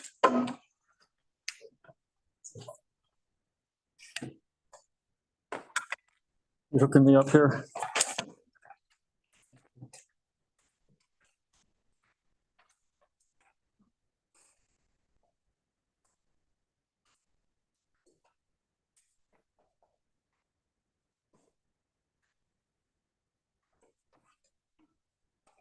Where did that? And then- Bar, oh, that bar disappears. Yeah, Okay. and then there's you can just. I'll just push the down arrow. Thank you for your help.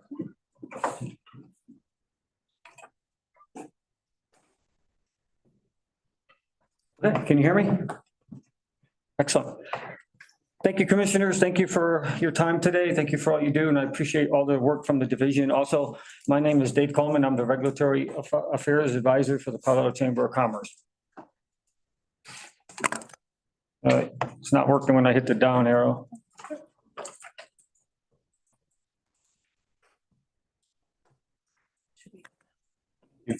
Sorry about that. Colorado Chamber of Commerce, we represent hundreds of businesses of all sizes and sectors, and we are a unified voice for business in Colorado.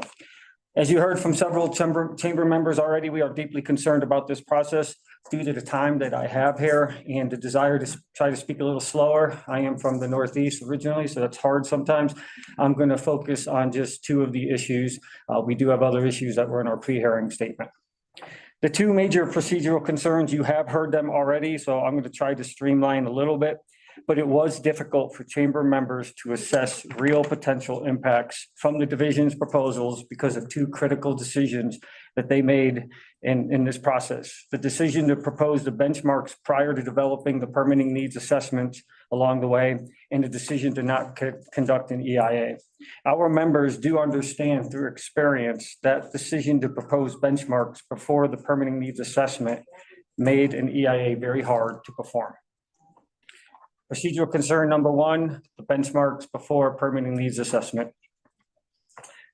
If the division, the rule proponent, does not know how their own proposals, excuse me, I'm on the wrong slide.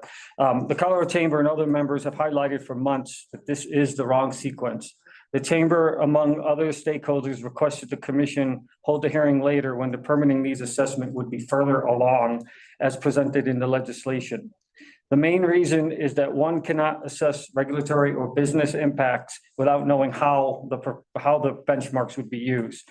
And the division's own rebuttal seems to acknowledge this reality where they state on page 6, conducting an economic analysis related to the proposed rule would require making assumptions about potential future unknown regulatory applications of the benchmarks. If the division, the rule proponent, does not know how their own proposals may be used in practice at this time, how can they expect chamber members to accurately and fairly assess some of those impacts to their businesses? That is a crux of our issue here today. If the division followed the timeline outlined in the statute, which is to, as a reminder, the permitting needs assessment, December of 2025, and the health-based standards in April 2026, if they did that, more information would have been known. Wouldn't have been perfect, no doubt about that. We still would have had open questions, but more would have been known, and it would have been in a better spot. Procedural concern number 2, the EIA. The division rejected the need to conduct an EIA in 3 separate documents, formal rulemaking documents. Their initial EIA, their pre-hearing statements, and then their rebuttal. All 3 of them referencing no regulatory impact. The chamber and our members have strongly agreed with this position for several months now. The division is relying on the direct cost statement in the statute and believes there are no direct costs. We agree that because of the order of this rulemaking, that it is very hard to assess the cost now, and the cost may not be immediate. However, it's important to note that section 110.5 does not provide a timeline for when the direct costs to the regulated entities must occur in order for the EIA requirements to apply. I don't think we can reasonably sit here and say that benchmarks proposed now and adopted will never have any direct costs to regulated entities. If so, then why are we here, as Weld County said earlier? But we are here because eventually at some point they will have direct costs, even if not immediate. The division states that doing an EIA now is speculative. We agree with that, but it's speculative because of the order in which they have chosen to do this rulemaking. It didn't have to be speculative is a point that I'm making here. The division's process have made costs impossible and unfair and not fair to assess at this point for our chamber members. Many of them, again, you have heard from already. The division also argues that because these values may inform the permitting needs report to the General Assembly, this does not mean that they will be approved. They state, and I think accurately, the General Assembly must approve the benchmarks. They must direct funding for a permitting program, and they must incorporate benchmarks into said program. Nothing's inaccurate there. The statement also states that affected parties can engage with the General Assembly through the legislative process related to costs and economics. But this still does not guarantee that the impacts of the benchmark values will ever be assessed. And I mean, honestly, history has shown the General Assembly, especially for something as technical as this, will likely approve what the commission approves, what you all approve. The General Assembly instructed the division and the commission to do the detailed and hard work. And this is where it needs to be done. They don't have the technical expertise to listen to all these fine toxicologists and scientists that you've already heard from in the 120-day session when there's thousands of bills they have to get through. So how do you resolve this? So right now we have a flow chart of what we're doing. We're going through the whole process, but the way things are going right now, we may have a state division, a state commission, and a state legislature. They would all develop and likely approve benchmark values without knowing how they will be used or their potential economic impacts across the state. Will the General Assembly evaluate the impacts to the benchmarks? There's no guarantee of that. Will they ever be evaluated? The crux of it is this: what is the avenue for how and when chamber members can adequately assess the impacts from these benchmarks on their businesses? Where and when meaningful changes can be made based on that information? To date, no avenue has been provided for our chamber members to do just that. And they are critical to do that. Procedural safeguards are a must. This commission has a responsibility to protect the party's statutory and due process rights. We need you all to act right now to address these issues. Chamber members have not had a fair opportunity to assess the direct and potential impact that these benchmarks will have through a formal rulemaking process, and that is required. How do you ensure these? Well, our preferred option that we said in our initial in our pre-hearing statement was don't do it, delay this, and adopt them in tandem with the uses and an EIA. Look, I'm a realist. I know that's not happening. I do. Therefore, I think it's imperative that the commission adopt a rule language in the JWIG's and CPA's proposal, including the statement of basis and purpose. And I, like JWIG and CPA, appreciate the division adding language to the statement of basis and purpose, truly do appreciate that. But we think it should be in the rule language. JWIG addressed that earlier, it's important. That will help ensure that we have statutory obligations have been fulfilled. And since the division has formally stated 3 times in filings that there are no regulatory impacts, this shouldn't be a big ask. So I just put up the exact same language that JWIG has. Nothing's different. One final thought, so that was one of my big asks. One other final thought is, I don't think I've ever seen more toxicologists and scientists in the room and online ever. You've heard a lot of information. My head's exploding. I can't imagine what your heads are doing right now. Please listen to all this data and this analysis from these experts. It's critical to fully hear them out and listen to the data that has been presented. And if you need to hear that and take all of that into consideration before deciding. I will say I respect your time and I know the efforts are taxing, but I don't think we should put timing constraints on this. This is a highly technical rulemaking, and I think it's important for you all to have all the information fully vetted out, discuss it and deliberate, and then make your decisions on that. With that said, I'll take questions. Commissioners, any questions?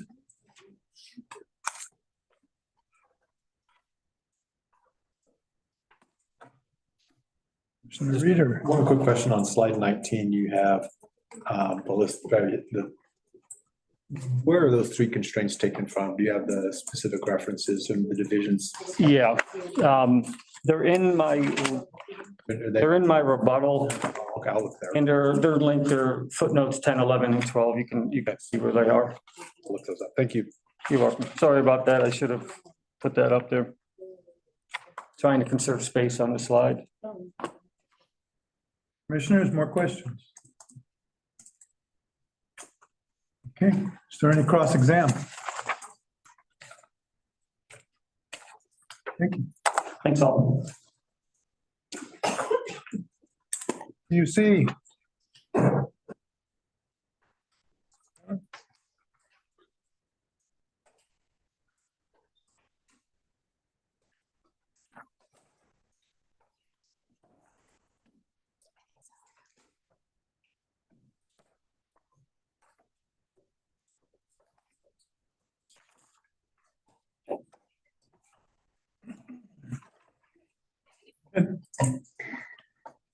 Good afternoon, Commissioners. I am Julie Rosen with Wellborn Sullivan Meccan Tooley, representing the Colorado Utilities Coalition. Its members in this proceeding are Black Hills Energy, Colorado Springs Utilities, Platte River Power Authority, and Tri-State Generation and Transmission Association. The CUC is in this hearing to address significant process and procedural problems, most of which you've heard about already today. We share concerns described by the Chamber. I won't belabor those. I don't have time to do that, and you've heard them already. But want to express the CUC is frustrated. The CUC is frustrated with the division's decision to take these rulemakings and approaches to developing the air toxics program out of sequence from what the statute provides. The CUC is frustrated with the stakeholdering thus far in the context of development of the air toxics program. They feel they're not receiving much useful information in stakeholder meetings. As a result, they're not enabled to provide meaningful comments. And when stakeholders do provide comments, we see no indication that their comments are actually being considered. It feels like a sort of like a check the box exercise. The approach to this rulemaking is especially egregious. In this rulemaking, the division proposed health-based standards, which we are now calling benchmark values, but we don't know how those benchmark values will be applied. Without knowing how the benchmark values will be applied, we don't know enough to understand them. We certainly don't know enough to evaluate impacts of them on the utilities or on the utilities' ability to continue to provide reliable power to Colorado communities. The lack of an EIA makes it even more difficult, if not impossible, to evaluate the proposed benchmarks. Now, the chamber talked about problems with not having an EIA. So again, I won't get into that level of detail, but I want to stress that from a regulated entity's point of view, EIAs are a critical component of a rulemaking. Unfortunately, and frankly, we are used to EIAs being treated as somewhat perfunctory. That's an issue for another day. But this time around in this hearing, the EIA was not performed at all. I don't raise this just for the sake of complaining. I raise it because there's a problem here that needs to be resolved that we think you can resolve in this hearing. I think the logic is simple, but see what you think as I step through it here. So the division proposed benchmarks, and in that proposal, it claimed the benchmarks have no regulatory impact. Based on that claim, the division concluded an economic impact analysis was not required by statute. But when I look at the proposal, I see no assurance that the benchmarks will have no regulatory impact. The division's proposed rule is silent on whether and how the benchmarks may be used. The division's own SBAP, as we read it, suggests the division can use the benchmarks or establish uses of the benchmarks on its own in regulatory or programmatic actions without a commission hearing in advance. So there's risk the benchmarks could be applied in a way that have regulatory impacts without the impacts of such applications ever having been evaluated by the division, the commission, stakeholders in a rulemaking hearing, as is required by statute. Procedural safeguards are needed to ensure that doesn't happen. I want to emphasize a point here. It is the division's own approach that necessitates the procedural safeguards.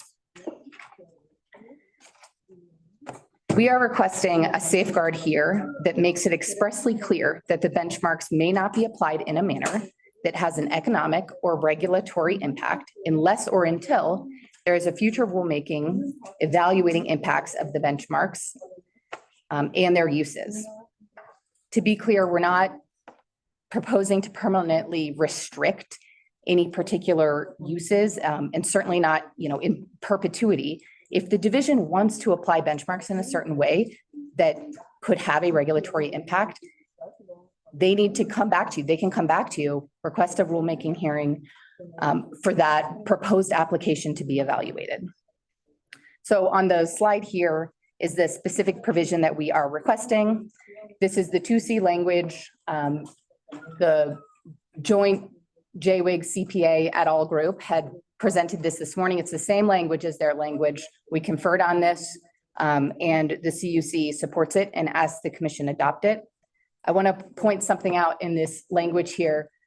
The reference to the benchmarks may not be implemented in any manner that has a regulatory or economic impact. That language, regulatory or economic impact, those terms are pulled from the statutory requirement for an EIA.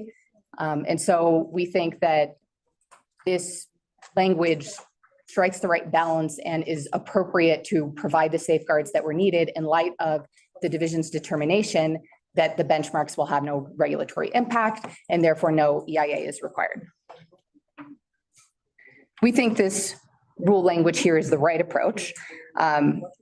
Taking a step back, because the division broadly maintains the benchmarks will have no regulatory impact, it follows that an equal safeguard is necessary. Again, that benchmarks may not be used in a manner that has no regulatory impact until a rulemaking is performed to evaluate those uses and impacts associated therewith. To protect stakeholders, we think this safeguard needs to be express and enforceable, hence the use of rule language here. This is the best way to protect against circumvention of the statutory provisions. To be clear, we're not suggesting that the division is intentionally circumventing its statutory requirements. In this case, circumvention, or at least risk of it, it's a consequence of the way in which this rulemaking has been proposed. In one of its filings where the division suggested that a safeguard is not needed, the division had essentially said, and Jen Beaver touched on this earlier, but it essentially said that if if the division uses the benchmarks in a way that stakeholders think is unlawful, the stakeholders may file a lawsuit against the division. While that may be the case, from our perspective, stakeholders should not have to police the division's statutory obligations by filing lawsuits. As an attorney, you might be surprised to hear this, but we don't want to have to resort to litigation. And we shouldn't have to, especially here when we are raising this issue in a timely manner. And we think there's a way that this can be managed through a proactive preemptory approach. The division proposed ASBOP language in its rebuttal filing that it claims addresses the issue we raised, or at least we think that they think that this addresses the issue that we raised. And we do very much appreciate this, but this ASBOP language is not sufficient. It falls short of a safeguard. It's not enforceable because it's an SBAP. We think it needs to be enforceable. Also, in looking at this language, it expressly contemplates the ability to use the benchmarks in regulatory or programmatic actions. It's not clear to us exactly what the division contemplates a programmatic action to entail, or a regulatory action or regulatory authority. Those terms could be interpreted to involve application of the benchmarks prior to or without a commission rulemaking hearing. We also think that the last sentence in reference to permitting program and emission control regulations, it's also unclear what the division would view as falling within a permitting program and within an emission control regulation or outside of that. Our requested rule language is much cleaner and more readily provides procedural safeguards warranted here. So again, we believe very strongly that the Section 2 rule language is the best and most appropriate approach to address our concerns. Thus, the commission adopt it along with the SBAP language. With that, I will conclude, and I am happy to answer questions. Thank you. Commissioners, questions? Commissioner Rudolph. Thank you. A couple. Going to your proposed SBAP language, I am now getting confused, not confused, well, maybe confused. I must be confused if I can't even think back to how to ask this, about the word implemented in any manner, implemented in any manner. For example, if the division, if a facility of some kind emitted one of these 5 toxics, let's say we don't know what the level is, but we know that chances are maybe we do know. And they decided to increase their inspection of that facility because of the level of toxics being emitted, perhaps above the benchmark. Is that being implemented in a way they can't do that? So there's a couple things in there, and I'll try to be quick, Commissioner Slutsky. First, that's a good example of a potential use that we are concerned about, because enforcement is an area where the division has great discretion. And so in that discretion of implementing its enforcement program, where it doesn't typically come back to the commission and ask you first, okay, maybe we do this and that, in this inspection and in this enforcement action, where it could potentially factor in these benchmark values. Well, let's just, let me refine this a bit. Let's say that we don't pass these benchmarks, but they're in front of us. If yesterday the division went out and decided to take just to inspect, not necessarily take an enforcement action, because they don't know I'm not suggesting that they're going out there to see if there's a violation of the toxic standard, because there is no toxic standard.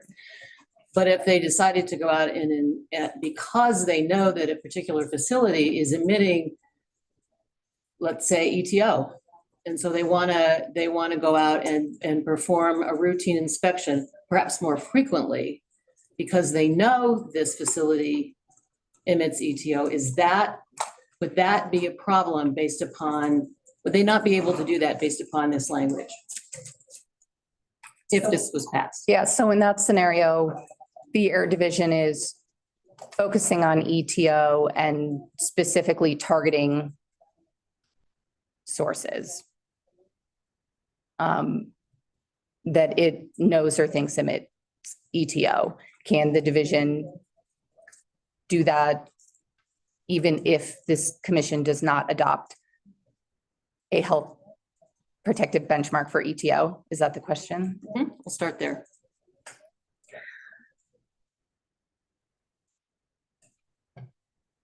Well, our position would be that arguably they cannot and should not. But that is exactly why we are asking for this proactive approach that from our perspective, while it still requires the division to exercise its reasonable judgment on a case-by-case basis when determining whether an action, an implementation action, an application of these benchmarks, whether you would, of these benchmarks, has a regulatory or economic impact. But the fact of having this language in this way in the rule builds in a Back up, let me process. back up, because you're not answering my question. My question is, there is no rule. This is last week. And the division knows of a facility. We all know the facility that emits ETO, and they decide that they want to, because of where it's located in this community, it wants to increase its inspections of this more frequently. Not necessarily of ETO, but just generally because it is emitting. Can they do that today with this regulation not being there? And would they be, well, let me answer that question first. Would it be within their purview to be able to increase their inspection of a facility today that's emitting a toxic air pollutant?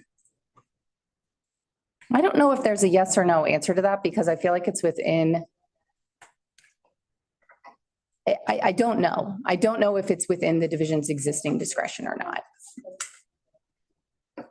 But what you're saying is that with this language, they would no longer be able to do that, even if they could do that today. On a case-by-case basis, the division would have to evaluate whether that could have a regulatory impact. That example does involve arguably perhaps a more indirect implementation if these were to be adopted, but it is, I think, a viable example of how these benchmarks could be used. And keep in mind that where we're coming from is that these values haven't been subject to an evaluation as to what their, the impacts could have. Y'all are considering these values in isolation, in a vacuum. And I know that doesn't get to your scenario though on what happens if you don't adopt the benchmark. So I'm sorry, okay, that's all right. Addressing that. I wanted to just pick your brain a little bit. And then I have another question, if I may, on your the concern about not having an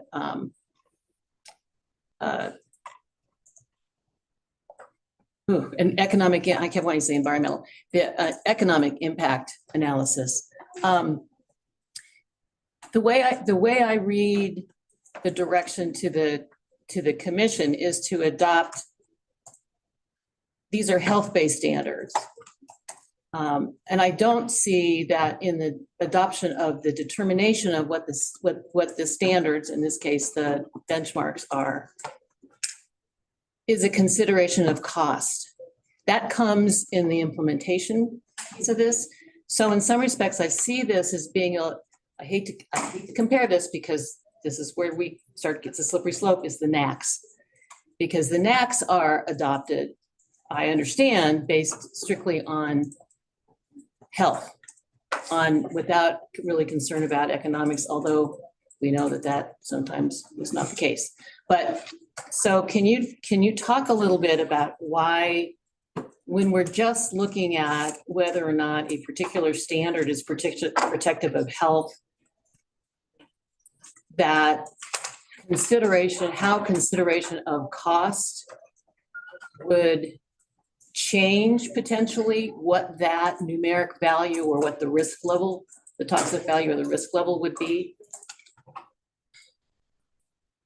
In this rulemaking, the way that it's been designed and isolating just the review of risks and health impacts, costs are not inherently in the discussion. I agree with you. And I also agree with the division's, conclusion that it just didn't have enough information to prepare an EIA because it is not proposing how those values will be implemented at the same time that it's proposing those values. But I do think that in a future rulemaking hearing where the potential uses of these values are evaluated, that the universe of costs associated with those potential uses will also tie into the context of what those values are. Because a higher or lower, more stringent or less stringent value in connection with how it's used and the universe of that, the holistic view of that can affect costs and regulatory liabilities and feasibility, workability. So I anticipate that in a future rulemaking hearing, because this, is bifurcated and we're looking solely at the values, in a future rulemaking hearing, we'll be looking again at these values specifically. Okay, that's very helpful. Thank you. Commissioner Blankenship. Yeah, I think I'd like to build on that a little bit, because I'm very interested in this particular proposed provision. Is there anything that would prohibit the division from increasing inspection or testing frequency to test for non-regulated substances? Well, I think it's outside the scope. It arguably could be outside the scope of their existing authority. And one reason why I'm struggling with Commissioner Rudolph's question is because I cannot recall whether ethylene oxide is also a HAP or whether it's just H2S that is a TAC and a HAP. Oh, question. I get them mixed up. That is an example. It's a VOC. Yeah. But is there, so you say it could possibly be outside their scope? I think we would take that position because while enforcement is within, there is so much discretion in the division's exercise of its enforcement discretion. There are bounds on that. There has to be a reasonable relationship between what the division is looking at and their determination on their frequency and who they're targeting in connection with, whether, like in your example, the pollutants that they're looking for are regulated. If they're not regulated, then the division shouldn't be spending its time and resources on it. It's arguably not authorized to be doing that. So if it's not regulated, then they don't have any authority to take any action on it. Is that, or do you disagree with that statement? Well, but I guess it depends on what you mean by regulated. If by the mere adoption of these values, are they regulated values, are they not regulated until you define how they'll be applied? Yeah, in my mind, I guess I'm thinking that when I say regulated, it would be and maybe this isn't applicable to air, but it is in water as a maximum contaminant level. You actually have an established standard, and there are regulations that are associated with to ensure compliance with that standard. In this case, as I'm understanding it, we're considering establishing these health-based standards, but not any regulations associated with that. So I guess in my mind, we're not creating a regulated standard here. You are creating the building block of a regulated standard. This is a piece of that. I don't disagree with that, but we're not actually creating the regulation with this, at least not in my mind. I understand, and I certainly, I guess, I too share some of that frustration with, well, what are we going to do with this? We're going to create this standard, and then how's it going to be used? There's a lot of uncertainty associated with that. And our point is that until what it means to be a regulated benchmark is fully defined, meaning until we have a subsequent rulemaking hearing where we talk about those, how these benchmark values will be applied and used, i.e., as part of a regulatory program, they shouldn't be used in the meantime, at least not in a way that could have regulatory impacts. They could be used for administrative, informative purposes by the division, and the division will have to exercise discretion between the line on the line drawing of, okay, what's for our informational purposes that won't have a regulatory impact versus what could have a regulatory impact. And therefore, I cannot take that action until a subsequent rulemaking hearing. Yeah, and I don't disagree with you at all on that perspective. I just feel like that, I understand. Can you form that in just a teeny bit more like a question? Oh, okay, I'm sorry, yeah. Yeah, that really wasn't a question. Yeah. And I apologize, yes. Yeah, I think I've got the information that I need based on the questions I've asked. Thank you for. I'm not trying to stop you from answering. No, Yeah. I made a comment that I shouldn't have made. Thank you. So Commissioner Slutsky would be upset if I didn't tell you because I always tell him. Yeah. Well, I'm in good company. Yes. Thank you. Thank you for your comments. As I'm curious, I've been debating asking this question all day, and I guess I'll jump off the cliff. The division released this PTAC permitting needs assessment that describes how it might use some of this to at least a certain extent. How does that inform your thoughts about these health-based standards?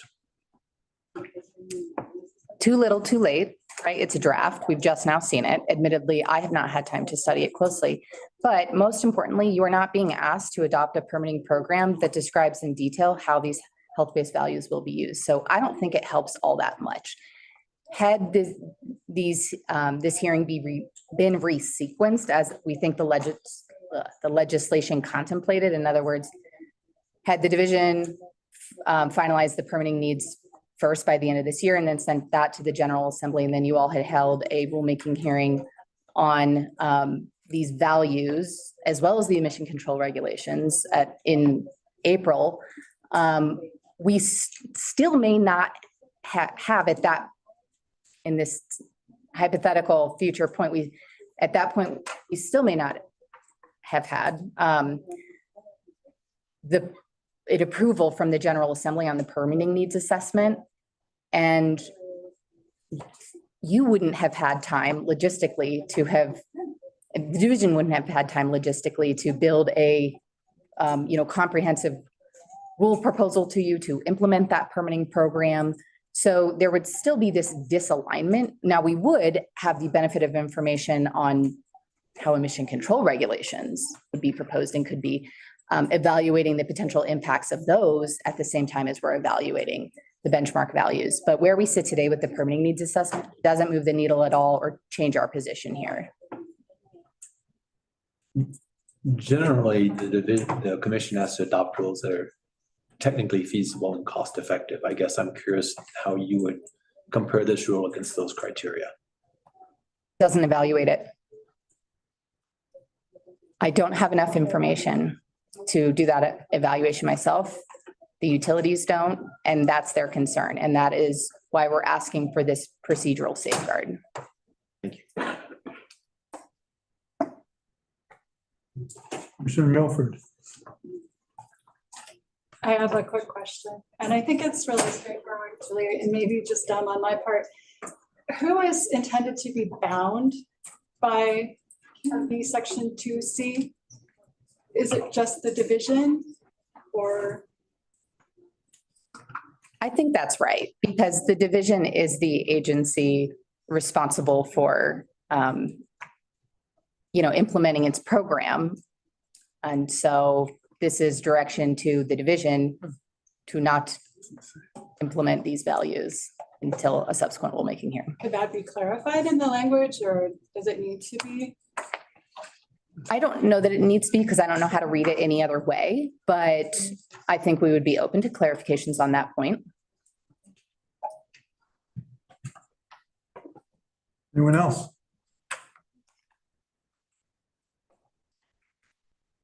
So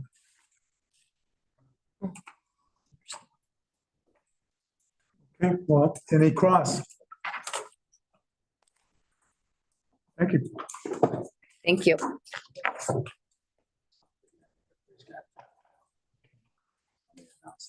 Thank you.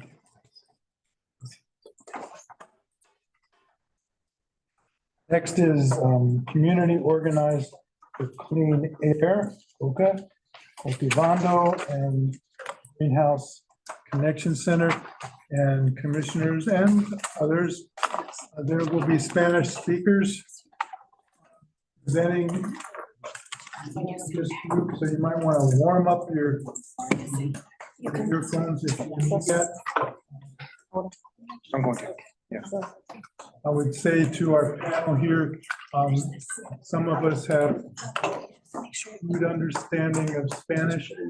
And if we're not using earphones, it's because I'm hoping you will speak slowly as the English speakers do. And try to get along.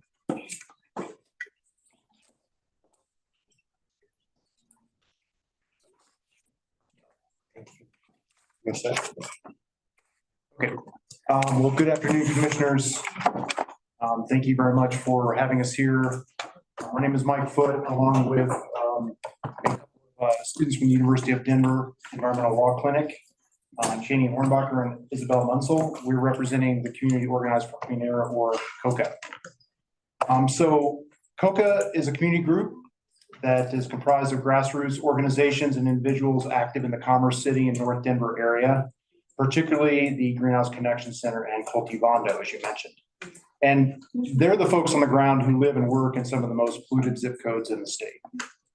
You have in front of you the outline of our presentation here today.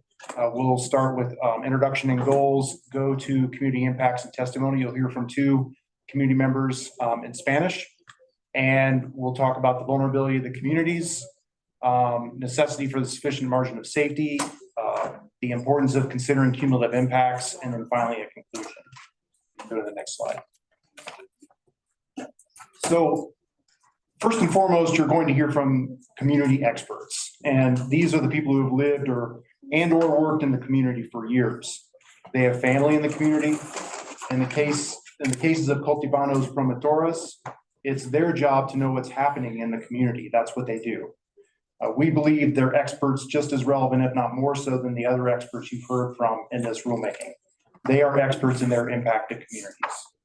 Second, you know this in more detail from our filings, but these communities have been heavily polluted for decades by many sources, including air toxics. Since the Environmental Justice Act of 2021, it's been the state's charge to address these historical pollution patterns going forward and even reverse them. With heavily impacted communities like these, if there's any doubt about the level of protection that should be afforded and adopted to the communities, the benefit of the doubt should go towards those communities. Third, this does not involve, or I'm sorry, I should say, this should involve putting people over profits. We hear companies all the time talking about why they shouldn't have to reduce pollution, but it's these communities that show the results of defaulting to the polluter historically instead of the people. Protecting the community adequately requires you to flip the script on that historical dynamic. Finally, we ask that you enact the most protective rules possible. As we don't have the technical experts to put forth to tell you if the HQ number, for example, should be 0.3, 0.2, or 0.1. For example, we ask that you come to the conclusion about which benchmark or standard is the most protective of communities like COCA's. Not just good enough, but truly the most protective possible. We appreciate your attention today, and I'm going to now hand it over to Mercedes Gonzalez, and she and the next person will be speaking in Spanish.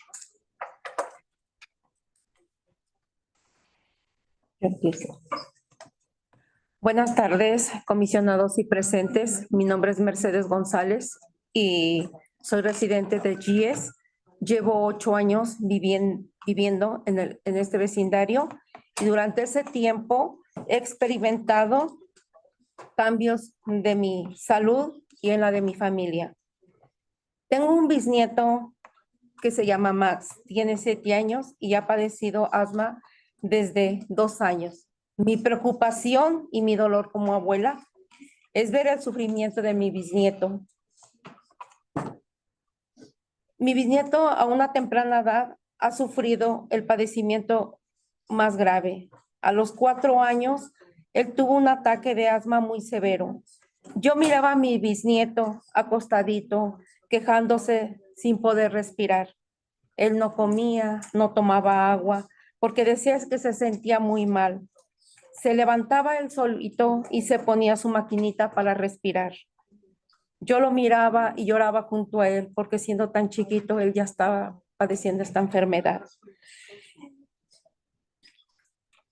Tuve que llamar a mi hija, su abuela, para que lo recogiera. Mi segunda nieta es Michelle. Ella a los 9 años también padece de asma, con ataques muy severos a punto de que la iban a internar. Los doctores preguntaban dónde estaba viviendo, qué estaba respirando, qué le estaba afectando, que eran muy seguidos sus ataques. Ella vivía muy cerca de Soncor y tuvo que mudarse a otro lugar retirado, y después de mudarse, los ataques no le llegaban muy seguido, pero aún así ella tiene que regresar a este vecindario porque trabaja aquí. Mi bisnieto asiste a la escuela aquí también en el vecindario de Suancia. Yo también he experimentado cambios de mi salud. He tenido sangrado de nariz por varias noches y mi esposo con una presión alta, alergias, diabetes, con dolores de cabeza.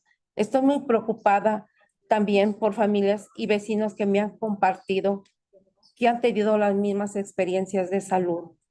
Me gustaría a ustedes que pusieran más atención porque son problemas que nos están afectando a nuestra comunidad.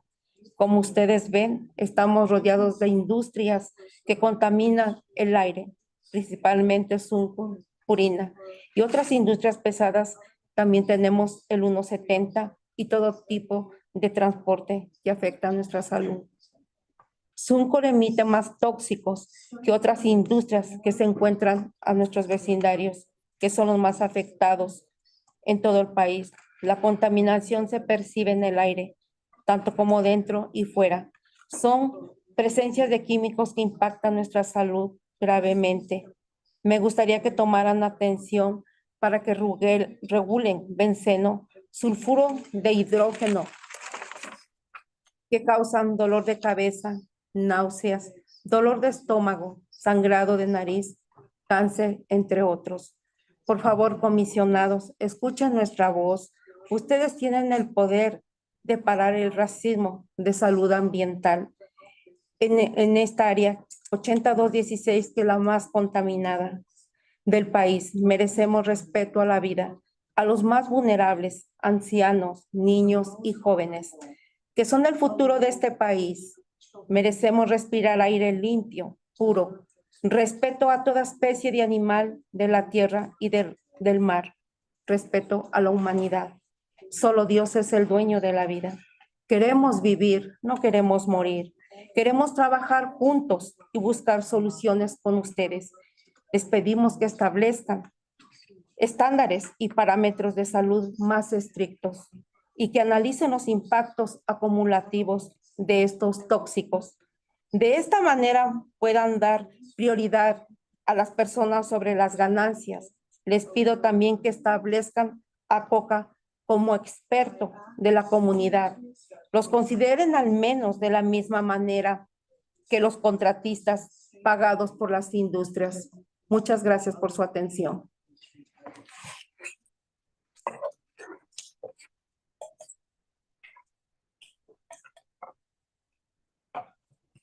Buenas tardes.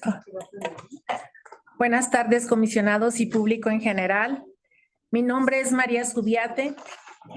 He sido residente en Commerce City por casi 30 años y soy promotora activa desde hace 20 años, los últimos 10 años con la organización Cultivando.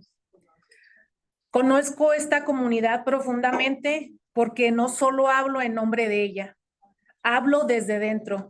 Yo también vivo aquí. Yo también respiro este aire, yo también he sentido los efectos en mi propio cuerpo y en mi familia. Nuestra experiencia no viene de libros, viene del día a día, de acompañar, de escuchar activamente y de actuar. La gente confía en nuestra organización porque ve resultados reales y sobre todo porque trabajamos poniéndonos los zapatos de todos los demás. Esto es lo que nos hace expertas, vivirlo. Espero escuchen mi voz, pero sobre todo la voz de mi comunidad cansada, una comunidad que ha sufrido por décadas la contaminación de industrias que operan alrededor sin considerar nuestras vidas. Hoy se mencionan los 5 químicos más dañinos, uno de ellos el benceno. Ha estado afectando silenciosamente a nuestra familia. Y digo silenciosamente porque aunque los estudios existen y la ciencia ha confirmado con los años que causa problemas respiratorios, daños neurológicos e incluso cáncer, seguimos sin ver un compromiso real por parte de las autoridades que deben protegernos. Yo misma he vivido esto en carne propia. En mi familia hemos enfrentado sangrados de nariz, problemas severos de piel, dificultades de respirar y en mi caso cáncer. Y aún así los médicos nos dicen que esto es normal. No es normal. No puede ser normal que tantas familias tengan los mismos síntomas. No puede ser normal que vivamos con miedo, que puede convertirse en estrés y afectar nuestra salud emocional, a pesar de que el pensar que otros daños nos puede causar la respiración, el aire, el agua que bebemos y consumir nuestros propios alimentos sembrados en nuestras tierras y seguimos normalizando estas injusticias. Deseo que sepan algo, no es fácil estar aquí, requiere valor venir a hablar de nuestras heridas, de nuestros seres queridos, de nuestras enfermedades, en tan poco tiempo, intentando resumir el dolor acumulado de generaciones. He trabajado con amor por esta ciudad, la he visto crecer. Este es mi hogar y duele ver cómo se ignoran los sufrimientos de quienes vivimos en las zonas afectadas. La coalición COCA ha presentado datos, estudios científicos, testimonios comunitarios y análisis de impacto acumulativo que sufrimos. Nuestros conocimientos y nuestra experiencia vivida deben ser consideradas tan valiosas como nuestras palabras. No la de las personas pagadas por las industrias. Comisionados, ¿cuánto tiempo más tienen que pasar para que nos tomen en serio? Esto ya no es solo un problema de salud, es una crisis de ambiente. Y lo más triste es ver cómo los intereses económicos de las grandes industrias pesan más sobre nuestras vidas. Mientras unos se enriquecen, nosotros nos enfermamos. Todavía estamos a tiempo. Esto es un llamado urgente a actuar, a proteger la salud de nuestros niños, jóvenes, adultos mayores y hasta nuestras mascotas, a cuidar de nuestra tierra, ya que nos está gritando con climas extremos, ecosistemas colapsados, enfermedades cada vez más comunes. Comisionados, si tienen duda, piensen en sus propias familias. Ustedes tienen el poder de adaptar leyes más estrictas y fuertes. Les pedimos con el corazón en la mano que lo hagan, porque nuestra salud no tiene precio y merecemos vivir con dignidad en una ciudad más afectada de Colorado. Gracias. Under the statute, the commission must consider the effects of exposure to these air pollutants on vulnerable groups and what constitutes a sufficient margin of safety, given the various effects that these pollutants can have on community members. As we will now explain, the community members' testimony speaks directly to these factors and demonstrates that the commission must adopt standards that are as protective as possible. First, these experiences demonstrate how air pollutants impact vulnerable groups. Mercedes spoke about her experience living in North Denver and the Globeville-Elyria-Swansea community in particular. These communities are the kind of vulnerable populations the statute was designed to protect, as shown by the findings from the GES Community Health Study. This study found high concentrations of benzene, hydrogen sulfide, and formaldehyde present in these communities. In addition, compared to the Denver average, the mortality rate in GES was 24% higher between 2017 and 2021. The rate of adult asthma hospitalizations in GES is significantly greater, and there's a higher percentage of adults who are obese, overweight, or have type 2 diabetes. On top of this, these communities face many socioeconomic factors that make recovery and resilience far more difficult. This study found that compared to the Denver average, there is a greater percentage of GES residents who are uninsured, have a disability, and have less access to healthy food. This further exacerbates the harm of any exposure. Maria spoke about living in Commerce City, and the Suncor refinery emits harmful pollutants including benzene and hydrogen sulfide. Although no comprehensive health study has yet been conducted for Commerce City residents, the available data and community testimony highlight the urgent need for such a study and the necessity of protective standards. As shown by Colorado EnviroScreen, 90% of Colorado communities around the Suncor refinery are less likely to face environmental health injustices than the residents of Commerce City who live near Suncor.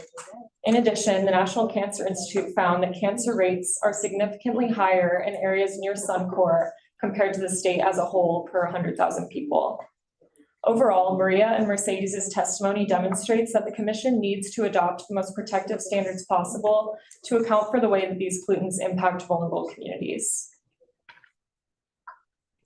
Second, these community members' experiences demonstrate that the health-based standards need to be as protective as possible in order to protect the community from the various effects of these pollutants within a sufficient margin of safety. As has been discussed earlier, one important way that pollutants impact these communities is through their cumulative impacts. Cumulative health impacts are the combined effects of multiple pollutants or toxins that aggregate over time and span across generations to affect the health, the well-being, and the quality of life for individuals and communities. Communities that are subjected to multiple sources of pollution are more likely to be vulnerable to one or several types of air toxins than communities that are not.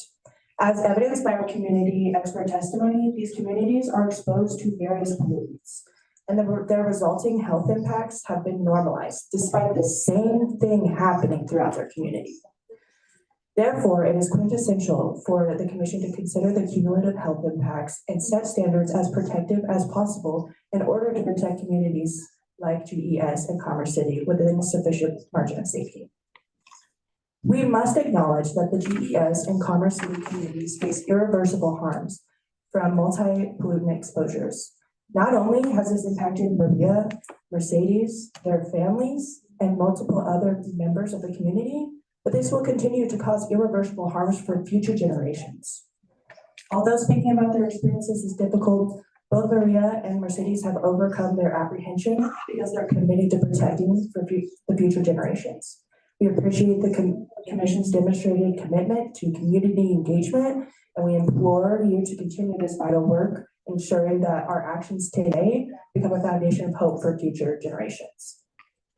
There is no better source of this information than those individuals who live with these effects every single day and continue to do so for generations.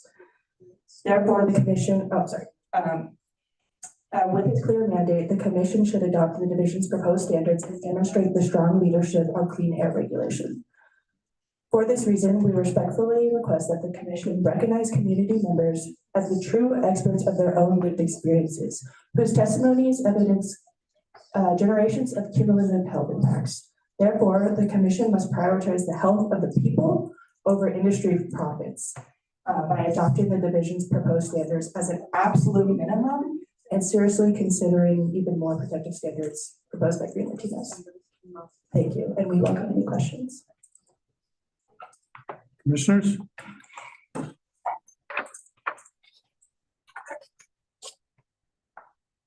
You stated, one of y'all stated, that health effects in your communities are outside the communities are 91%, I think you said, better, or the health effects are better. Is there a way for you to quantify how many people within your communities are suffering from health effects from toxic air contaminants or air pollution, say?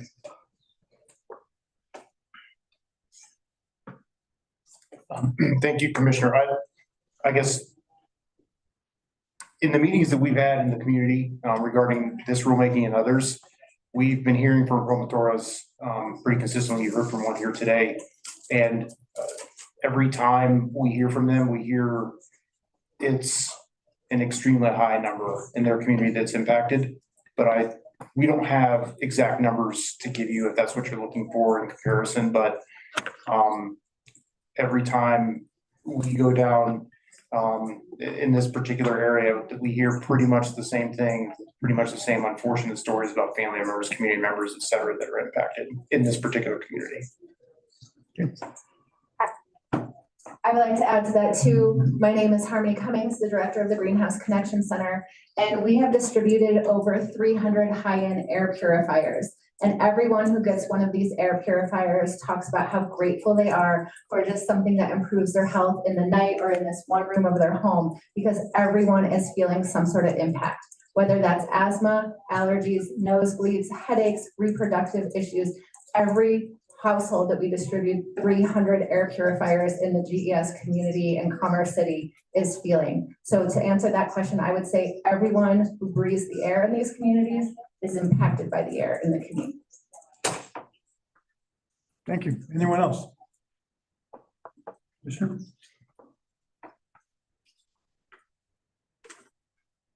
Thank you for your testimony. I heard you sort of underscore or highlight the need for accounting for cumulative exposure and impacts. And I just wanted to get your perspective on whether you think the division's proposal does that adequately, or is there something more that you're after in that regard?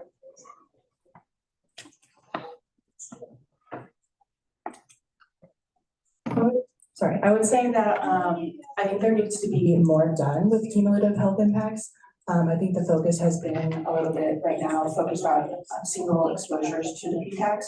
And our biggest point is that we know for a fact that our community, the GES and Commerce City communities are exposed to multiple pollutants from multiple sources. So we want to push that the commission should consider cumulative health impacts and not just a single light exposure, so to speak.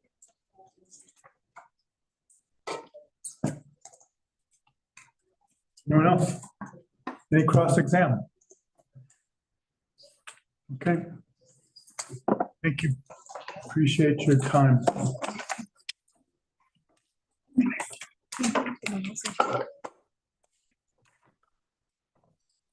EDF is next.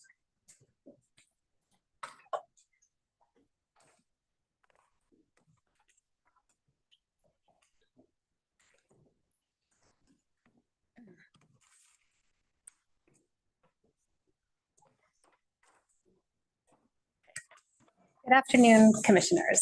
I guess I'll wait till our slide deck starts. Yeah. Thank you. Good afternoon. Elizabeth Pranos here on behalf of Environmental Defense Fund. Thank you for the opportunity to provide testimony today. With me today are two EDF scientists, Dr. Megan Weisner and Dr. Paige Varner with EDF's Healthy Communities Program. Dr. Weisner is an environmental epidemiologist and senior health scientist with experience in community health impacts from exposure to toxic air emissions and water pollution. She was a member of the Scientific Technical Working Group and holds a PhD in geosciences and a master's degree in anthropology with a focus on medical and environmental anthropology. Dr. Varner is a toxicologist with expertise in the health effects of toxic chemicals, risk assessment, and cumulative impacts.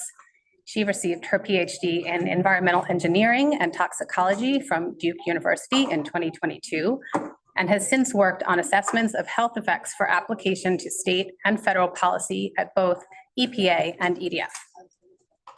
EDF commends the division for proposing the first ever Coloradan health-based standards for toxic air contaminants.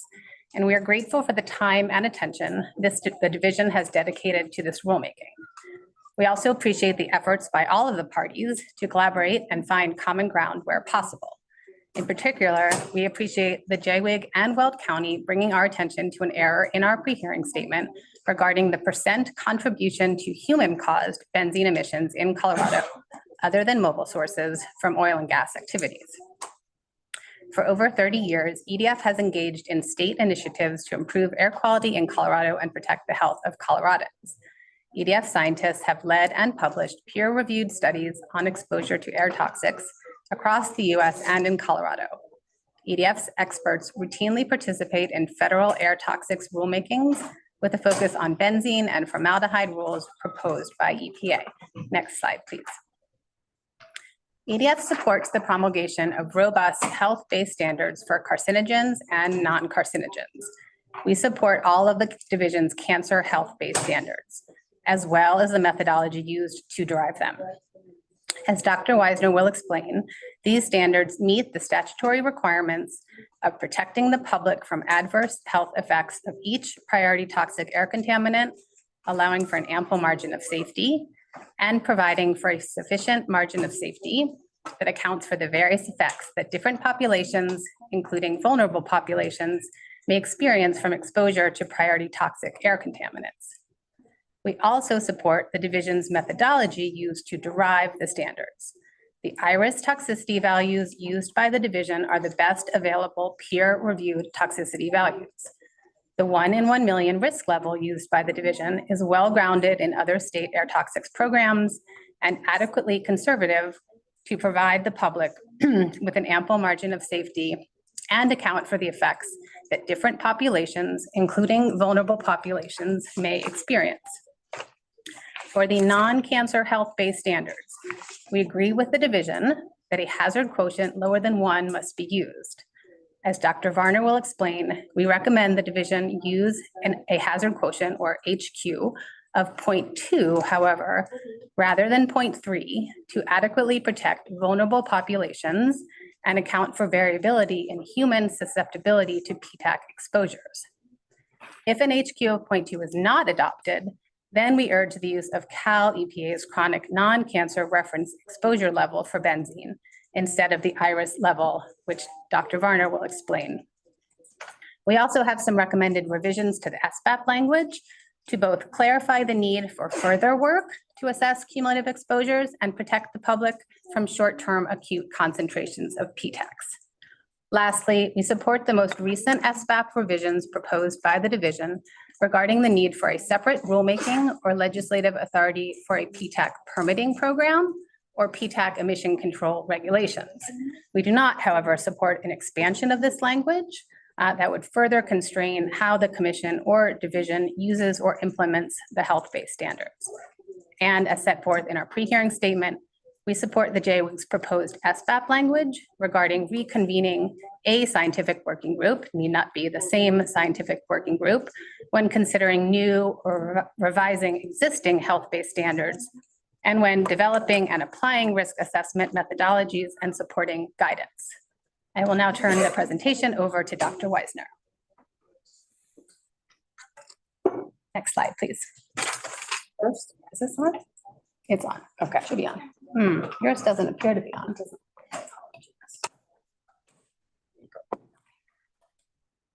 First, EDF supports the division's use of the IRIS toxicity values for benzene and formaldehyde cancer standards.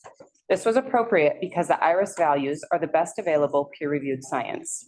Specifically for formaldehyde, the IRIS assessment was particularly thorough, even for IRIS standards. The cancer hazard was extensively reviewed in the IRIS assessment and further peer-reviewed by the highly regarded National Academies of Sciences, Engineering, and Medicine. The assessment was developed over the course of a decade, involving an open state-of-the-art or state-of-the-science workshop, interagency scientific consultation, and public comment and peer review. Benzene's IRIS assessment also underwent extensive interagency scientific consultation, public comment, and peer review. The benzene cancer hazard was extensively reviewed in the EPA IRIS assessment and provides sufficient data to derive a well-supported cancer value. Additionally, EPA's adjustments and modeling decisions used in derivation of toxicity values are appropriate because they are based on the scientific evidence recommended by multiple guidance document and follow years of precedent. EDF also supports the division's use of a cancer risk level of 1 in 1 million for derivation of the cancer standards. The use of this risk threshold is appropriate to provide an ample margin of safety and account for a vulnerable population's susceptibility to harms from PTAC exposures. This threshold is also used by multiple programs, such as EPA's TSCA program, New Jersey, Oregon, Massachusetts, and is supported by the National Institute for Occupational Safety and Health. Further, both the 1 in 1 million threshold and low-dose linear extrapolation of the IRIS toxicity values are necessary and appropriate. The linear low-dose extrapolation of the IRIS toxicity values assumes that any concentration of the chemical carries some risk of causing cancer. This application is appropriate due to the benzene and formaldehyde-specific information, such as the available literature and the mechanism in which tumors occur. And it's recommended by EPA and other risk assessment guidelines. The application of linear extrapolation does not fully account for the variability in human susceptibility to developing cancer from exposure to PTACs and does not preclude the use of the appropriate 1 in 1 million cancer risk threshold. As it relates to the non-cancer standards, we generally support the toxicity values used by the division and believe they represent the best available peer-reviewed science and ensure health-based standards protect the public with an ample margin of safety. As described earlier for the cancer values, the IRIS assessment and Cal EPA ethylene oxide assessment have undergone an extensive review of the toxicological literature, interagency review, peer review, and public comment. Therefore, these non-cancer values represent the best available peer-reviewed science. Additionally, the non-cancer toxicity values provide an ample margin of safety with the application of uncertainty factors, or UFs, which are applied by dividing the exposure value at which there are toxic effects by these factors. These UFs account for both the uncertainty and variability in the scientific literature, as directed by multiple risk assessment guidance documents. Contrary to suggestions by others, they do not represent extreme or additional conservatisms, but rather are necessary to account for scientific uncertainty and variability in deriving toxicity values. Some examples of standard adjustments are the interspecies UF, which is applied when a study is done on animals and not on humans, and therefore carries more uncertainty in its application to humans. The subchronic to chronic UF is used when a study only investigated health effects from short-term exposures, and the standard needs to be set for long-term or chronic exposures. The human variability, UF, is used to account for intrinsic variability within the human population, such as differences in genetics, which make some people more susceptible to health harms from toxic chemicals, which is often not represented in studies that only investigate health effects from a chemical on a small number of individuals. Therefore, the toxicity values used by the division to calculate the non-cancer health-based standards represent the best available science and are part of ensuring an ample margin of safety. I will now hand it over to Dr. Varner. Thank you. We also support the division's proposal to select an HQ that is less than 1 in the derivation of the non-cancer health-based standards. A hazard quotient lower than 1 is necessary to account for the differences in populations and the biological susceptibility due to social factors or extrinsic factors. The statute requires the commission to adopt standards that are protective of vulnerable populations with an ample margin of safety. This includes accounting for vulnerability to adverse health effects from pollution based on both intrinsic factors like age, genetics, and pre-existing conditions, which are accounted for in toxicity values, and extrinsic factors like stress, housing, poverty, and access to care. An HQ of 0.2 is necessary to protect vulnerable populations because extrinsic factors are not adequately accounted for in IRIS toxicity values or Cal EPA's ethylene oxide toxicity value. Accounting for extrinsic factors can be done through an additional adjustment of factor to the HQ. This figure here is a good representation of what needs to be accounted for when setting these standards. Baseline risk and intrinsic factors, as you can see in the middle, are accounted for in the iris toxicity values and the Cal EPA ethylene oxide value as an uncertainty factor, or UF, of 10. Extrinsic factors, as you can see on the bottom of this figure, are currently unaccounted for. We recommend an additional adjustment factor of 4.2 to the HQ to account for extrinsic factors, which results in an HQ of 0.2. This value is based on recommendations and analysis by the World Health Organization, which found a human variability factor of 42 across human populations for vulnerability to adverse health effects from multiple different toxic chemicals. Next slide. Here's the calculation we use to get to the recommendation of an HQ of 0.2 using an adjustment factor of 4.2, which is based on the WHO recommendations. The first line of equations represents how the health-based standards are currently being calculated. They are the product of the toxicity value from IRIS or Cal EPA and the hazard quotient. The toxicity value is calculated by dividing the exposure at which there's documented health effects by uncertainty factors to account for uncertainty across species, within the population, and other uncertainties. I pulled out the uncertainty factor for human variability in red, or the UFH, which is typically a value of 10 to account for intrinsic factors. However, as previously stated, the standards need to account for both intrinsic and extrinsic vulnerability. To do so, the WHO suggests the use of a UFH of 42 instead of 10. However, because IRIS and Cal EPA ethylene oxide toxicity values already use a UFH of only 10 in their derivation, we break out the 42 into the product of 10 and 4.2 and suggest adjusting the HQ, therefore, with a factor of 4.2. This results in an HQ of 0.2. Next slide. We strongly recommend this application of an HQ of 0.2 for all PTACs based on this rigorous scientific evidence. However, if this is not adopted, we urge the use of Cal EPA's chronic non-cancer reference exposure level, or REL, for benzene instead of the IRIS chronic non-cancer reference concentration, or RFC. The Cal EPA toxicity value is based on a more recent study that found adverse health effects at lower concentrations and is therefore more sound and protective than the IRIS toxicity value. In addition, Cal EPA applied a UFH of 60 instead of the default 10 applied by IRIS. In this way, the Cal EPA toxicity value more closely reflects the WHO's recommendation to use a higher adjustment factor than 10 to account for extrinsic factors. Therefore, we recommend this value be adopted if the HQ is not adjusted. Reliance on the Cal EPA toxicity value to calculate the chronic non-cancer standard for benzene will ensure that it is set at a level that protects the public from adverse health harms with an ample margin of safety as is required. I will now hand it back to Elizabeth. We have proposed 2 revisions to the SBAP. The first is to acknowledge the importance of protecting the public from cumulative exposures to PTACs and other pollutants such as ozone that can exacerbate health harms caused by exposure to TACs. As the division has recognized, the General Assembly was concerned with the risks that exposure to multiple toxic air contaminants pose to public health, in particular, the health of vulnerable populations.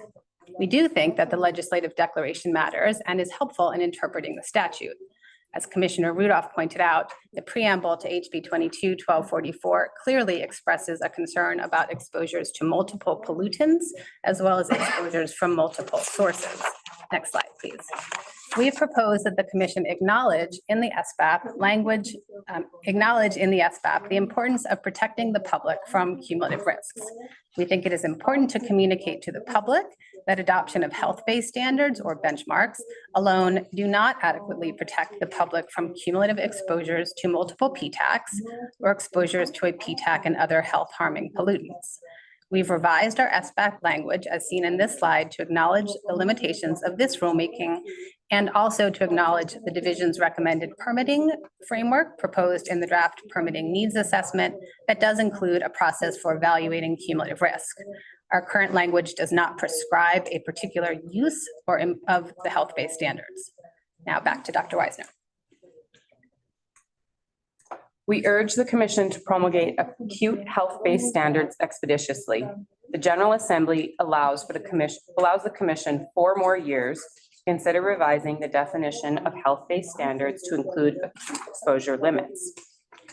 Many sources of pollution in Colorado emit PTACs as short-term intermittent plumes that will not be covered by the chronic health-based standards, which are typically for durations 1 year or longer, or in this case, for a lifetime of exposure.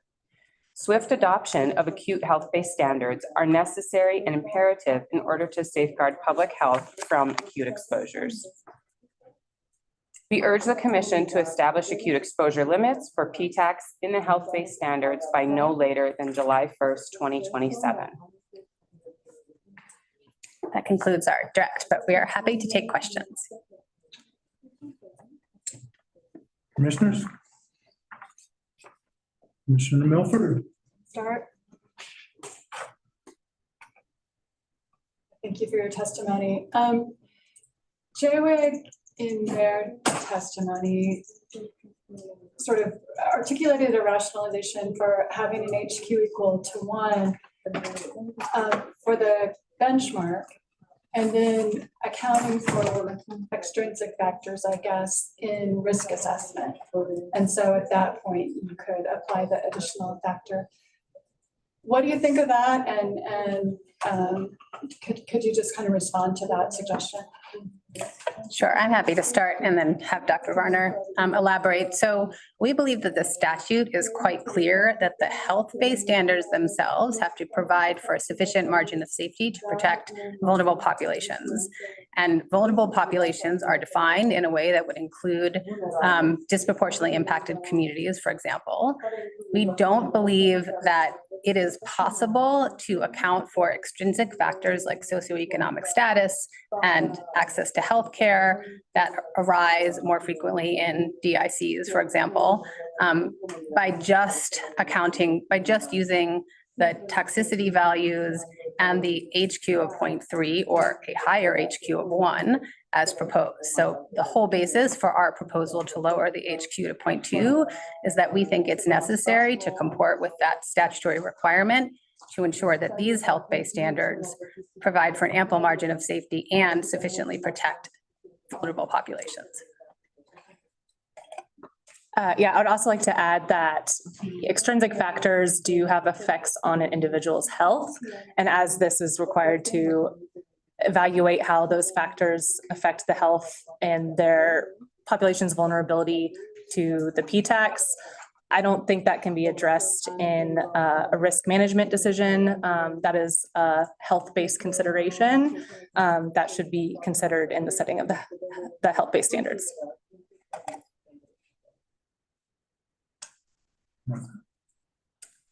Thank you.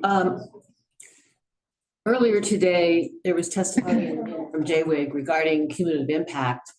Not only the issue that they don't think it's required, but as I recall, but that consideration of cumulative impacts really needs to be done more on a site-specific basis or a regional or smaller basis rather than in the setting of a generic health-based, or in this case, a standard, I'll say standard. Can you comment on that? Sure. I mean, I think we agree with them that to really adequately assess cumulative risk, that must be done in implementation, right? Because we would agree that it is somewhat of a case-by-case scenario where depending on where the pollutants are emitted and who might live near them, that risk assessment and evaluation of cumulative risks will vary. We don't agree with them that the statute is crystal clear that in this setting, the division and the commission cannot consider cumulative impacts at all. I think as we've testified, we do think that you have the ability and the authority to do that. However, even if you have considered cumulative impacts in the setting of the health-based standards, because we agree with them that in the implementation, there's still more work to be done. So that's really the kind of genesis of our SBEP language, which is just setting this health-based standard for an individual PTAC sort of in a vacuum cannot adequately account for the cumulative risk that certain populations who live in certain portions of the state near certain sources of pollution might experience in the future. And so there will still be a need. They're going to grapple with cumulative impacts in the future, regardless of what you do here today. A follow-up question to that. So if we were to establish a benchmark today that takes into consideration cumulative impact, what I think I'm hearing you say is that in the implementation of the benchmark in a particular area, we would consider the cumulative impacts in that area. Wouldn't that then potentially be two things? One, there'll be areas where cumulative impacts are not don't need to be as, I'll say, strict or as conservative. And so should we not set any benchmark today based upon cumulative impact? And two, in those areas where you would suggest that we would need to add cumulative impacts because of the particular attributes of that community, are we then basically doubling the protection because we're doing cumulative impacts on cumulative impact protections? Right. I think I got both parts of your question. So we don't think you can adequately and fully assess cumulative impact here, right? So if you take that, I think for your first question, or really both of them, we think there's always going to be room in the implementation of these. So for example, if you're evaluating limits in a permit for a new source, right? Just evaluating whether or not the individual P-tax from that source might meet or exceed the health-based standards that you adopt today, that alone won't adequately protect against exposures to additional contaminants, including things like ozone that aren't P-tax, but that might impact the same health endpoints for those populations. And so, like, I think there's always going to be, we think there's always going to be the potential for additional cumulative risks to be considered in the future. We also don't think that what the division has proposed here is has so fully and adequately considered cumulative risk that you're going to end up in a situation where it would be kind of double counting or, you know, overly protective in the future, because we don't really think that what they're doing here has assessed cumulative exposures to multiple pollutants in any kind of robust way. Okay, thank you. Other questions? I was curious. Thanks for your testimony. I was curious, we heard this morning that, for example, the Texas HQ factor of 0.3 was in a permitting context versus kind of a health-based standard context. And we saw data that, you know, most of the states use an HQ of 1. It's unclear to me if those states use it in a permanent context or a health-based standard context. I was wondering if you could maybe provide a little education on that in terms of how most states do it. And if you, and you're arguing for a lower one in a health-based context versus a permanent context, I guess, and I'd like to understand that a little better. Hopefully that's a clear enough question. Yeah, thank you so much for that question. And I have to admit, we did not do a thorough review of all the various states' air toxics programs. And, you know, we looked into some of them with respect to the risk level that they rely on to calculate the cancer benchmarks. I think I would say that our position is that to adequately meet your statute, it's necessary to further account for extrinsic factors that impact certain populations' susceptibility to developing health harms from these P-tax. And that to do so, it's necessary to lower the HQ to 0.3, regardless of how many other states, you know, each state has their own statute, of course. So that's our position on that. Great, thank you. And that was my second question, I see, sort of relates to that a little bit. I appreciate the calculation on pages 7 and 8. As an engineer, I always like seeing calculations on some of this, but on the extrinsic factor, you recommended this additional adjustment factor of 4.2. It wasn't clear to me what the basis for that was. And I guess at what point is some of this, I'll say, a little bit of a judgment call about how much additional conservatism you should build in versus I'll call it a super hard and clear scientific number?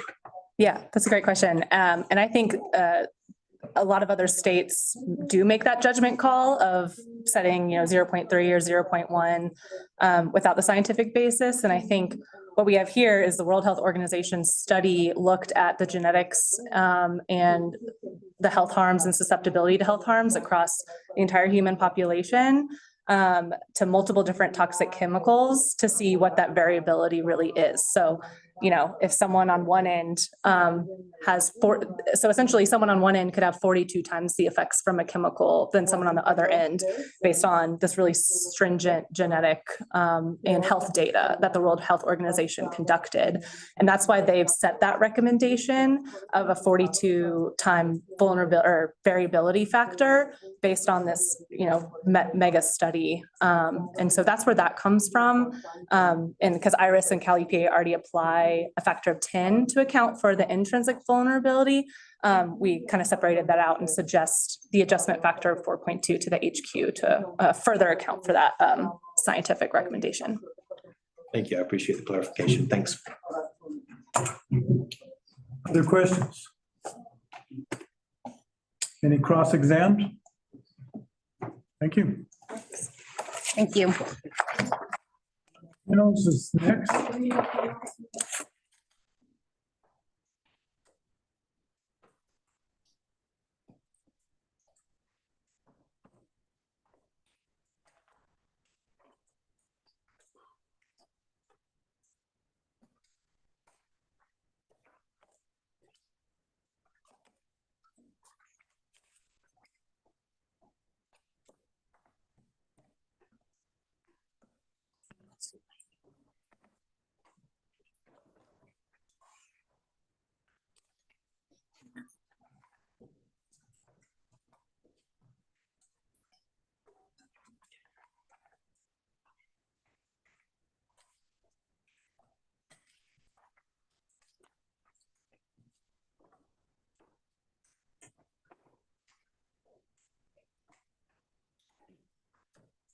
Good afternoon, Commissioners. My name is Rachel Jaffe, and I'm an Associate Attorney with Earth Justice, representing Green Latinos in this rulemaking. I'm here with my colleagues, Ian Coghill, also an attorney with Earth Justice, Michelle Mabson, our Senior Staff Scientist at Earth Justice, Jessica Herrera, Green Latinos In-House Counsel, and Patricia Garcia Nelson, Green Latinos Colorado Just Transition Advocate, joining us online. In our presentation today, we will discuss three main points. First, we'll discuss the importance of this rulemaking and the leadership opportunity that it presents Colorado. Next, we will discuss the choice of the best available toxicity values. And finally, we will be discussing ensuring an ample margin of safety for non-cancer risk levels. Before diving into our main arguments, it's important to revisit the directives from the Colorado legislature and the language of the air toxic statute. The General Assembly declares that the state must prioritize and protect the health and well-being of all Coloradans, with a particular focus on sensitive and vulnerable groups. Further, the statutory framework shown here on the slide here provides the structure for a rule that protects all Colorado communities. Today, we will cover our recommendations for how to improve the division's proposed rule to do so. With that reminder, I will pass it to Jessica to discuss Colorado's important leadership opportunity with this rulemaking. Thanks, Rachel. Green Latinos commends the division for its proposal for the first ever health-based standards for toxic air contaminants in Colorado. While the division's proposal is a strong starting point, Green Latinos urges the commission to adopt a rule with even more protective health-based standards. Colorado is already fighting against federal deregulation. For example, Colorado sued to block the Trump administration's attempt to pause federal funding for electric vehicle charging projects.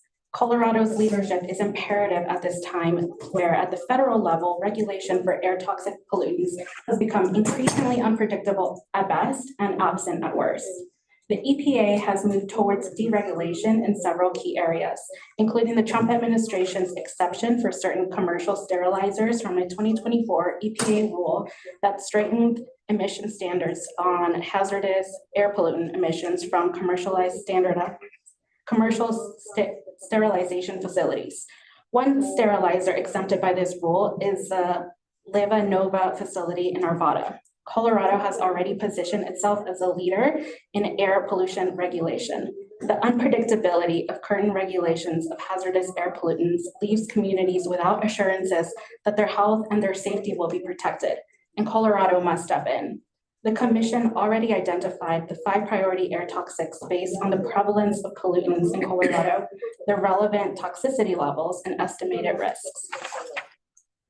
The 5 priority air toxics that the commission identified all pose serious health risks, including cancer, birth defects, reproductive disorders, respiratory issues, asthma, and the irritation of the eyes, nose, and throat. Setting health-based standards underpins Colorado's ability to protect its population from toxic air contaminants. I will now turn it over to Michelle, our technical expert, who will go over our specific recommendations. Thank you so much. Y'all can hear me okay? Thank you. And thank you to the commissioners, excuse me. I'm not entirely certain. Okay. Can you all hear me okay online? Oh, I see. Thank you. Oh, yeah. First side here, apologies. So good afternoon, commissioners. Thank you all so much for your time. So when it comes to the best available toxicity values, the statute directs the commission to consider the best available peer review toxicity values. And this is importantly, it is important to define that for best available science, this includes maximizing the quality, objectivity, and integrity of information. So while Green Latinos generally supports the use of a tiered approach to set toxicity values, the division's proposal relies on an outdated policy that ranks sources into 3 tiers regardless of their recency or validity. And so while the division proposal here relies on the IRIS values if available, the commission should follow the advice of the Scientific Technical Working Group that newer values should be at least reviewed and prioritized regardless of the tier source. And this is not to say that the IRIS value in and of itself may be inherently incorrect. It is that the updated review could show that there's support for a reduced toxicity value or an updated value. So here on the screen, we show the division's proposed rule that uses IRIS's benzene non-cancer toxicity value is around 22 years old. Oh, we can continue on the last slide. Thank you. And while the Cal EPA value in turn, while it's in a tier 3 scenario, it is actually 11 years old and actually 10 times more protective. It's still valuable because it's rigorous and it included systematic review of the science. In its rebuttal, the division made revisions that respond to our concerns about the rigidity around the toxicity policy and the age of toxicity values. And we would support language that would make clear that toxicity values are not static and that there should be a process by which you can review and update these values in the future for future rulemakings. Next slide. As far as non-cancer risk level and margin of safety, here the statute directs the commission to protect the public from adverse health effects and also account for cumulative effects. However, the division's proposed rule uses a hazard quotient of 0.3, which does not necessarily provide an ample margin of safety nor adequately account for cumulative effects. And here we'd like to clarify that in practice, hazard quotients that are set below 1 are typically set below 1 because they would be summed to create a target organ specific hazard index. And that hazard index is typically what's set at 1. That's what agencies like EPA would use to determine whether non-cancer risk is acceptable or unacceptable. And here we show that for 3 priority attacks, formaldehyde, hexavalent chromium, and hydrogen sulfide, which if they were set to a 0.3 hazard quotient would be quite close to 1 and would not provide an ample margin of safety. And in fact, again, be close to that unacceptable level, close to above 1. And as the health-based standards are an iterative process that will consider additional PTACs in the future, the combined risk levels must have the ability to still be protective. I'll lastly say that this is not an arbitrary combination of pollutants. It is the fact that these PTACs can be emitted together and co-occur from different facilities. Finally, the division relied on an example of the EPA Superfund site in their screening program, which applies a target hazard quotient of 0.1, which is used for screening when there is a site that has numerous chemicals. So in this case, accounting for the fact again, that there can be numerous chemicals present that can emit and cause non-cancer harm. And so they use this lower level to ensure that cumulative non-cancer risk for all contaminants is evaluated. And I believe that is our last substantive slide. So if there are any questions, I will turn it to the commission. Any questions?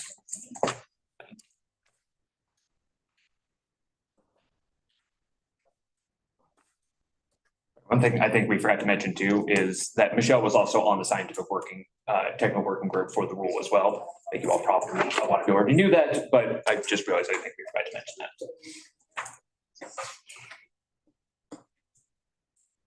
Any cross? Okay, well, thank you, guys. Thank you.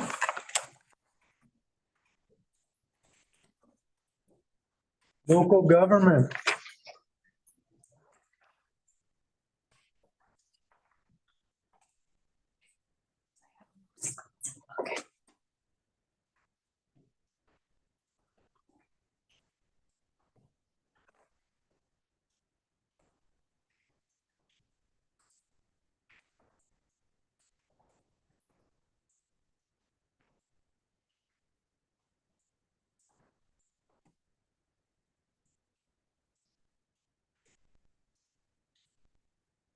Good evening, Commissioners. I'm Amanda Perkins, the Climate Policy and Implementation Specialist for Adams County. And I'm here with my colleagues representing the Local Government Coalition for the LGC. I'm joined today by Dr. Taya Stockman, Air Quality Policy. Not you. Just Sorry about that. You, it's us.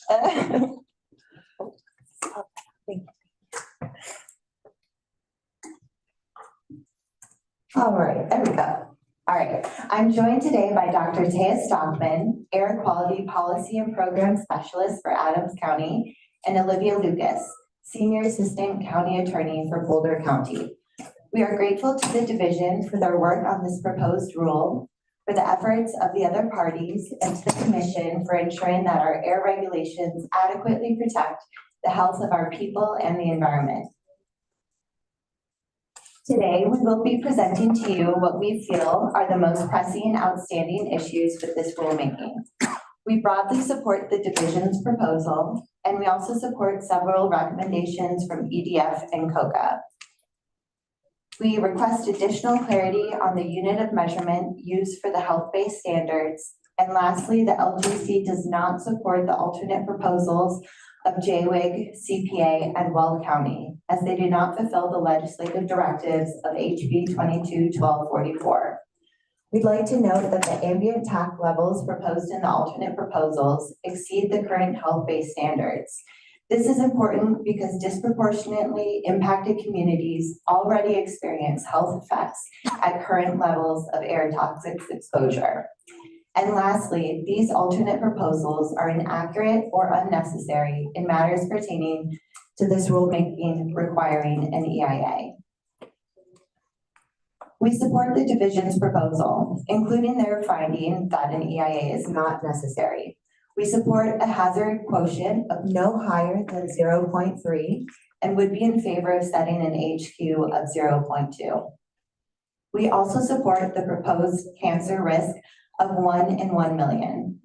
This rule is necessary to comply with HB 22-1244 and to shore up protections in the face of federal rollbacks. It would also bring air toxics regulation into alignment with current scientific understanding. The LGC supports several recommendations from EDF and Green Latinos. First, the Cal EPA value for benzene is supported by more recent and robust science and therefore should be used as it would more appropriately protect vulnerable populations. We also support a more expedient timeline for a rulemaking to address acute health-based standards. And lastly, the division's guidance regarding the hierarchy of sources should be updated to reflect current and best available scientific evidence. We would like to note that most EPA IRIS values do not consider epidemiological literature newer than the toxicological record. and that there is a lack of information on chemical mixtures and the cumulative effects of exposures to multiple chemicals.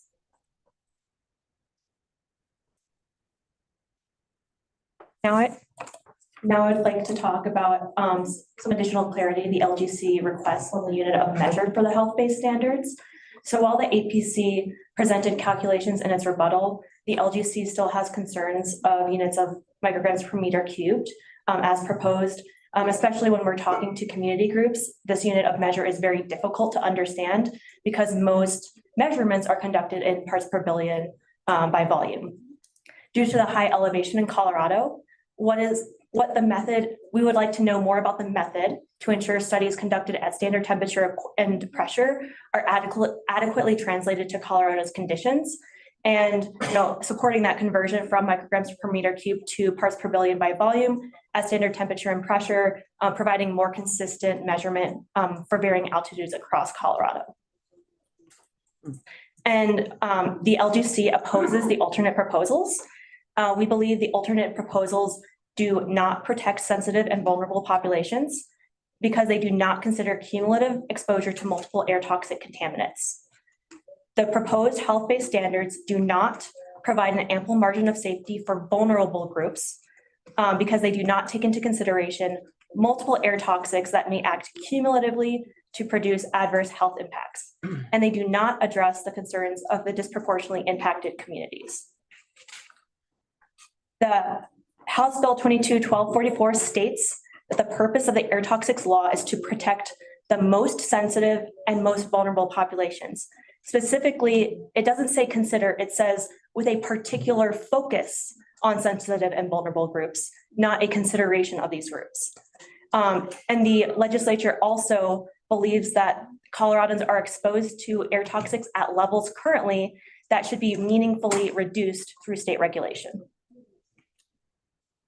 The legislative directive is clear that cumulative impacts must be taken into account when regulating toxic air contaminants. The General Assembly found that public health, safety, and welfare are endangered by emissions of toxic air contaminants, and Coloradans are exposed to a multitude of toxic air contaminants that may act cumulatively, and these impacts must be taken into account when regulating toxic air contaminants. The JWIG CPA propose health-based benchmark concentrations that are higher than Coloradans are currently exposed to. Back in January of this year, the Air Quality Control Commission determined the top 5 PTACs based on the risk levels that Coloradans are currently exposed to, the ambient concentrations across Colorado, and the number of Coloradans experiencing those risks. The JWIG and CPA propose a concentration of benzene, for instance, that is 23 times higher than the exposure levels in the GES communities. If the concentrations are 23 times higher, how will this actually reduce exposures or concentrations or impacts of air toxics at all? The APCD's modeled risk levels for benzene, formaldehyde, and hexavalent chromium presented to the commission back in January are also all significantly lower than the alternate proposals. As we heard earlier from the DI community residents, they experience health effects at the current level of air toxics. The Globa Elyria Swansea health study found many health disparities at the current ambient concentrations of air toxics, including greater respiratory health disparities, higher asthma hospitalization rates, and 24% higher mortality than the rest of Denver. As an air quality scientist, I know that criteria pollutants, especially the big ones, ozone and particulate matter, PM 2.5, are relatively regional across the Denver metro area.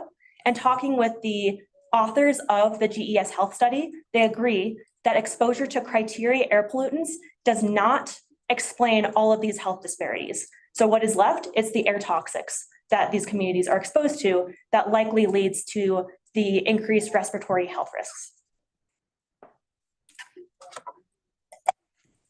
Thank you, Taya. Hello, commissioners. I'm Olivia Lucas. I'm a senior assistant county attorney with Boulder County. And I'm going to talk about a few last points related to the alternate proposals and their related arguments.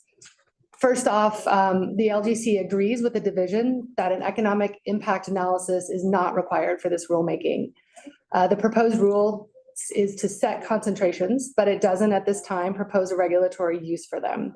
So under statute, an EIA is not required absent this regulatory impact of the proposed rule. JWIG and CPA's alternates tacitly support this position as they also don't provide EIAs. JWIG and CPA include language in their alternate proposals specifying that the standards cannot be put to regulatory use without a separate rulemaking, including an EIA. So that proposed language, we believe, is redundant. The statute already requires and is clear on when an EIA is required. So in the event when these health-based standards are put to some sort of regulatory impactful use, statute would require an EIA. Our slide here talks about Part B to C of the alt proposal. That language has been revised today, we've learned, and we've seen that shift to remove the utilize language to try to focus the language on actions that have regulatory or economic impact. We think that's a move in the right direction, but still believe the language in the rule is redundant to statute. And then finally, alternate proposal language from JWIG and CPA's Part B to D specifically seeks to limit the use of the standards, and we think that this is outside the scope of this rulemaking. The rulemaking is set, and we're discussing to set the standards, not prescribe or proscribe their uses. So for these and the reasons previously articulated in our presentation, the LGC urges the commission not to adopt the alternate proposals. This is our summary slide. So in summary of our positions, we're broadly supportive of the division's proposal. We agree with the recommendation that the division use Cal EPA standard for benzene. We urge the division, to assess and update its current hierarchy of scientific sources. We seek additional clarity on the proposed units of measurement for the standards, and we oppose all aspects of the JWIG and CPA alternate proposals. And we'd be happy to take questions now. Commissioner Reader. Thank you for the testimony. I had a couple of questions, I guess, just around slides 10 and 11.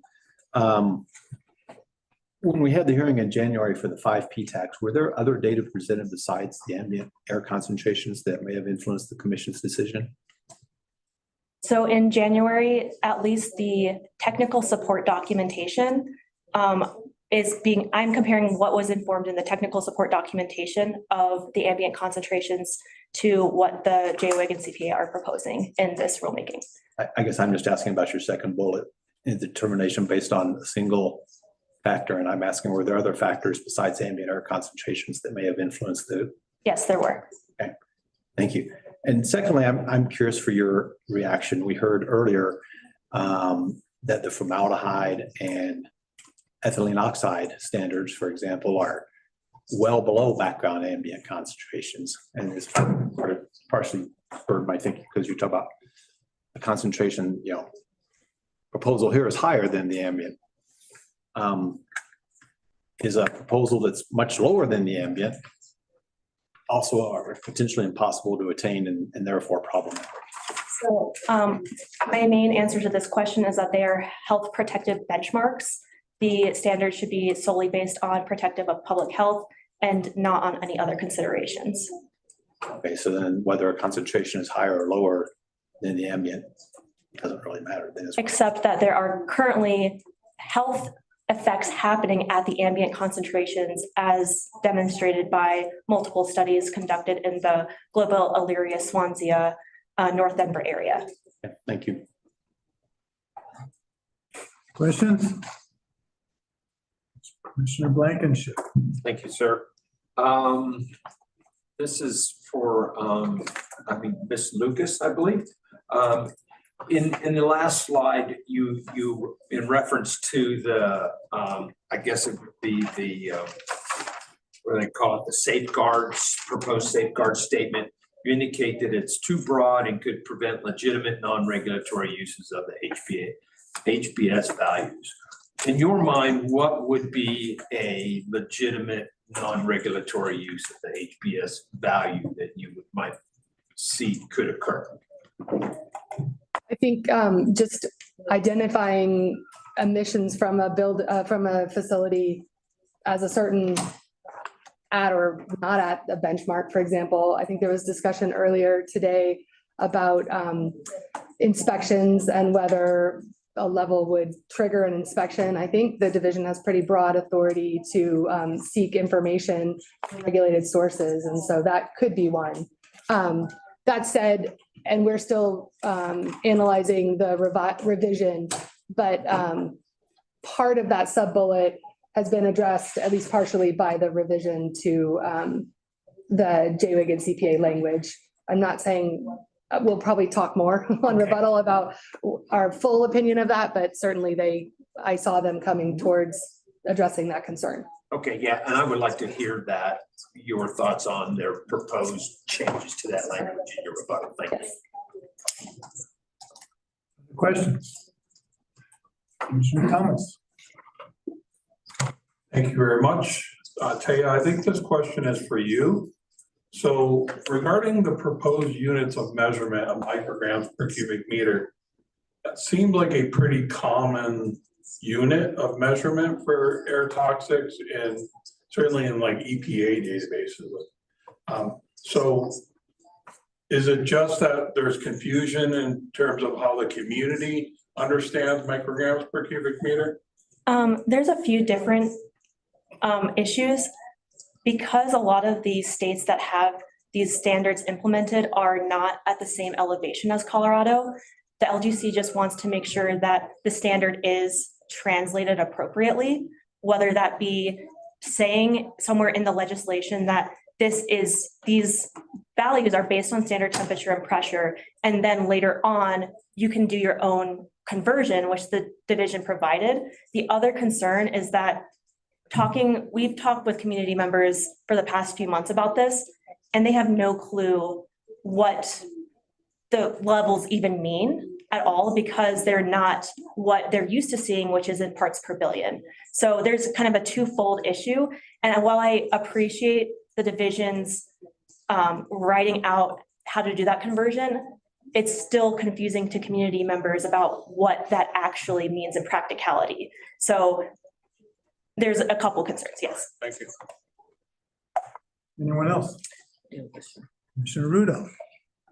This may be more complicated than I even know how to ask it, but this gets to your discussion regarding translating the numeric values into that makes sense for the altitude that we're at. I remember hearing some time ago that ozone in particular is something that affects people differently at different altitudes, particularly if you're higher in the mountains and there's an ozone issue, it's worse for you, et cetera. I don't know if that's true or not, something like that. So can you talk a little bit about the values that we're talking about in the IRIS and how those might be more stringent, less stringent, more protective, less protective, completely the same, whatever, at our altitude versus perhaps where those, I don't know where IRIS was, if it was, RTP where they did it, or if it was someplace else. That makes sense? Yes, I would say it would be great for the division to recheck my math, but just on looking at this, just like doing a few different ideal gas law conversions, it's about a 30% difference of what that concentration could be at Denver, for instance, compared to standard temperature and pressure, and then even different in the mountains. So that's why it would be great to just have somewhere that says these values are based on standard temperature and pressure, because it also depends on the weather conditions, which is a whole other can of worms. Difference in which direction? I believe the standard would be lower. If we were looking at what was in Colorado, pretty sure, but Janet can correct me. Being less stringent. More stringent. More stringent. I mean, I meant. Yes. Yeah. Okay, thank you. Questions?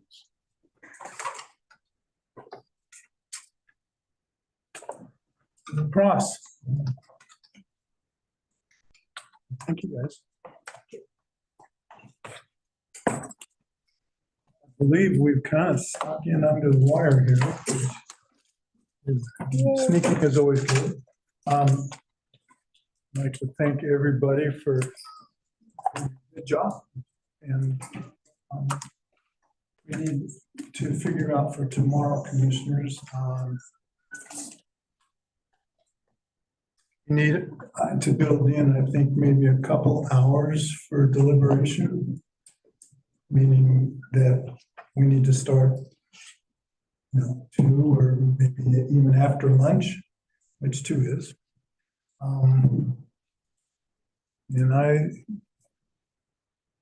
I think we can do that if we start at 8:30. How much time is left?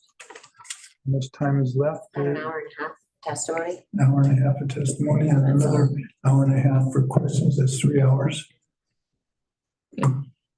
So starting at 9, we could actually get done by 9. Yeah.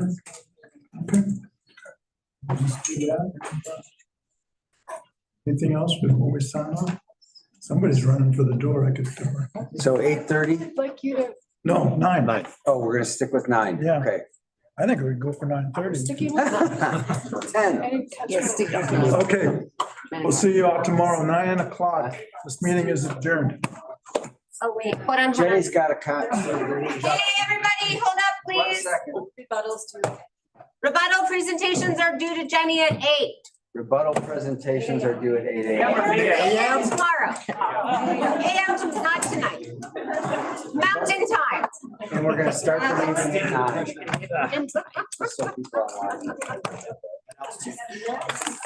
There are a lot of people. Yeah, they're more comfortable and more relaxing. Let's talk now.